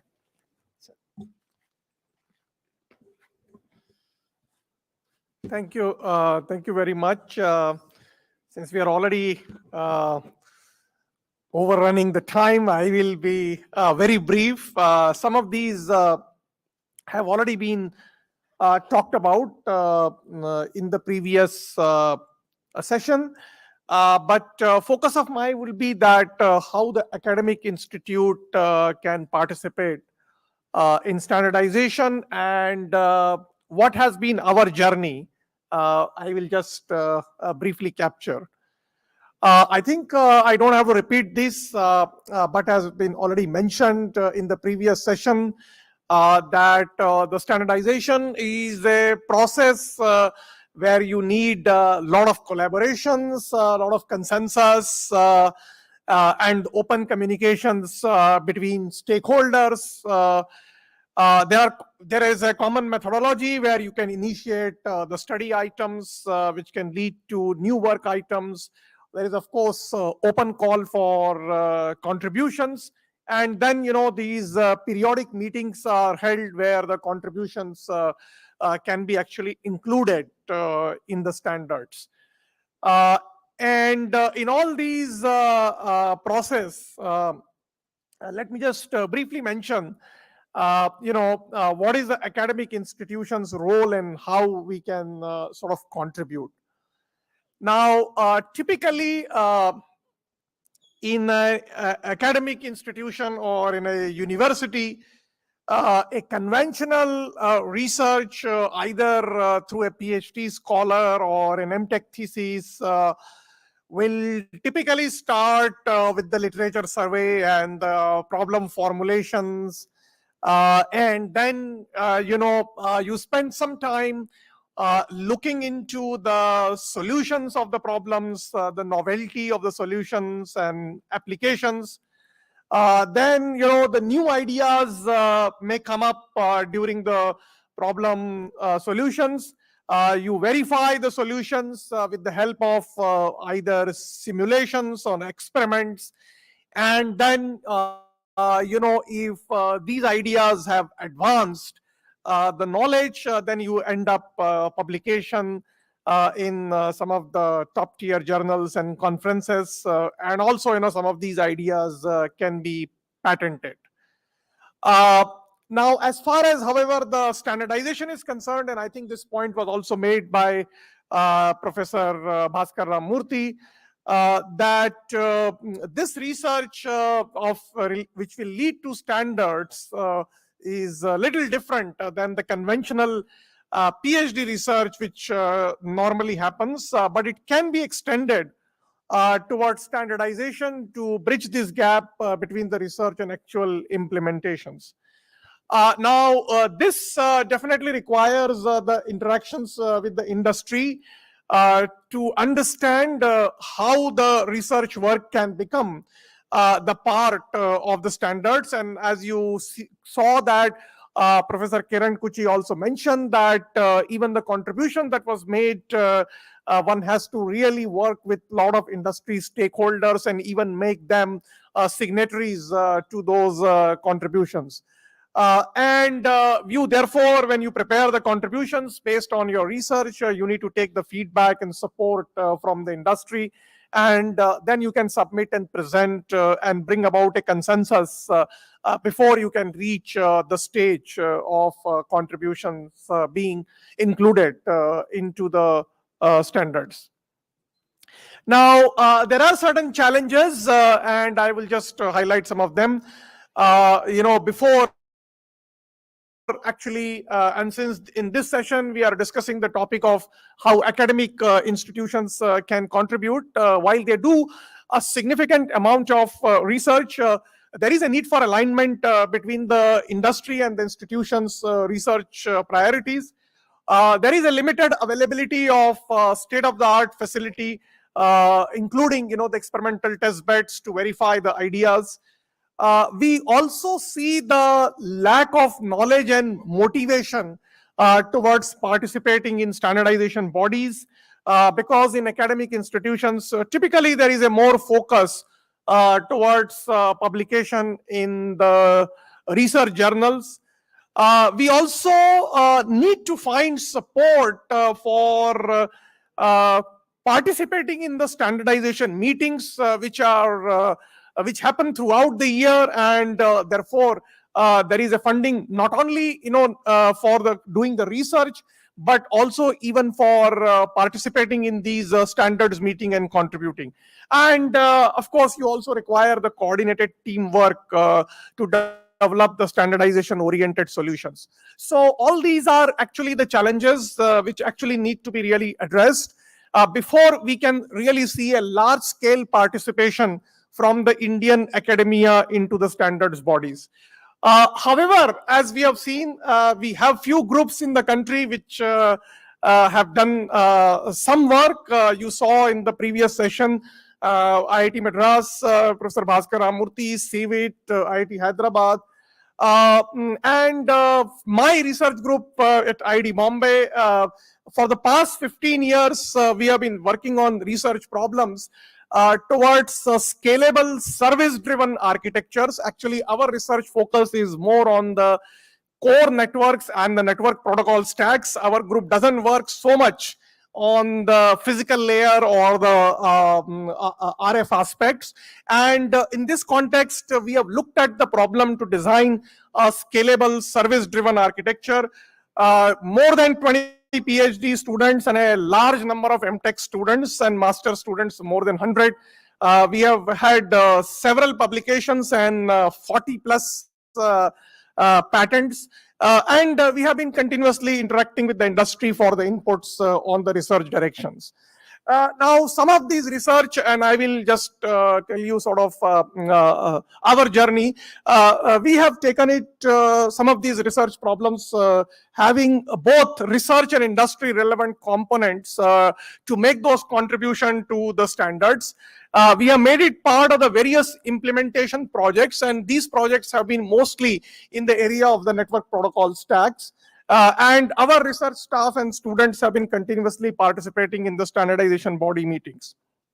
Now, before I sort of give you some samples which have been recent, for a long time, we have been participating in IEEE 802.1 carrier Ethernet groups. That those time, there used to be provider bridge Ethernets, then what needs to be called as the carrier Ethernet solutions. and we have had several contributions in the area of protection and restoration in the carrier Ethernet space. More recent, we have been contributing in two IEEE standards. One has been on the SDN-based architecture for multi-rate wireless networks, which is IEEE 1930, and I will talk about that. Another has been on a network architecture for a rural broadband communication, which is IEEE P2061, which will go to the balloting soon. We have been also looking at the broadband broadcast convergence in terms of the broadcast offload, the NTN integration in the 5G, and also in the enhanced relays and a service-driven architectures. Let me just give you a case study of a IEEE 1930 standard. This is the first IEEE standards which has come out of the Indian efforts, and our group has significantly contributed onto this. This started with a research on developing a software-defined networking-based architecture for a multi-radio access technology wireless networks. By multi-radio access technology wireless networks, I mean a heterogeneous networks where you can have a Wi-Fi, cellular mobile communications, even a broadcast radio heads, and you have actually a common SDN based controller for controlling all these networks. This was started way back out of my one of my PhD students' thesis in early 2010 or 12, and finally in 2014 or 15, when the SDN based controller started coming in the core network protocol areas, we decided to take it up in IEEE for standardization of this concept. So a project authorization request, as it is called in the IEEE standards parlance, was submitted in 2016, and it was approved in November. After the PAR was, it was approved in March 2017. A working group was formed by IEEE in September 2017. One of our research group scientists, Mr. Pranav Jha, who was the working group chair, and he's also led this standard. And since September 2017 to March 21, it took 4 years to work on this standards. After multiple stages of review and balloting, standard was finally approved last year, and that got published in September 2022. So this actually just gives you a journey of some of the ideas which actually germinated out of 2 of my PhD theses and 3 of our MTech theses went directly into some parts of this IEEE 1930 standard.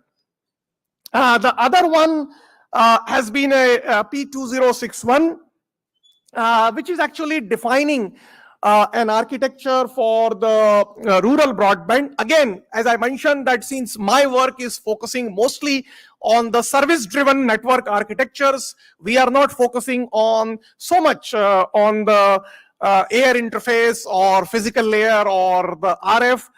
So this actually also defines a service-driven architecture which can actually integrate the 3GPP, 5G, or even 5GI, and so on. This was also came out of the research of 2 of our PhD students, and I believe that this will become a standard in this area. Some of these concepts of the service-driven architecture, we are actually now taking it to the 3GPP also for defining a core network architecture for beyond 5G or 6G networks, which can incorporate a very novel concept of a disaggregated RAN and core networks. So these are, some of the examples I gave where, we have taken some of the research which has resulted into both publications as well as standard essential patents and contributions to the standards. But as was mentioned even by the earlier speakers, this has been a really difficult journey. And as I mentioned, that this not only requires the research which is relevant for the industry, but it also needs substantial investment in terms of funding to attend such meetings and contribute. I believe that industry support for such efforts for the academic institutions can make a big difference in scaling up these activities to a much larger level, where we can see large participations from different universities and academic institutions. We also need some efforts to expand the knowledge and education about standardization process. We need to actually, because it is not just a question of research, it is also the question of, and it is also not the question of orienting the research towards standards, but it is also a question of educating our researchers about processes that are there in different standardization bodies. I know that we have a TSDSI platform, and I would really urge the TSDSI to hold these kinds of workshops to educate our academic researchers about the standardization processes. So the research and the orientation of the research is of course one thing, but even the standardization processes also, required to be sort of taught. And finally, of course, I would say that academic institutions need to reorient their research focus on standards contributions and translational research, along with the publications. I believe that joint effort with, and in this context, I would view this workshop is really a right direction. I hope the momentum generated in this workshop can be sustained both by the TC, CDOT and TSDSI, where, we can take this forwards for ensuring the larger participations in the standards. We just need, not in ones and tens and twenties, given the size and population of our country, given the size of the market that we have, we need the contributions of hundreds and thousands in order to really make an impact. We cannot be just satisfied with ones or twos or tens of standard essential patents. If we want hundreds and 200s or 500s, then we really need thousands of researchers to be contributing to this. And as I said, this requires substantial investment, substantial team efforts, and then only it will be possible to make a global impact and a global visibility, and for bringing India-specific needs and IPRs into the standards. So thank you very much. I think I hope I could make some points here. Thanks.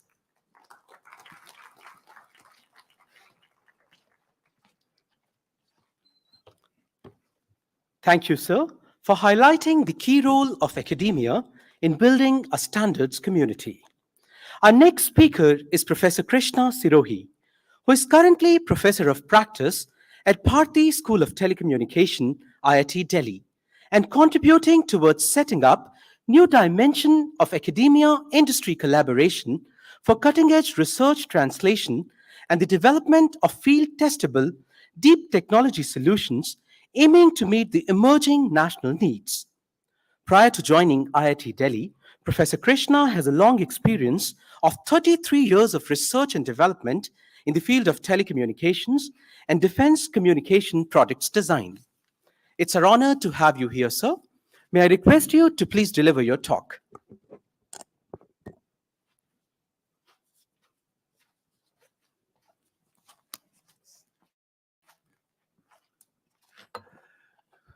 Good afternoon, and thank you very much for this very detailed introduction. So my view on the standardization activity may be a little different than what has been presented so far, and primarily because of our national aspirations are the volume that we want to have. A global leadership in 6G, we want to have 10% of the patents owned by us. And so there has to be a very significant volume, very sizable volume, to take our proposals to the standardization bodies, and so that finally that debate, which was very clearly described by previous session, both the professors, we should get some good number of patents, and those numbers should become essential patents also. And so this is just focusing on standardization is possibly not enough. I think we need to focus more on a bigger goal, and that goal is possibly the self-reliance goal, right? So that's what I'm going to lead few concepts in this direction. And so the question is how we from academia can really build this standards community. And my idea is we cannot really do anything unless academia built advanced technology solutions, and that to be which is ahead of state of art. Just focusing on the standardization and our significant, we are making a very significant impact so far. No denial on that. If I consider academia and industry together, the contribution from academia into this space is very sizable. But where we want to be in the next 3-4 years, because after 2027 say it, 6G window will be closed. So our window is open only for a few years. And so that what accelerated rate we need to carry out our activities is sizable. So from that angle, I think we cannot help. But if we focus ourselves to build solutions, complete solutions, then yes, it is possible. Now, how we can build these solutions? These can be done in a collaborative manner. When the industry come forward, work with us, industry has got a capability of developing state-of-art solutions, then we academia can bring that solution ahead of state-of-art solutions. So we know how to add the upcoming research as an integral part of the product. Even before the standards happens, we can at least bring these products to the market which are ahead of this other solutions. So this, if we are able to do that, then of course this capability or this initiative of developing solutions ahead of the state of art will make nation self-reliant, and of course standards community would also get built.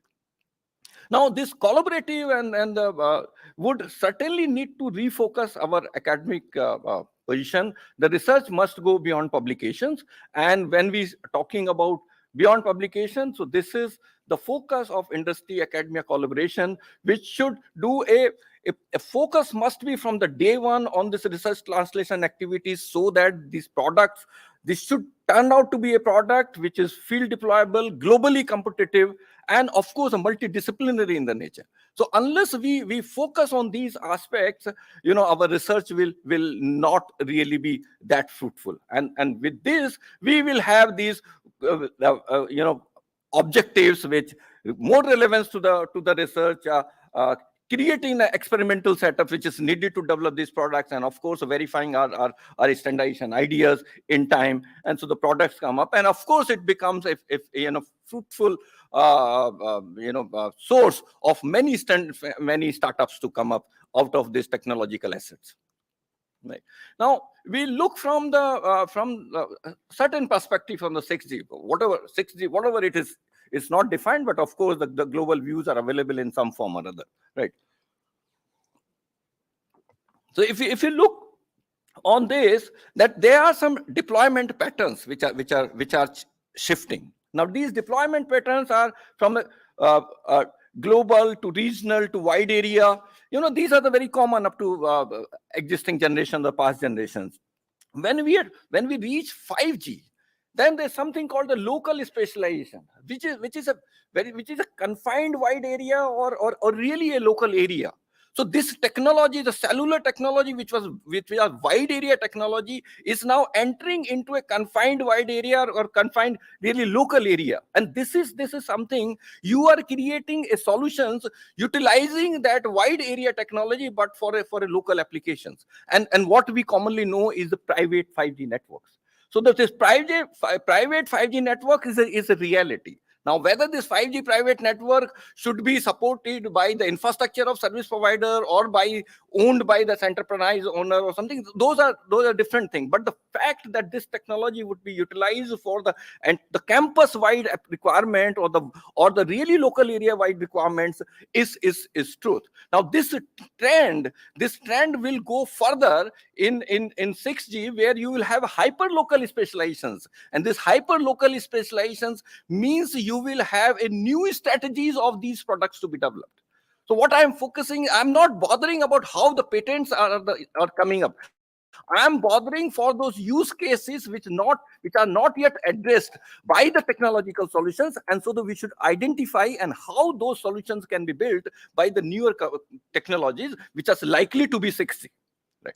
So if we take this as a major focus area, so our research would be application driven research, and this research will lead to innovative solutions, and these solutions would meet the national needs. When if my TSDSI, for a moment, let me forget that TSDSI is a organization partner of a 3GPP. TSDSI is a national standards body.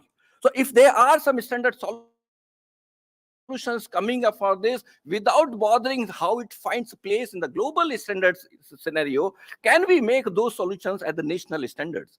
And if this gets adopted in national at wide scale, we are 1/6 of the world, then I'm sure some of them will become global standards as well.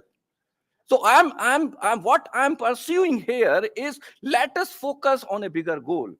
And all these faculties which is required to develop these solutions, from the product conceptualization, standardization, development, implementation, and all that. So this all need to work together with much harder goals. But the final goal is actually our own products, removal on the dependency, or minimizing the dependencies on the foreign solutions. Now, from where these ideas will come, we very clearly know that 5G has already done some amount of overlap between these three worlds, which we know as the physical world, digital world, and the virtual world. Now, the amount of overlap between these three distinct worlds is decided by what is the capability of the communication networks you are having. So if you have a real-time capable, low latency, reliable communication, then the digital world becomes capable of controlling the real world in a real-time manner. So that means that this will make your overlap between digital world and the physical world more. Now, so creating these overlaps, more and more overlaps, and talking about a scenario of a virtual world where I'm getting trained in a virtual space, and the same person is working on the physical machines to repair. So that means this aspects, when we took it in a different fashion, we get a new product definitions. And those new product definitions, when we as researchers find out that, look, some of these solutions can be made by the, say, 80% available building blocks, but 20% something need to be done afresh. And that 20% is a feed for my research. And if I can build these solutions where almost in the same timeline, based on the available technology building blocks, I'm developing a solution, my parallel the research is going on. So it's a coordinated effort. Then without losing any time, the research is integrated into the solutions, and that gives me an opportunity for a solution coming out which is ahead of a state of art. These are the various stages when you talk about the solutions, that in research we are ideation level, we do a verification of our result by simulation, and possibly this is good enough to publish, and most of the time our research ends after the publication. If I need to go for experimental level, you need, as Professor Abhay says, that you need to have very advanced experimental setups. which are normally missing.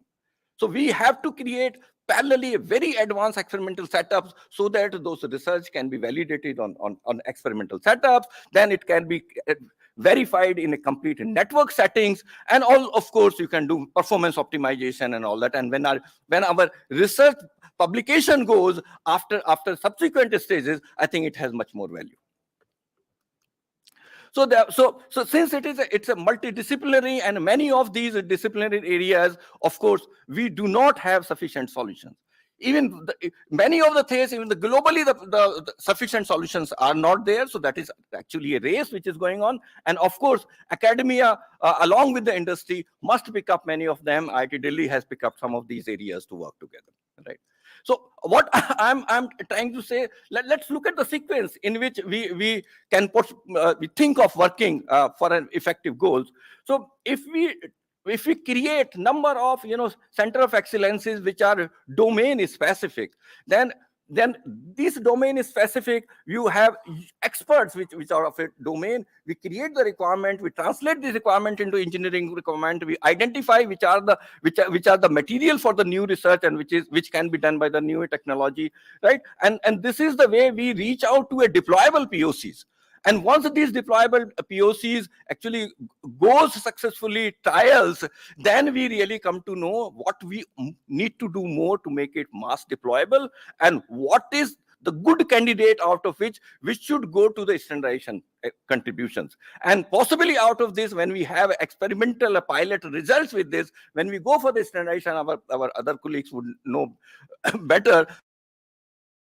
When we take our discussions with this deployment related results, and then we are much more effective. And there's a good chance that we get more success in our proposals. And the 10% will not come without experimental verifications kind of proposals we take to the standardized body, right? So I picked up some of these examples. I think we don't have time much, but these are the certain areas where solutions do not exist. So we need to work. So 5G today is deployed, but in 2 years, 5G is going to be a dense network. The kind of problems these service providers are going to have will not be really solved with the current product manufacturers. There has to be a mechanism to prove something that where these algorithms are failing in those conditions. So these are opportunities for us to detect the problems of a dense network and also solve the those problems. And if we start solving, there's truly a feed for the research. If we can develop some improved algorithms, then those improved algorithms would be needed by all equipment manufacturers. So whether our product goes into the Airtel or Jio network, but at least in future, our solutions would somehow start fitting into this as enhanced algorithms, right? So these are some of the other examples we say which are unsolved, right? We have very difficult terrains, and we need to have a advanced communication infrastructure. We need to have a very detailed monitoring of various aspects of these areas. These areas are strategic for the country. Now, how communication technology with sustainable energy aspects, whether it is NTN will solve the problem, or I need to have autonomous vehicles flying over it, whether I can put those sensors which requires zero energy, zero battery. If it is a zero battery, then how I'm going to solve them. So these are the various. Maybe you need to wake them up by some mechanism, charge them enough so that by next time when this communication capabilities comes to them, then they once again wake up and start communicating. So various such research. These are not yet solved, these problems. I think these are our crucial problems, and we need to work on that. And this chart shows how the complex problems where one side you're reducing the latency of the network, other side you demanding the higher reliability on the network, and then you have too much reliable and very low latency. What is the kind of a new solutions you will be able to generate? I think these are the areas in which, when we start focusing and when we target to be the world's number one in some of those solutions, then of course the innovation will happen, and certainly we'll have materials which is good for patenting. I think I'll stop here because I'm rushing on time. Thank you very much. So, so if you, I was motivated to share one more fact in continuation of Mr. Mittal's talk in the previous session before lunch. We were remembering the WTSA, which is World Standards Authority or ITUT body. So year 2000 in Montreal WTSA, CDOT had the vice chairmanship in that. A new study group, which was the first mobility study group in ITUT, was formed. And I, as a member of CDOT, was representing as vice chairman on that. And this study group, two major things happens, and they are still valid today. That this mobility group created the mechanism how standards developed outside. 3GPP was recently formed. So how 3GPP standards should be adopted by ITU. So those frameworks were done by our team. A second, which was very popular in last 20 years, is alternate approval process. The AAP was created by our team then, and one of the very important ITUT recommendation which we led was Q.1761 on principles of mobile and fixed line networks. It came. So we created some base there, but of course, Indian contribution prominently started working only after 2010. I think we are at a very right place now. Thank you very much.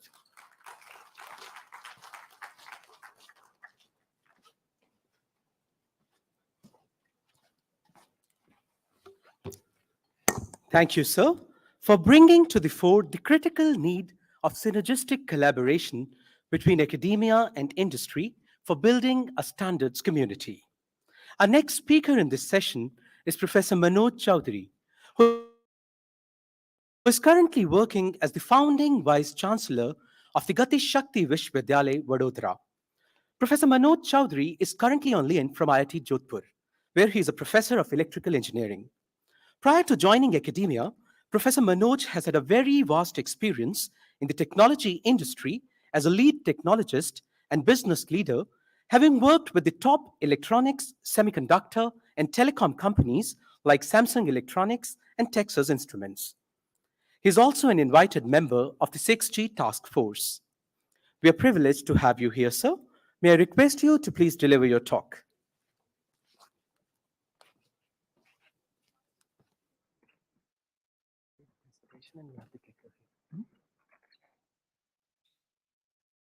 Good evening. After a lot of discussion the whole day about patent, standards,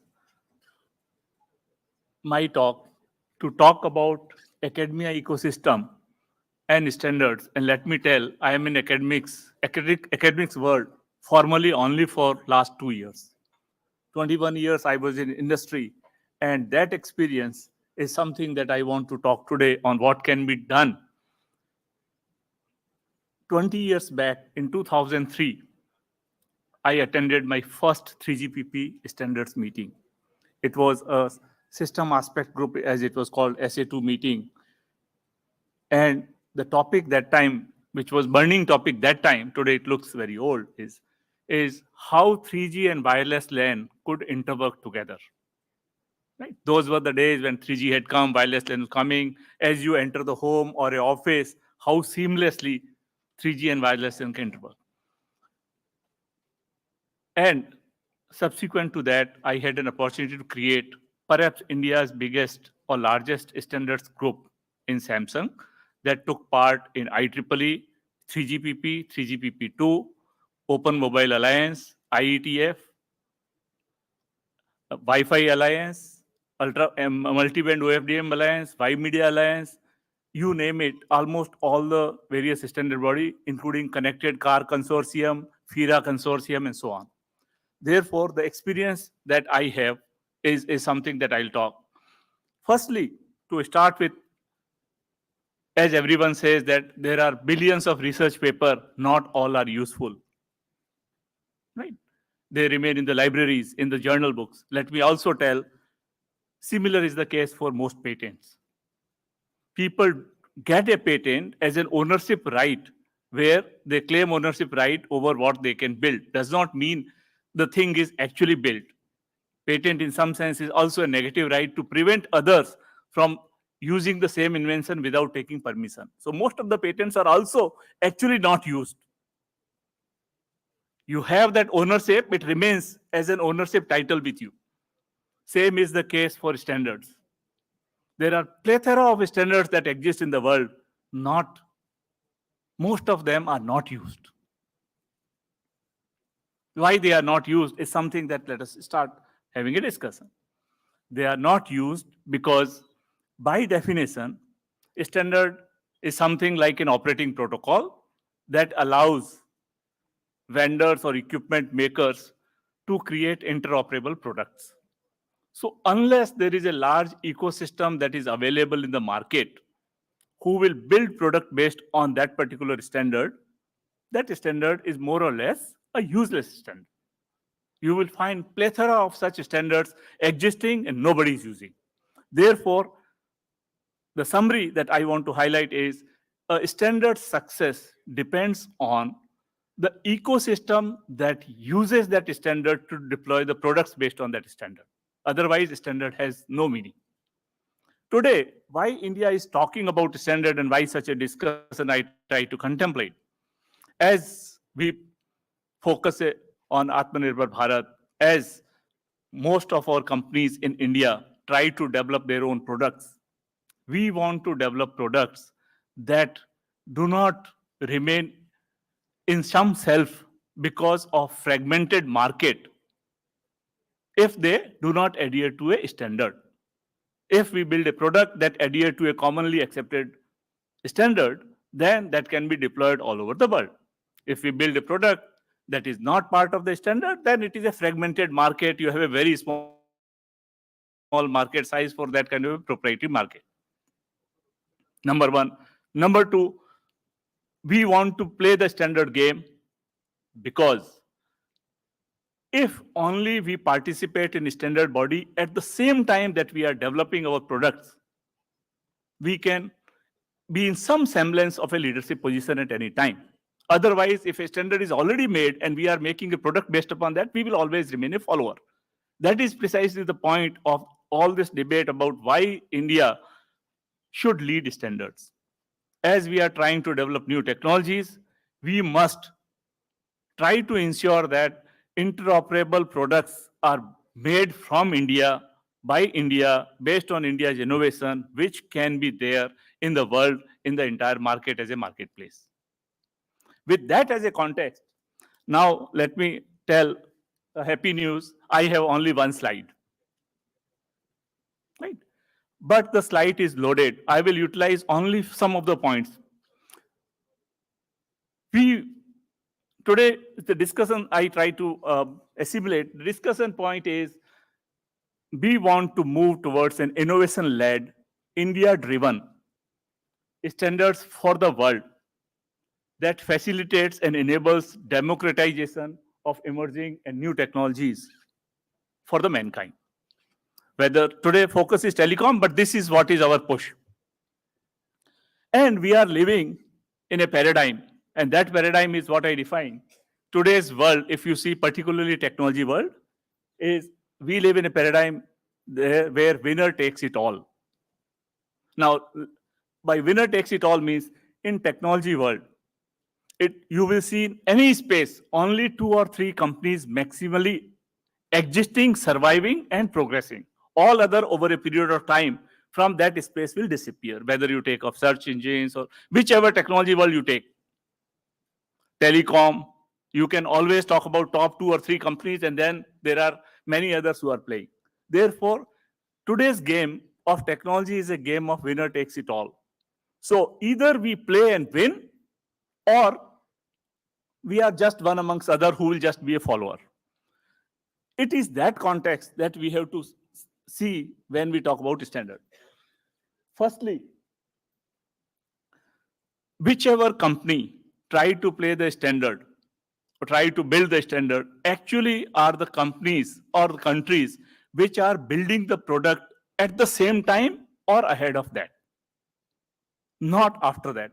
And currently, this is what we want to do, is what I highlighted in the blue point. That is, first point I want to highlight is, in order to be successful in the standard game, we have to focus on implementation of that standard along with what we are trying to do in the standard body. Doing an implementation post facto, actually, more or less, we will be in the same situation. The four different elements that I want to talk here is firstly on research, that of late, great things are happening. 20 years since I attended a 3GPP meeting, and I can say with a lot of confidence, India is changing, India has changed. Let me tell why. Let me tell a small story without naming anyone. In 2003-4, when the world was starting to talk about 4G and 4G requirement, there are many interest groups that come together to look about what are the requirements, how technology built. I'm trying to share a story which is a true story.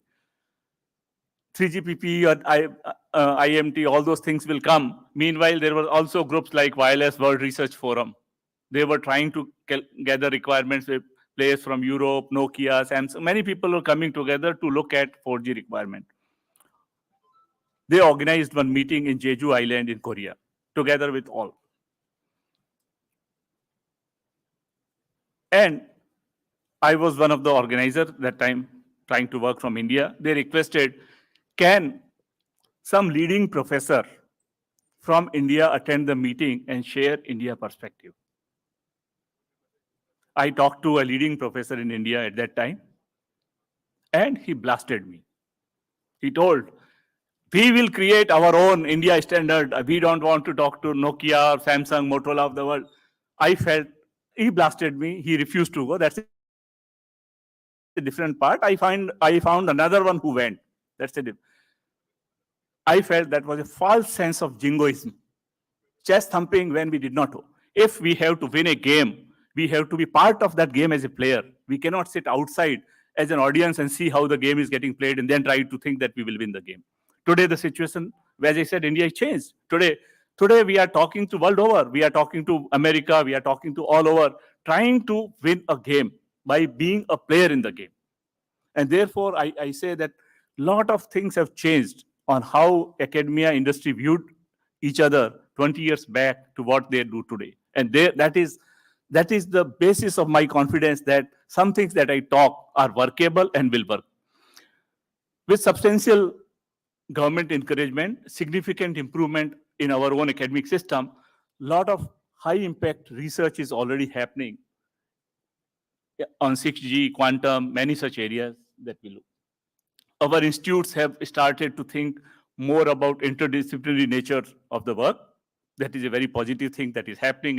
What that means is that no one system can be built only by one group.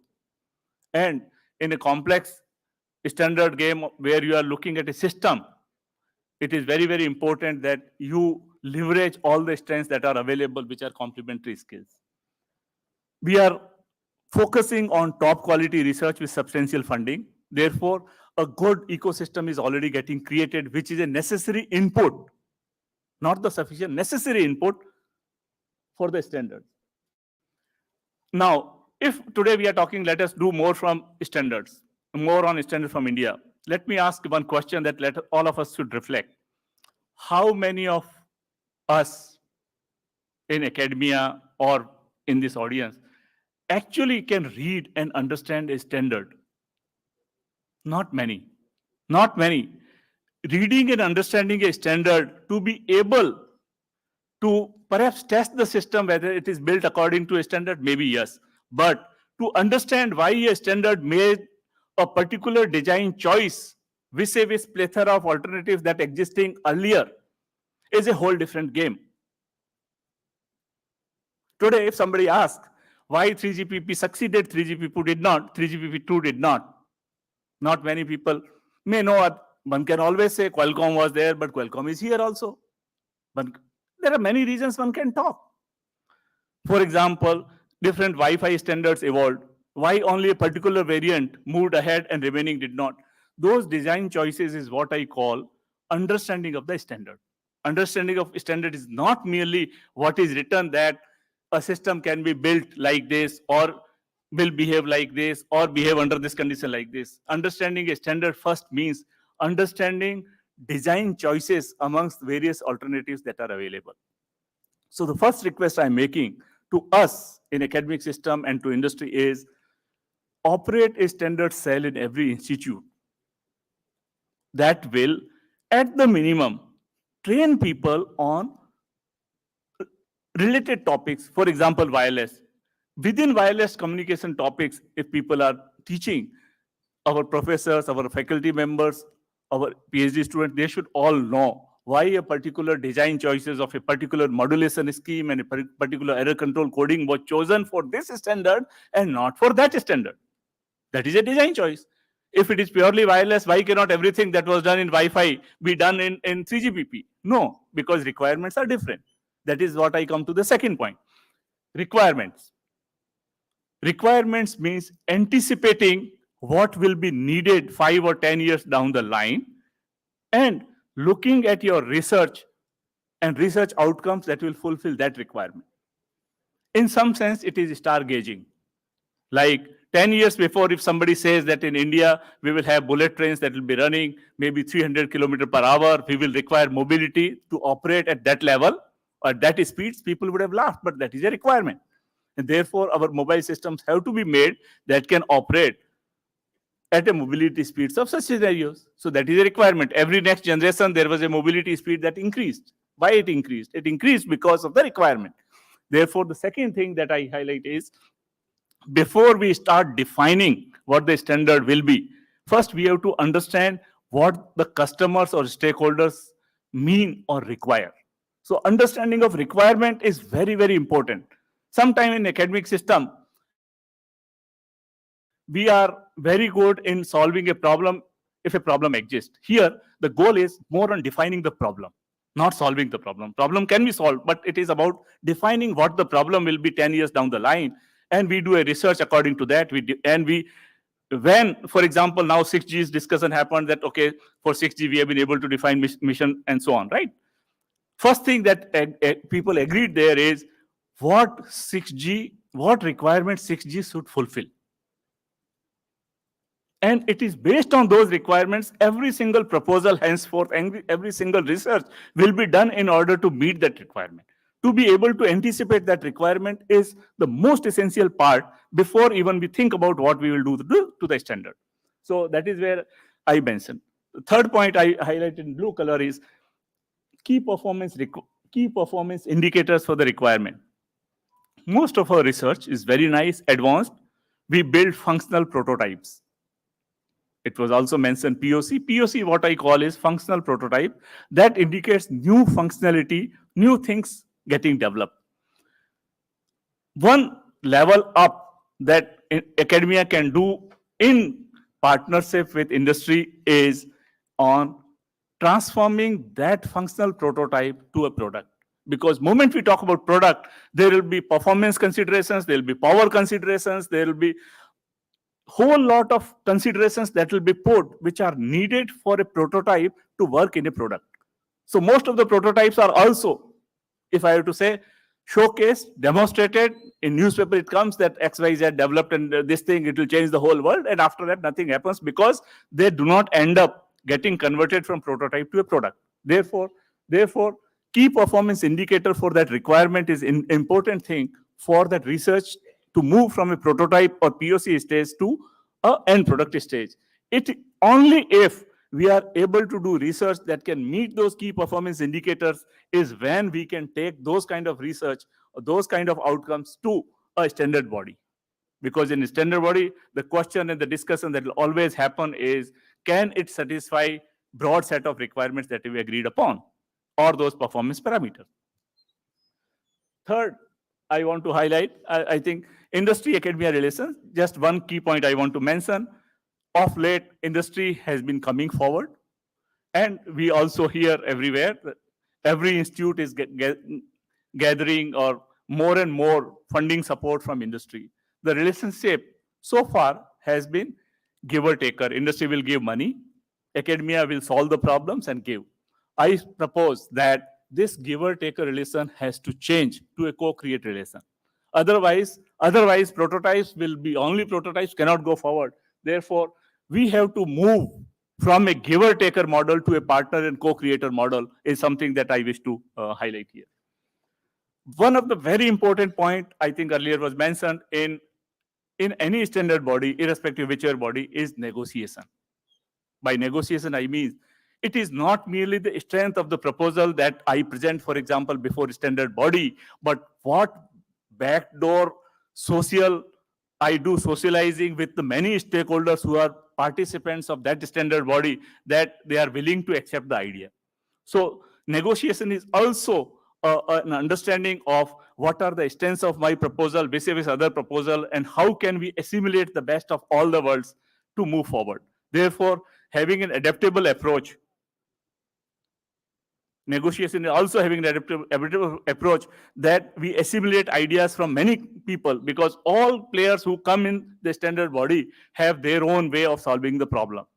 Finally, a consensus will be built based upon what kind of negotiations or discussions you are able to do backdoor, socially in different forums, on different other groups, because all the standards are interlinked to each other. They also do not operate in isolation. One of the body will send a mandate to another one. You will get requirement to another. Therefore, in this interlinked world, the game of negotiation is also very, very important one. Is something that within the academic communities we need to learn and appreciate that this is actually a game. Choose the standard body wisely. I told, because there are too many of them. We neither have the resources, not have the money power, not have the too much of a time, because in academia, all faculty members also teach a course that runs a semester as per a schedule, cannot travel to US or Europe or every now and then. And therefore, we have to also choose standard bodies wisely where we should put focus. Each standard body also has a different context.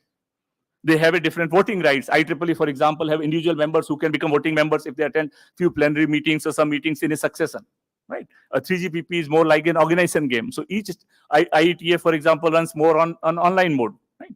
So each standard, so this part is important, because should it come to voting, our voting stance should also be made politically from now. After 2 years, for example, from here a proposal is presented to 3GPP or IEEE or wherever, right? And the proposal is good. We have to also do a lot of background work, as was discussed earlier. And should there be a voting, we should be able to garner enough voting members from India who can help us there. Last point, I want to highlight here is we have to focus on the outcomes. One significant standard proposal accepted can be much more than hundreds of contributions that are made, which may be optional, editorial, so on and so forth. And therefore, we have to focus on outcomes, not merely on output. And I am very confident if from India, multinational companies could have many standard members who have become chairmen of standard committees within India, Indians, whether from Intel, Samsung, Ericsson, wherever. Why we cannot form a strong standard group from India with the collective strength that we have to move forward with goal. And that's where I'll stop. I'll be happy to answer any question. Thank you.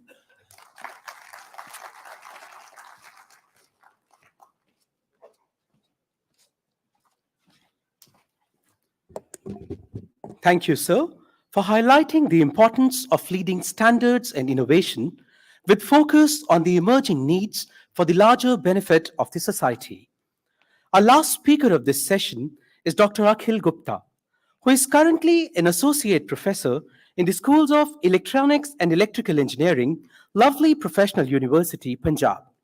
His research interests include physical and network layer perspectives of 5G and 6G communications technologies, such as device-to-device communications, massive MIMO, cognitive radio, and ultra-reliable low-latency communications. He's also working on the security issues of next-generation networks. It's a pleasure to have you here, sir. May I request you to please deliver your talk. Thanks for the introduction. And first of all, I want to thank Shri Avinash ji for identifying us and giving us this platform to put forward our ideas or whatever thinking about this in front of you all, and giving us this opportunity to present among all that what we think that what need to be done for the academic institutions with the industry, what need to be done. So the topic is how academic institutions can help build a standard community. Since this is the same topic and I'm being the last speaker in this, so most of the stress points are already being covered by esteemed presenters. So they have already touched most points. But my point is, the first main point that I want to discuss is that awareness that is there. So the most of the important thing that is lacking in the university or the academia system is the awareness about the standarding bodies. So first I want to say that in the last 2 to 3 years or the 5 years, the awareness about the patents are also being increased. But before that, the awareness about the patents are also not there. So if I say, if we have published so many publications and we have got so many ideas that are stored in the publication, those are stored in the journals, in the shelves, like Professor Siroi has said, they are already there in the journals, but they are not patented. And if they are not patented, they are not moving towards the standards. So how they are going to move towards the standards? So first, the awareness should be there in the academic community, so that if we are focusing more towards the patents, and then we can think about that how we can move take them towards the making them the standards. So if I'll say, I will give my example only that I have filed my first patent in 2015 on the 5G, but that is a way earlier. So at that time, I know how to file a patent, how to write a patent and all these things, and I have filed a patent. But at that time, we are not having that much collaboration with the industry, and we are not been able to convert that patent into some standard. So the lack of awareness is the main issue. So what we can do, my presentation is somewhat different from the others.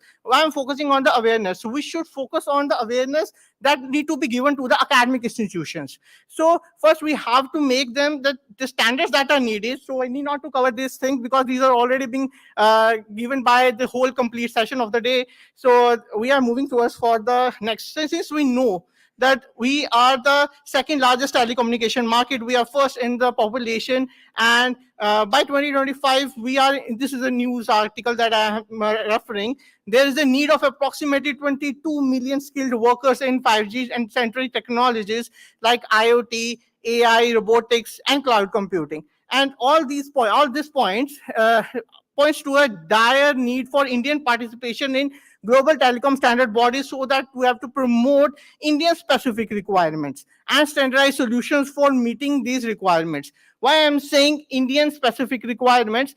Because India being a diverse country, we are having multiple use case scenarios. The use case scenarios that are mentioned in the research papers can be the part of the standarding bodies. But because of the lack of awareness, we are not converting that thing into the standard. So that is the main disadvantage that the academic institutions are facing. Now, if I talk about what are the benefits of the standardization, we already know it, that it improved interoperability, increased innovation, efficiency, and scalability, systematic cost saving, enhanced security, global market access, and guaranteed future proofing. Now, if I talk about the key enabling technologies that we have already seen, like 5G enhancements, we are going to move towards it, or we are moving towards the 6G. Or if I'll say, generally we're talking about artificial intelligence, machine learning in communication system, but we have to focus on applications of AI and ML in the communication systems. Because if we focus on AI and ML applications, then we can have so many opportunities open for filing for the patents and for the standardizations. Then if I talk about smart communications, it's smart communications as well for the smart IoT communications and smart machine-to-machine communications also. So if we are moving towards these kind of key enabling technologies, there are so much possible use case scenarios that we can focus on, we are working on. Now, if I'll say in the academic community, there are MTech students, there are PhD scholars, those who are having a proper committee is verifying their topic, and they are showcasing their this objectives that these need to be worked upon. So if that objective, there are so many chances of getting that objectives to be patents or to be the standards. So there are so much opportunity there in the academic institutions. Now, if I talk about UAV-based communication, so I just want to give you a small example. In the morning, I heard Professor Subramaniam that he is saying that a small idea, don't underestimate your small idea. That small idea can be a bigger thing. So if I say, I've seen the standardization of TSDSI, of UAV, so I've seen that they have seen that if we are using a UAV for the communication, what should be the height of the UAV, up to which range it should be moving. So these all things we are focusing on. But if I'll say that in a PhD thesis that I have guided, I have seen that we can also focus on, like if we are incorporating the massive MIMO on the base station, we are having multiple antennas on the small cell, then what are the number of antennas should be there on the UAVs? If we are thinking about that, that can also be a part of standardization. But if we analyze that, if we have simulated that or put an algorithm about it, we have implemented it, we have published it, we have filed a patent for it, but how we are going to prove that thing? So we, in that case, if we want to prove that thing, we need the industry to collaborate with us so that we can prove that thing, that the work that we have done is actually possible, and that can be used in, that can be the part of the standardization also. Since we are having a blockage, we, like if I see the person who have shown the intricate research, those who represent intricate research, they have shown the steps what you are following for having a standardizations. So what I have seen, that we are on the halfway. We are only filed the patents and we are not moving towards the standardizations. So that's what it is a request on the open platform that industry should collaborate with the academia. There are so many brilliant minds. We are having so many population, so many engineers are coming out of India, and they are having a great idea. So if industry are going to collaborate with these great minds, then we can have a very good amount of standardization coming in the 6G. Now, how we can do that? If for academic institution, how we can do that? We have to make this standardization as a part of human learning process into the system. We have to incorporate standardizations into the curriculum for the undergraduate and graduate students, because most of the undergraduate and graduate students don't know about standardization.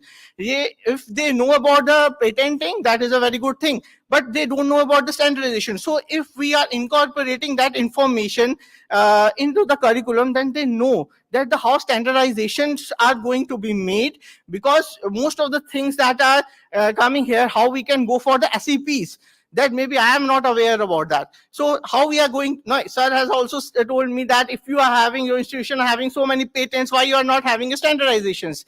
So if we can say that we are having a patents, but how to move that patents towards the SEPs, how to make them the SEPs, we are less aware about it. Now TSDSI and CDOT has given us the opportunity to make aware about this to the students and to the faculties and to the researchers, that how we are going to move towards this better approach for making a patent in converted, or an idea converting to be in their standardization.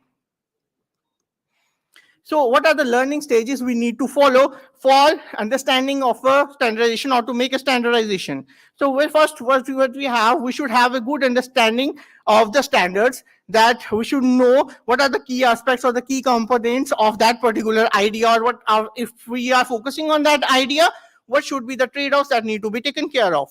Then we should focus on the design of the system, that if we are designing a transmitter, receiver, then what should be the standard specific transmitter and receivers, how we are going to do that.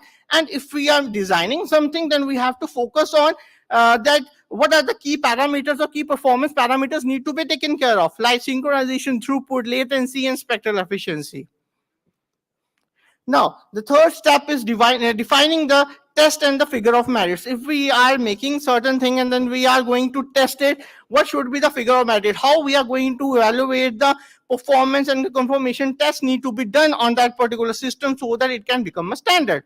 and then we can implement it. But that here, implement and testing, that the industry, we need a role of the industry in it. We are doing certain research work, we are filing the patents, we know what we are able to do it, but because of the lack of the infrastructure and lack of the support from the industry, we are not been able to move to that particular stage. So I have 6 stages of the learning, but here I am stuck into the 3rd stage. So I want that if industry is collaborating with us, if industry is ready with us, so we can move towards the implementation and having a standardization up to the 6th learning stage. So next one is the review and the product and process, and demonstration and product and process. So that is being explained by the other keynote talks, those who are explaining about the patents and the standardization. So they have very well explained about these things in their presentations. Now, so what we want, so what's our point is that what we want, academic institutions want. So academic institutions, we want a collaboration with the industry or with the government bodies. So first, what we can do, there are certain proposed solutions that we can have. So let's see how many can be happening. So explore and identify common avenues of interaction with industry. Like here, we are getting an opportunity here in this one. That is one of the things. Then establish convergence with industry and research organizations from various fields through MOU as a form of interaction. Then establish center of excellence by industry corporate to provide real-time exposure on the technologies, like sir has said. Then to give industrial exposure to faculty members and students, thus enabling them to tune to the knowledge to cope up with the industrial culture. Next point is that the visits of faculty to industry for study and discussion on delivering lectures on subjects of mutual interest, because if they know that what kind of work need to be done, they can transfer that information to the students. The student can visit to the industry, so an atmosphere or an environment is created. So with that environment, we can move towards the objective, that is a bigger objective, we can move towards that. So we can have a practical training of the students in the industries, encouraging engineers from industries to visit institution to deliver lectures, because that will cover many number of students. Then visit of the industry executive and practicing engineers to the institute for seeing research work and laboratories. Now, what we are doing, whether we know that thing that we are doing is right or wrong, or if they are eligible for the standardization or not. So the members of the study groups or working group of industry should have interactions with the selected members of the academia and analyze with them about their approach for providing constructive suggestions with which academia can also contribute in standard making. And last but not the least, creation of state-of-the-art laboratories by the government for enabling R&D by students, faculty, and industry researchers. If they have the capability, if they have the proven some publications or the patents, they should be allowed in that R&D lab, so that they can work and they can enhance their things towards the standardizations. So that's all for my point. Thanks all.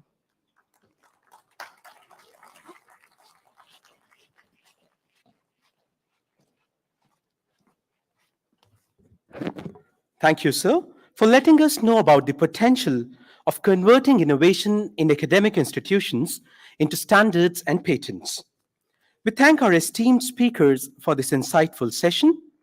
May I now request Shri A.K. Mittal, Advisor TSTSI, to formally present a token of thanks and gratitude to the esteemed speakers of this session.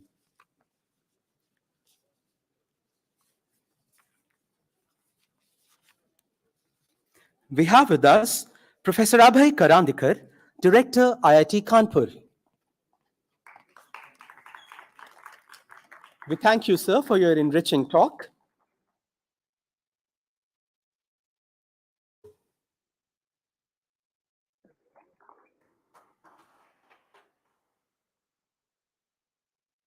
Professor Krishna Sirohi, IIT Delhi.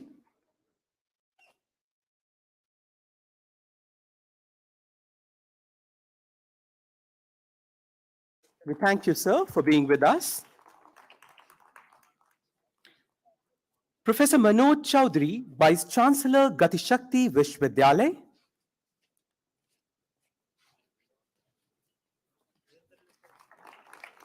We thank you, sir, for your enriching talk. Dr. Akhil Gupta, Associate Professor, Lovely Professional University, Punjab. We thank you, sir.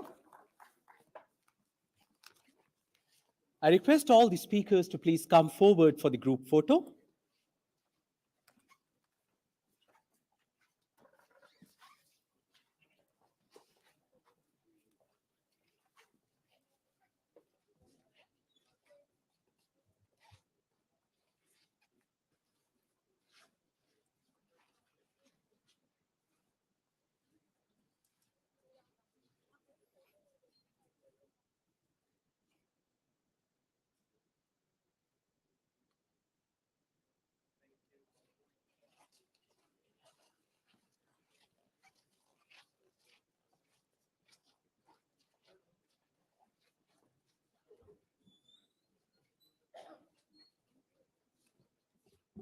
Ladies and gentlemen, we'll now have the concluding panel discussion to discuss the way forward. We just need a minute to convene the session.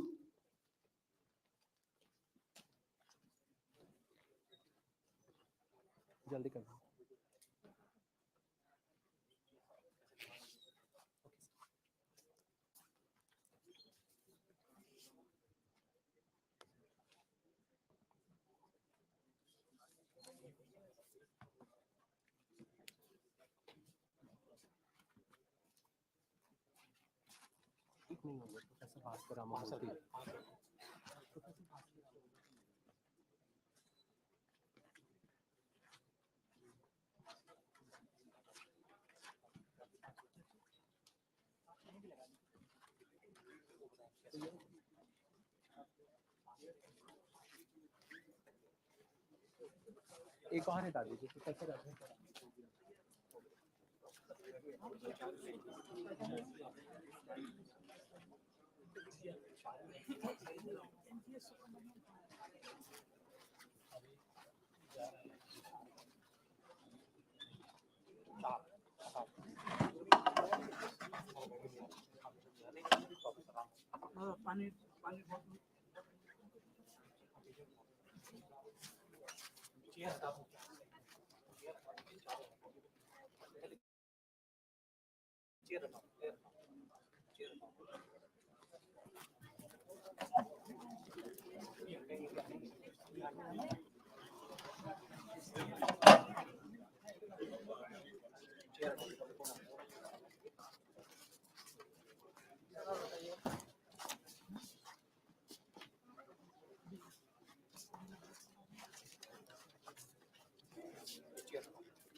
So, ladies and gentlemen, we'll now have the concluding panel discussion to discuss the way forward.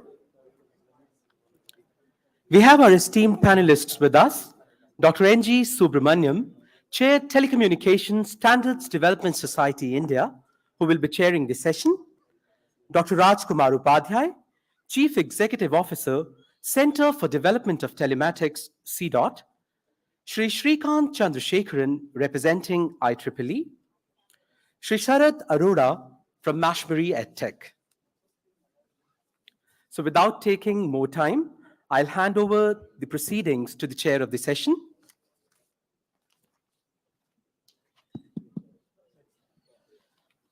Good evening, and we'll be very brief in this session.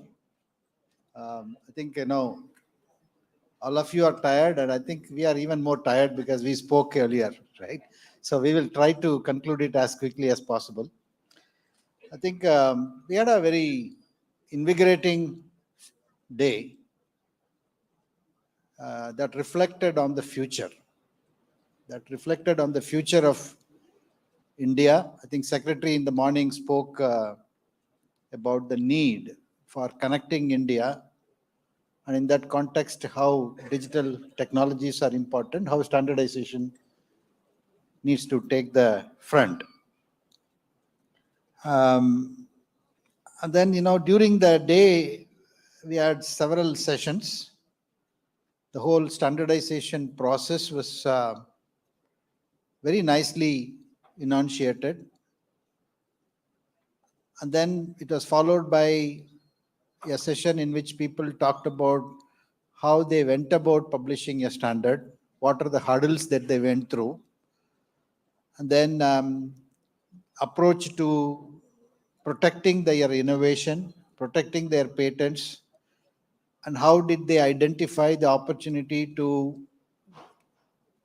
get the patent to be a standard essential patent. All of that is a process that they went through, and then it's not a straightforward process. It just took enormous amount of time, effort, patience, and consensus building with many people to get to the end goal, which is really about, okay, our innovation finds a part in the standard, and our patents have been rightfully acknowledged and marked, right? I think that's what we went through.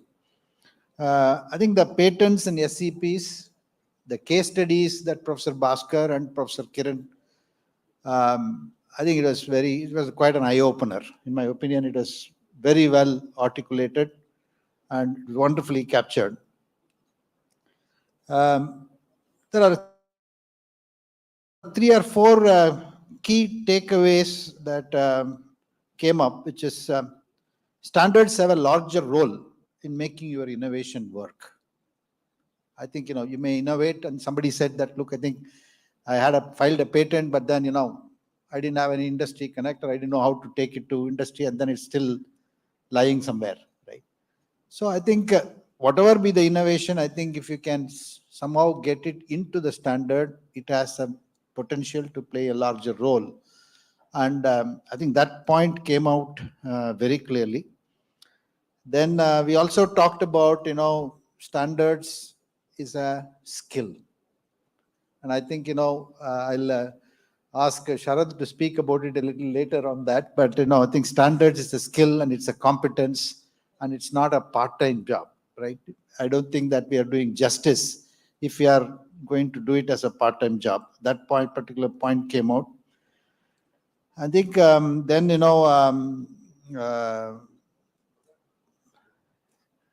winner takes it all. I think, that point came out.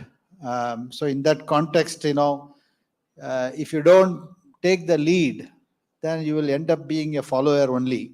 So it's time that we take the lead, and we have to reflect on today's deliberation and see what steps that we need to take, how academia, industry, all the researchers, the standards community, innovation, everything is rightfully brought to the fore and joined at the hip, so that we go and march towards the goal of 10% of the patents for 1/6 of the contribution for the 6G.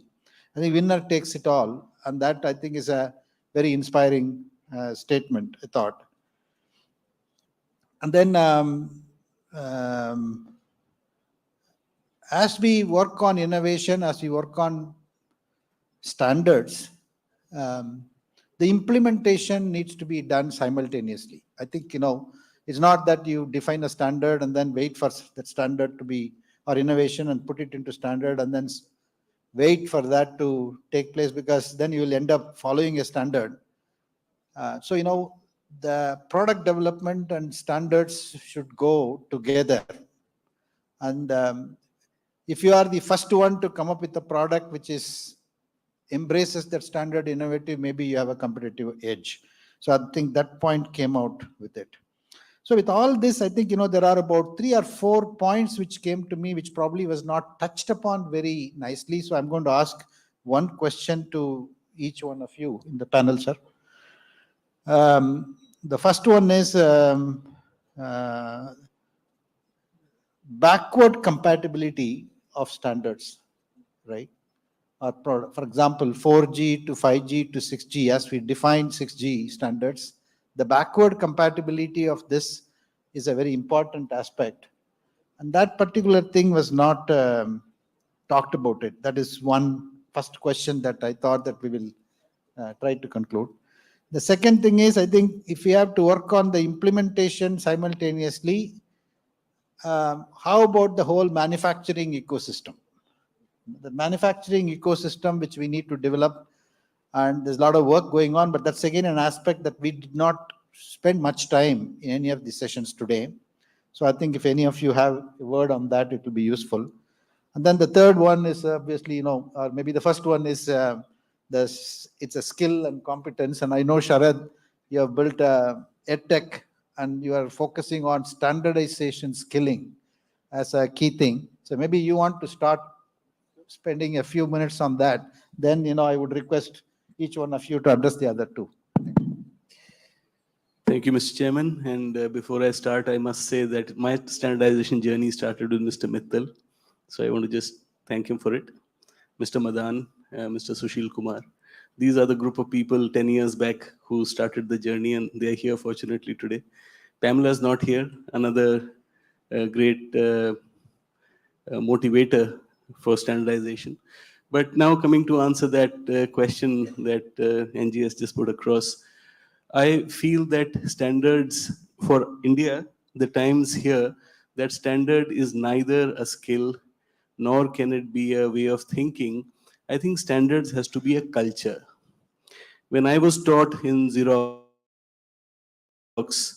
the Leadership Through Quality program, which was a common denominator across all Xerox people, we learned how to talk after we learned leadership through quality. And the same thing, leadership, the TLPs at the Tatas, I think it has to be a common denominator. The scale that we need to operate at as a country, we need to have standards in BTech, MTech, PhD. So simple, jumping a lot of analysis and research and thinking. A BTech, we used to in BITS Pilani have a program called the semester program. You did a thesis or a practice school. So I think students from premier institutes should come to NWG for 6 months to do a thesis. If they complete a contribution, that should grant them an A grade.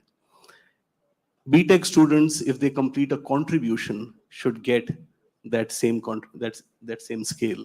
MTech student, if they get past an A.1 justification or whatever is the equivalent in IEEE, 3GPP and so on and so forth, they should get that scale.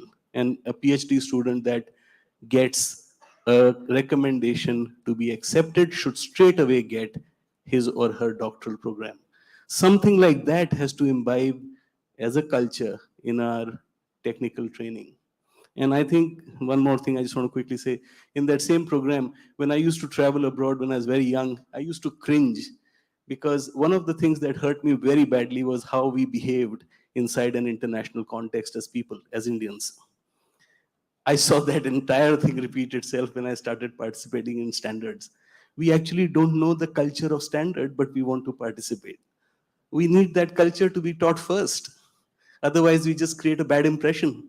And that actually does hurt the sentiment. It hurts our presence. It hurts our acceptance. So the culture of standard also starts with this education. And that, I think, starts with our teachers and our mentors. So we need a population class change. There is no need for anyone to justify why standards must become the most prominent part of whatever we are developing in education, in TSDSI, in TEC, etc. But I think the education associated with standards needs to become population scale, sir. Thank you.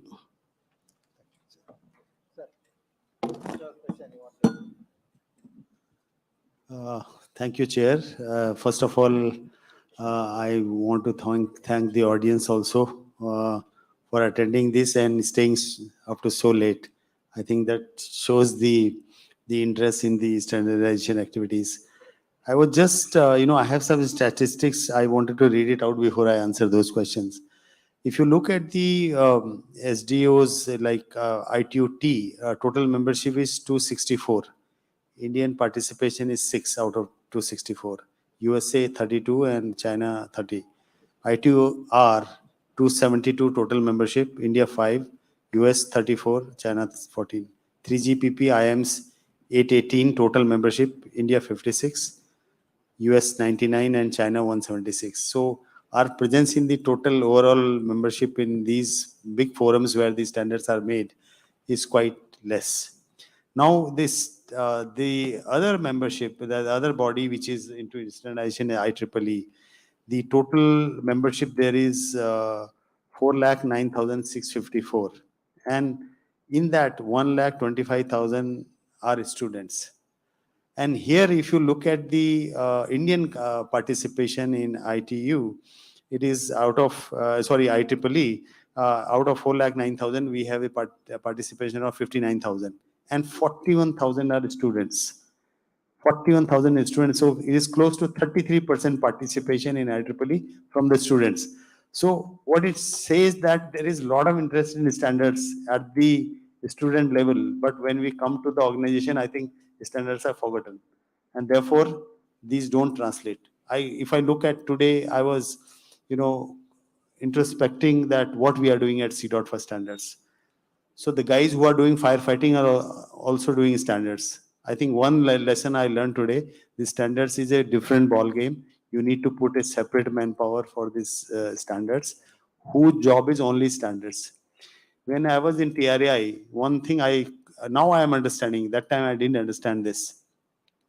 When you used to go to these ITUs or 3GPPs, I used to see that sometime I go, sometimes some other advisor going. From DOT also, sometimes Shiv Kumar, sometimes Ram Kumar, sometimes Shyam Kumar.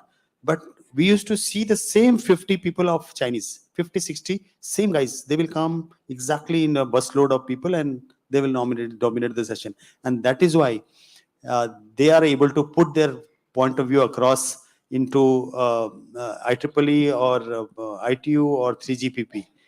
Only now, this thought process is coming in India that, oh, we should also get into standards. Otherwise, we used to go, to be very frank, we used to go, listen and come back and sleep and come back. The focus has to come now, and that is why I think Secretary Sir was also telling in the morning after this inaugural session that we must send 50 fixed people. 50 fixed people. At least in CDOT, I'll implement it immediately. We'll set up a standard cell. We'll allocate manpower for each of the divisions. Their job will be only going to these 3GPPs, ITUs, and IEEEs and contribute only to standard, not do firefighting job. So that is one part. Now, sir talked about backward compatibility. I think whether we like it or not, the system what we design have to be backward compatible. If I am designing a Wi-Fi 6, it has to work with Wi-Fi 5, 4. If I am designing a 4G system, it has to hand over to 3G, it has to hand over to 2G. So in some way it is taken care by design because upward compatibility is not there, but backward compatibility is definitely there. The third part is, sir talked about the manufacturing. I think manufacturing guys, sir, in my opinion, they are hardly bothered about standards because what sells in the market, they manufacture. I can quote the example of PLI scheme. We have PLI scheme where we give incentive cash rebate of 6% and 7%. Some companies took for a particular product. Suppose they have taken the PLI scheme for product A. They came back after 6 months saying that, oh, there is no market for this. Let me change the product. I want for B. So typical answer from the government will be, no, I gave you for A, you manage with A. So he says, no, A is not selling in the market. So manufacturers primarily look at where the market is there. And finally, we changed that PLI policy. We're saying that, okay, if you are not able to do A within some time frame, you can come back and tell that we will do it for B. So manufacturing is, as I know, I may be wrong, as I know, they care, they will manufacture items which sell in the market irrespective of standards. For example, Wi-Fi 6 is much smarter, much more efficient in terms of usage, in terms of number of users. But the sale of Wi-Fi 6 in India is not happening. People are still happy with Wi-Fi 5. So even though standard-wise Wi-Fi 6 is better, and people are not buying. Same is the optical. I can give example of we initially did our ONT, which can do 1G, 1G, then 2.5G. Then we did XGS PON, which can do 10G up, 10G down. Not even one piece is selling. Even though standard-wise it is very way ahead, but that there is no demand. Hence, there is no manufacturer which is ready to take the XGS PON, NG and PON 2, even though standard-wise it is way higher. So, to nutshell, what I'll say that standards are very, very important unless until we get into a standards journey. Now, as India is coming up in its indigenous journey, this backlash from the SCP holders will hit us in some way. And therefore, we also have to back up ourselves to generate standards and generate such standards that convert into SCPs so that we also have tomorrow a bargaining power with all these giants so that we can get better off in the negotiating table. Thank you, sir. Thank you. So it looks like I'm the last speaker of the day. So I will comment on both your points, NGS. The one you talked about on backward compatibility and manufacturing. I have a slightly different view than Dr. Upadhyay. So on the backwards compatibility, standards are largely industry controlled, right? So there is something called a return on investment. So the industry understands that you have to recover the investment you put in, and that investment can be in the form of R&D, can be in the form of people that they send to standards development working groups. So I think it is counterproductive for the industry to not develop standards that are not backward compatible. That means that you have to go back and sell a completely new product that the market will not have the hunger for, right? So it is in the best interest for the people who are controlling the play, so to speak, right, to make sure that everything is backward compatible. And that has been one of the most biggest selling points for 802 technologies, right? 802 technology A, B, G, and they have been backward compatible. And yes, there is one aspect of, I agree with Dr. Upadhyay, if there is no market demand, probably the latest technology will not sell. But certain things, right, your cell phone immediately adapts. Most of our cell phones that we are using in this room are probably on Wi-Fi 6. The access points, the routers are not, and eventually they will catch up, right? But the fact that you can sell all these different pieces of a very large ecosystem at different phases needs backward compatibility. Otherwise, it will be impossible to run a macro system because I will be on a different technology, the other end will be on a different technology, and you cannot change everything overnight. So I think it is absolutely imperative to maintain that compatibility. But I also made one point earlier in my talk when I was talking about standards development. Standards development, from when you look at the starting point, if somebody is coming with a proposal or an idea, it really takes a decade to evolve and market adopt, right? So if I'm thinking about an idea today, 4 years for development, 3-4 years for market acceptance. So really you are looking at a very large cycle. So you need to make sure that not only they are backward compatible, they are in some sense future proof also. The society would have evolved in a decade. Today's decade is a very long time, right? My kids, next generation, they are living in a different planet almost. They want to talk metaverse and multiverse, right? So, but the technologies you are developing has to be backward compatible and future proof. So I think it's very important for standards developers to take cognizant of that. And I think those are the standards which are really going to become successful and hit the market. It's possible that you develop good standards that were for that time, but if it's not future proof, by the time you come to that point of market adoption, you are outdated, right? So those are the couple of points I wanted to make. On the manufacturing side, I feel that we made a lot of good standards, but it was just not manufacturable. So they are sitting in shelves, and I don't think it is because the standards were not good. I just don't think that they got the manufacturing perspective. So you say that there's a fantastic design, just costs $1 billion to make. manufacturers say, forget it, like, who is going to, I'm not going to invest $1 billion. Nobody is going to buy my $1.5 billion product. So I think it is imperative, and I think we work very hard, but it's difficult to get the manufacturers. I agree with that. But within IEEE, of course, we are not nation state based, but we are perspective based, and we work very hard to make sure that all user perspective are represented. And one of the user perspectives that we look at is manufacturing, and of course policy and regulation. Sometimes you can have the best standard, policy will say, like I remember a product which was doing scanning of ultrasound scanning, and then they could determine the sex of the child. In India, it is policy stops that. So that handheld device which you could do ultrasound could not be sold because of the simple fact that they overlooked a policy that was not changeable. So I think these perspectives are very important. Sometimes there are great standards, great technologies that are out there, but when we don't capture all these perspectives, then you don't hit the market, and that's it's a little bit of a shame because of the amount of effort that has gone in, right? So those are my submissions at this point, sir. Thank you. Thank you both.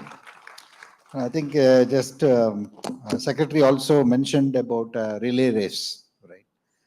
I think that's again an important point that we need to take into consideration. That look, anything that is there, someone has put in efforts, and let's not leave it. Let somebody else take it and then continue with it, because it may have some value, right? That's the first one.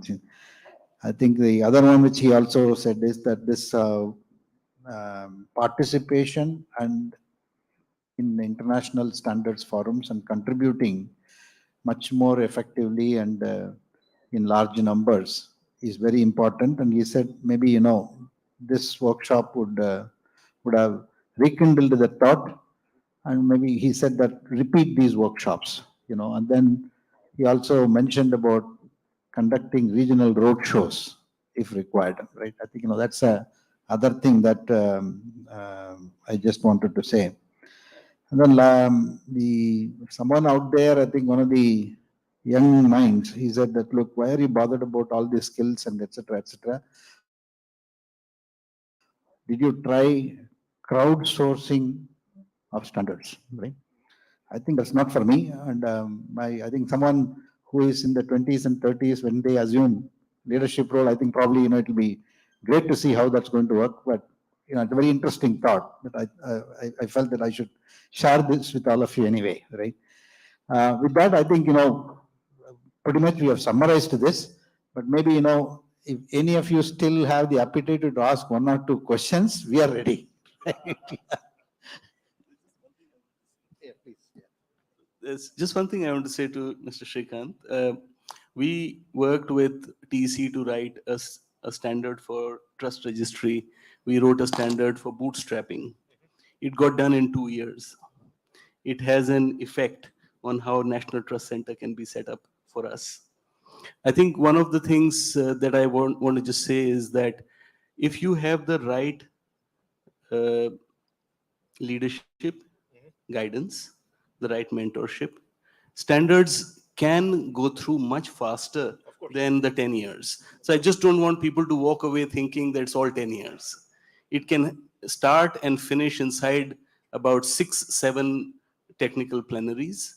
And I think it can be put to immediate use. So I just thought I'd clarify that. Thank you. Yeah. So I was not talking about the development life cycle, but mass market adoption, right? 802, the technology that used 802 is in the museum today, right? And I think that's an interesting point you are making, because the good standards will find very interesting applications that you are not thinking about today. I think that's a very key point, because when people started doing the Ethernet, it was only for cloud computing, pushing data as fast as possible. But today, can somebody guess that who is the biggest customer for our Ethernet working group 802.3? It's all the automotive manufacturers. Mobility. So they say that, okay, this can be applied with some changes, right? Not exactly, but they don't want to reinvent the wheel. And then there is a completely new ecosystem that flourishes on the existing standard. So I totally get your point. I agree with that. Okay. Any questions? Anybody? Okay. On that note, I want to, okay. We've got By time she gets a mic, can I make one comment? Yeah, please. Yeah. So, and I think Sharad mentioned it earlier. I have been in the standards working standard system for about 25 years. When I moved to India about a decade back, it was painful to see that I used to go to the standards working groups. There will be multinational bodies having Indians, but not from India, right? But all the technology is being developed here. But when it comes to standards participation, there will be a standard cell sitting in Europe, sitting in US, you know. So I think as we are doing a mindset change with leadership in India, I think for the multinationals, I think we should also do a mindset change with the headquarters, because they need to recognize that there is a talent here and they have to address that problem where people can represent from India being Indians. And I think that's a very important mindset change that organizations need to go through. Well said. Yes, Bindu. Thank you. I'm Bindu Srivastava from TSTSI. The whole day we have learned so much about standards, the processes, and the various avenues of contributing to standards, the challenges, etc. We have three major organizations, standards bodies: TSTSI, IEEE, and the NWGs at TEC. Any thoughts from the panelists on how these agencies can collaborate with each other so that the efforts can be conserved and we can go much faster in contributing to standards? I can take a shot at that. So, yeah. So, and I think Bindu, you are aware of this. So, one of the things that we have been working closely with the TSDSI and TEC/DOT is doing the roadshow. I think Secretary mentioned it in the morning. So, you know, we have been talking about it for 6 months. We have not actioned it, but the idea is to do not exactly these kind of sessions, but standards awareness sessions at multiple colleges and academic, not just as IEEE, but going along with our partner in India, TSDSI, and of course, having the ministry presence is extremely important, because that talks about the seriousness. You know, it is just not about awareness, but the ministry is saying that we are here to support you, guide you through the process, right? I think that kind of mentorship that you mentioned, I think will be beneficial. Thank you. Jay, I have one thing on this. So I think picking up exactly where you left, the TEC as the SSO, TSDSI as the SDO, and IEEE perhaps as a global window, and ITU as a global window into that. But run through what you just picked up. I think the crowdsourcing part comes in here. Can the government just clarify that the Ministry of Housing and Urban Affairs is running a smart cities project and does not know how to standardize camera feed and camera viewing and the security on top of that? I think this was started with TSDSI. It doesn't exist any longer. Please, the most important thing right now is to state challenges, to state population class challenges that the government will back up. The Secretary Saab talked about incentives. So give incentives to population class challenges published by the SSO, the SDO, and then get the ministries involved to say, I back this up, and you will see a change. Crowdsource solutions after that, including standards. So that might actually solve that issue as well. Mr. Madan, I would love to hand that over. Yes, sir.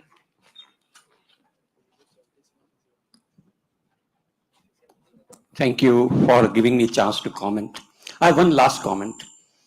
One thing was not covered is mapping the existing standards to the requirements and work on the gaps. So that will focus our attention to the gaps in standards to our requirements, and not just repeat those standards once again or reinvent the wheel. That was my comment. Thank you.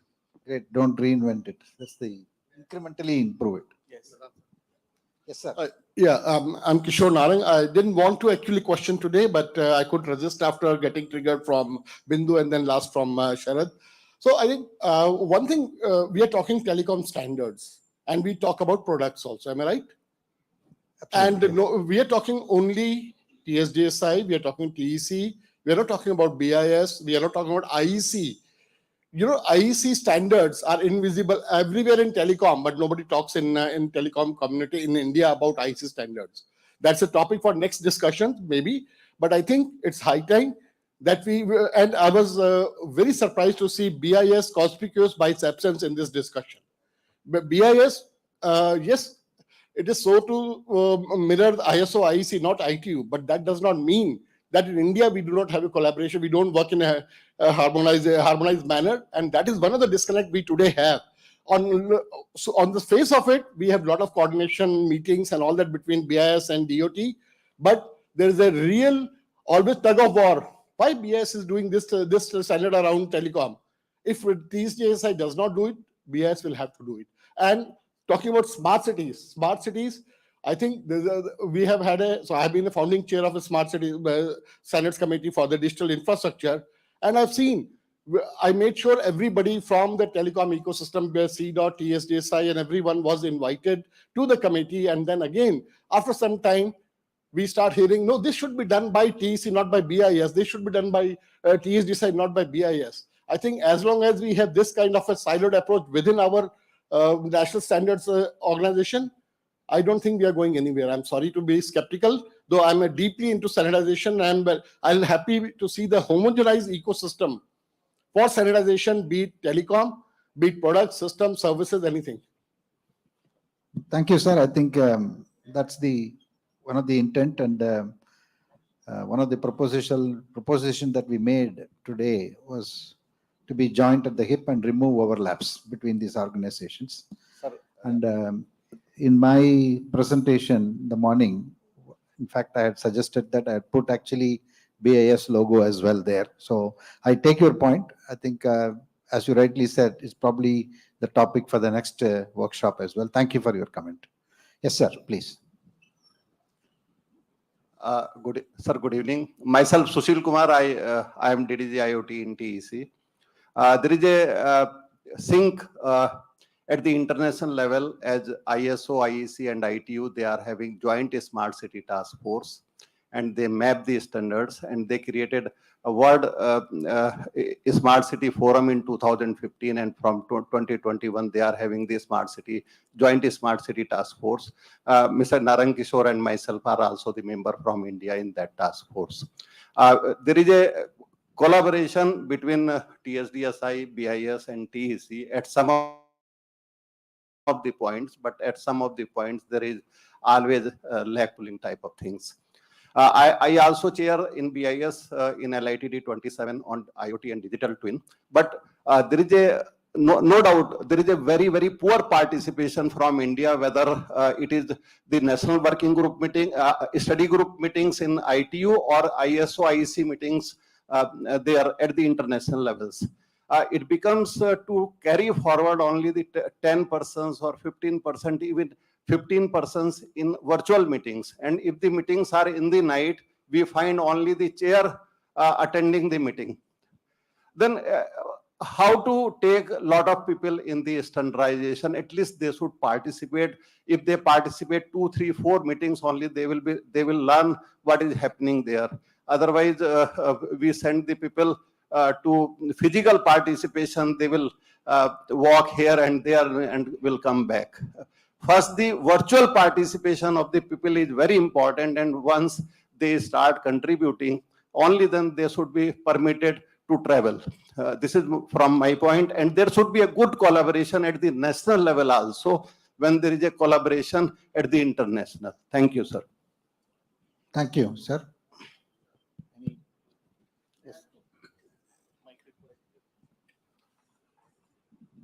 Thank you, sir, for giving me opportunity. It was good learning, great day today. The question or thought that comes to my mind is, first of my name is KK Minocha. I'm superintendent from DOT.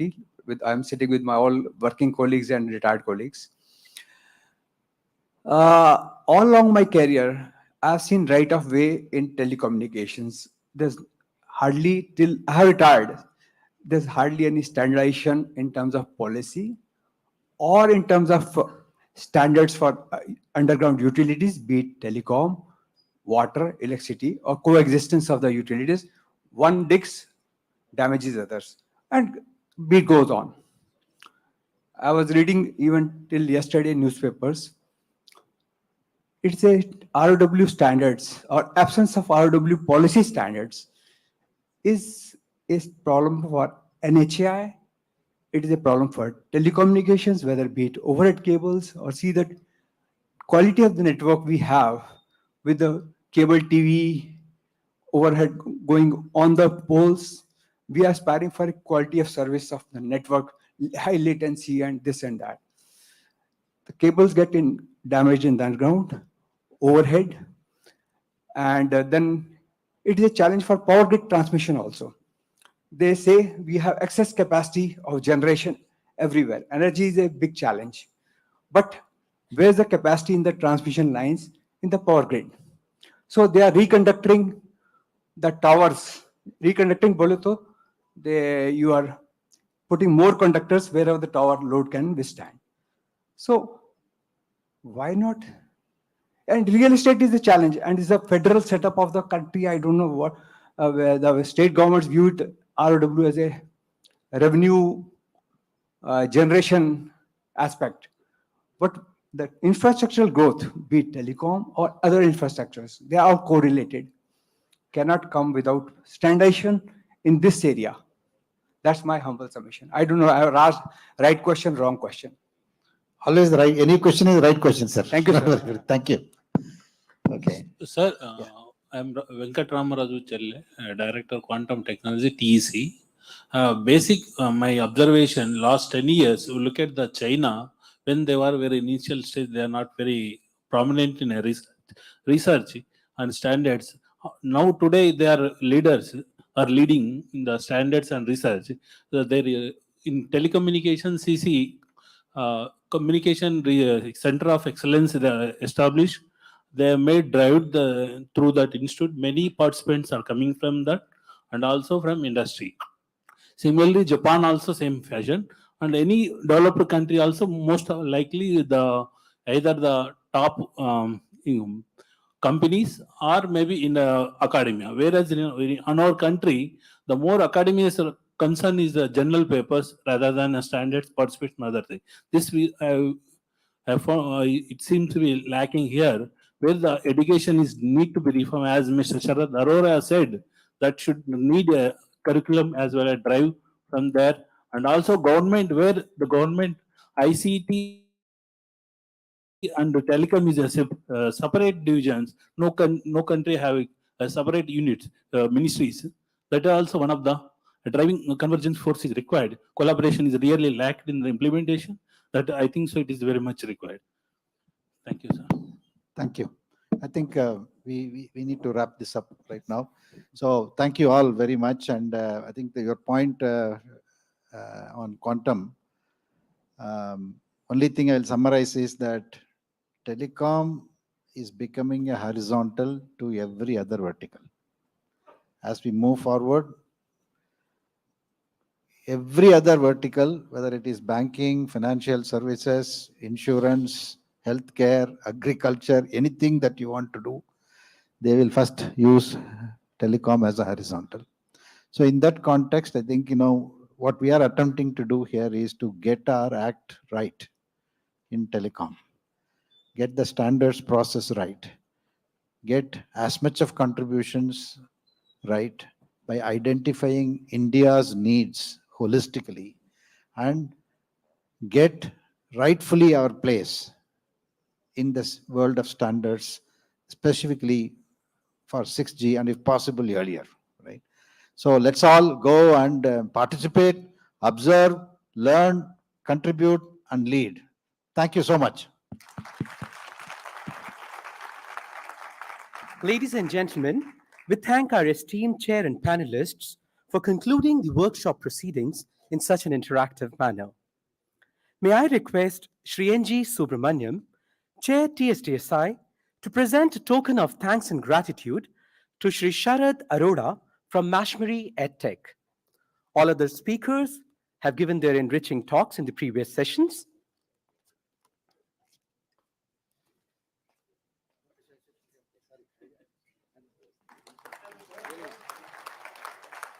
We thank you, sir.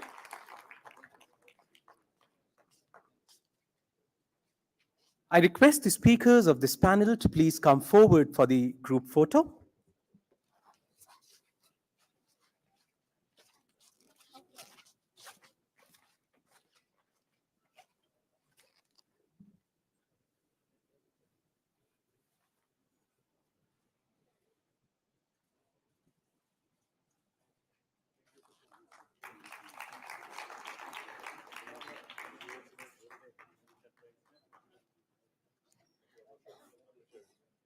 May I now request Shri R. Mittal, Advisor and Head TEC, for the closing remarks.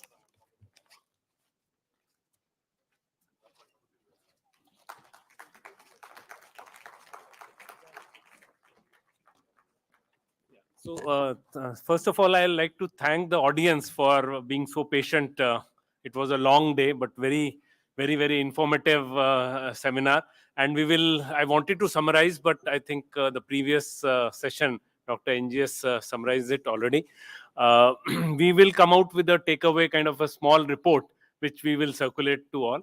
I would also like to thank TSGSI, CDOT, and my own TEC team for very collaborative work in organizing such a comprehensive workshop to bring together so many people over a span of few days. Really calls for coordination. And I think this spirit of coordination we have to also take in terms of standards building also. And I would thank Aman for anchoring the whole event and all others who were behind, whom I may not know. And so I'll call it a day. Thank you all.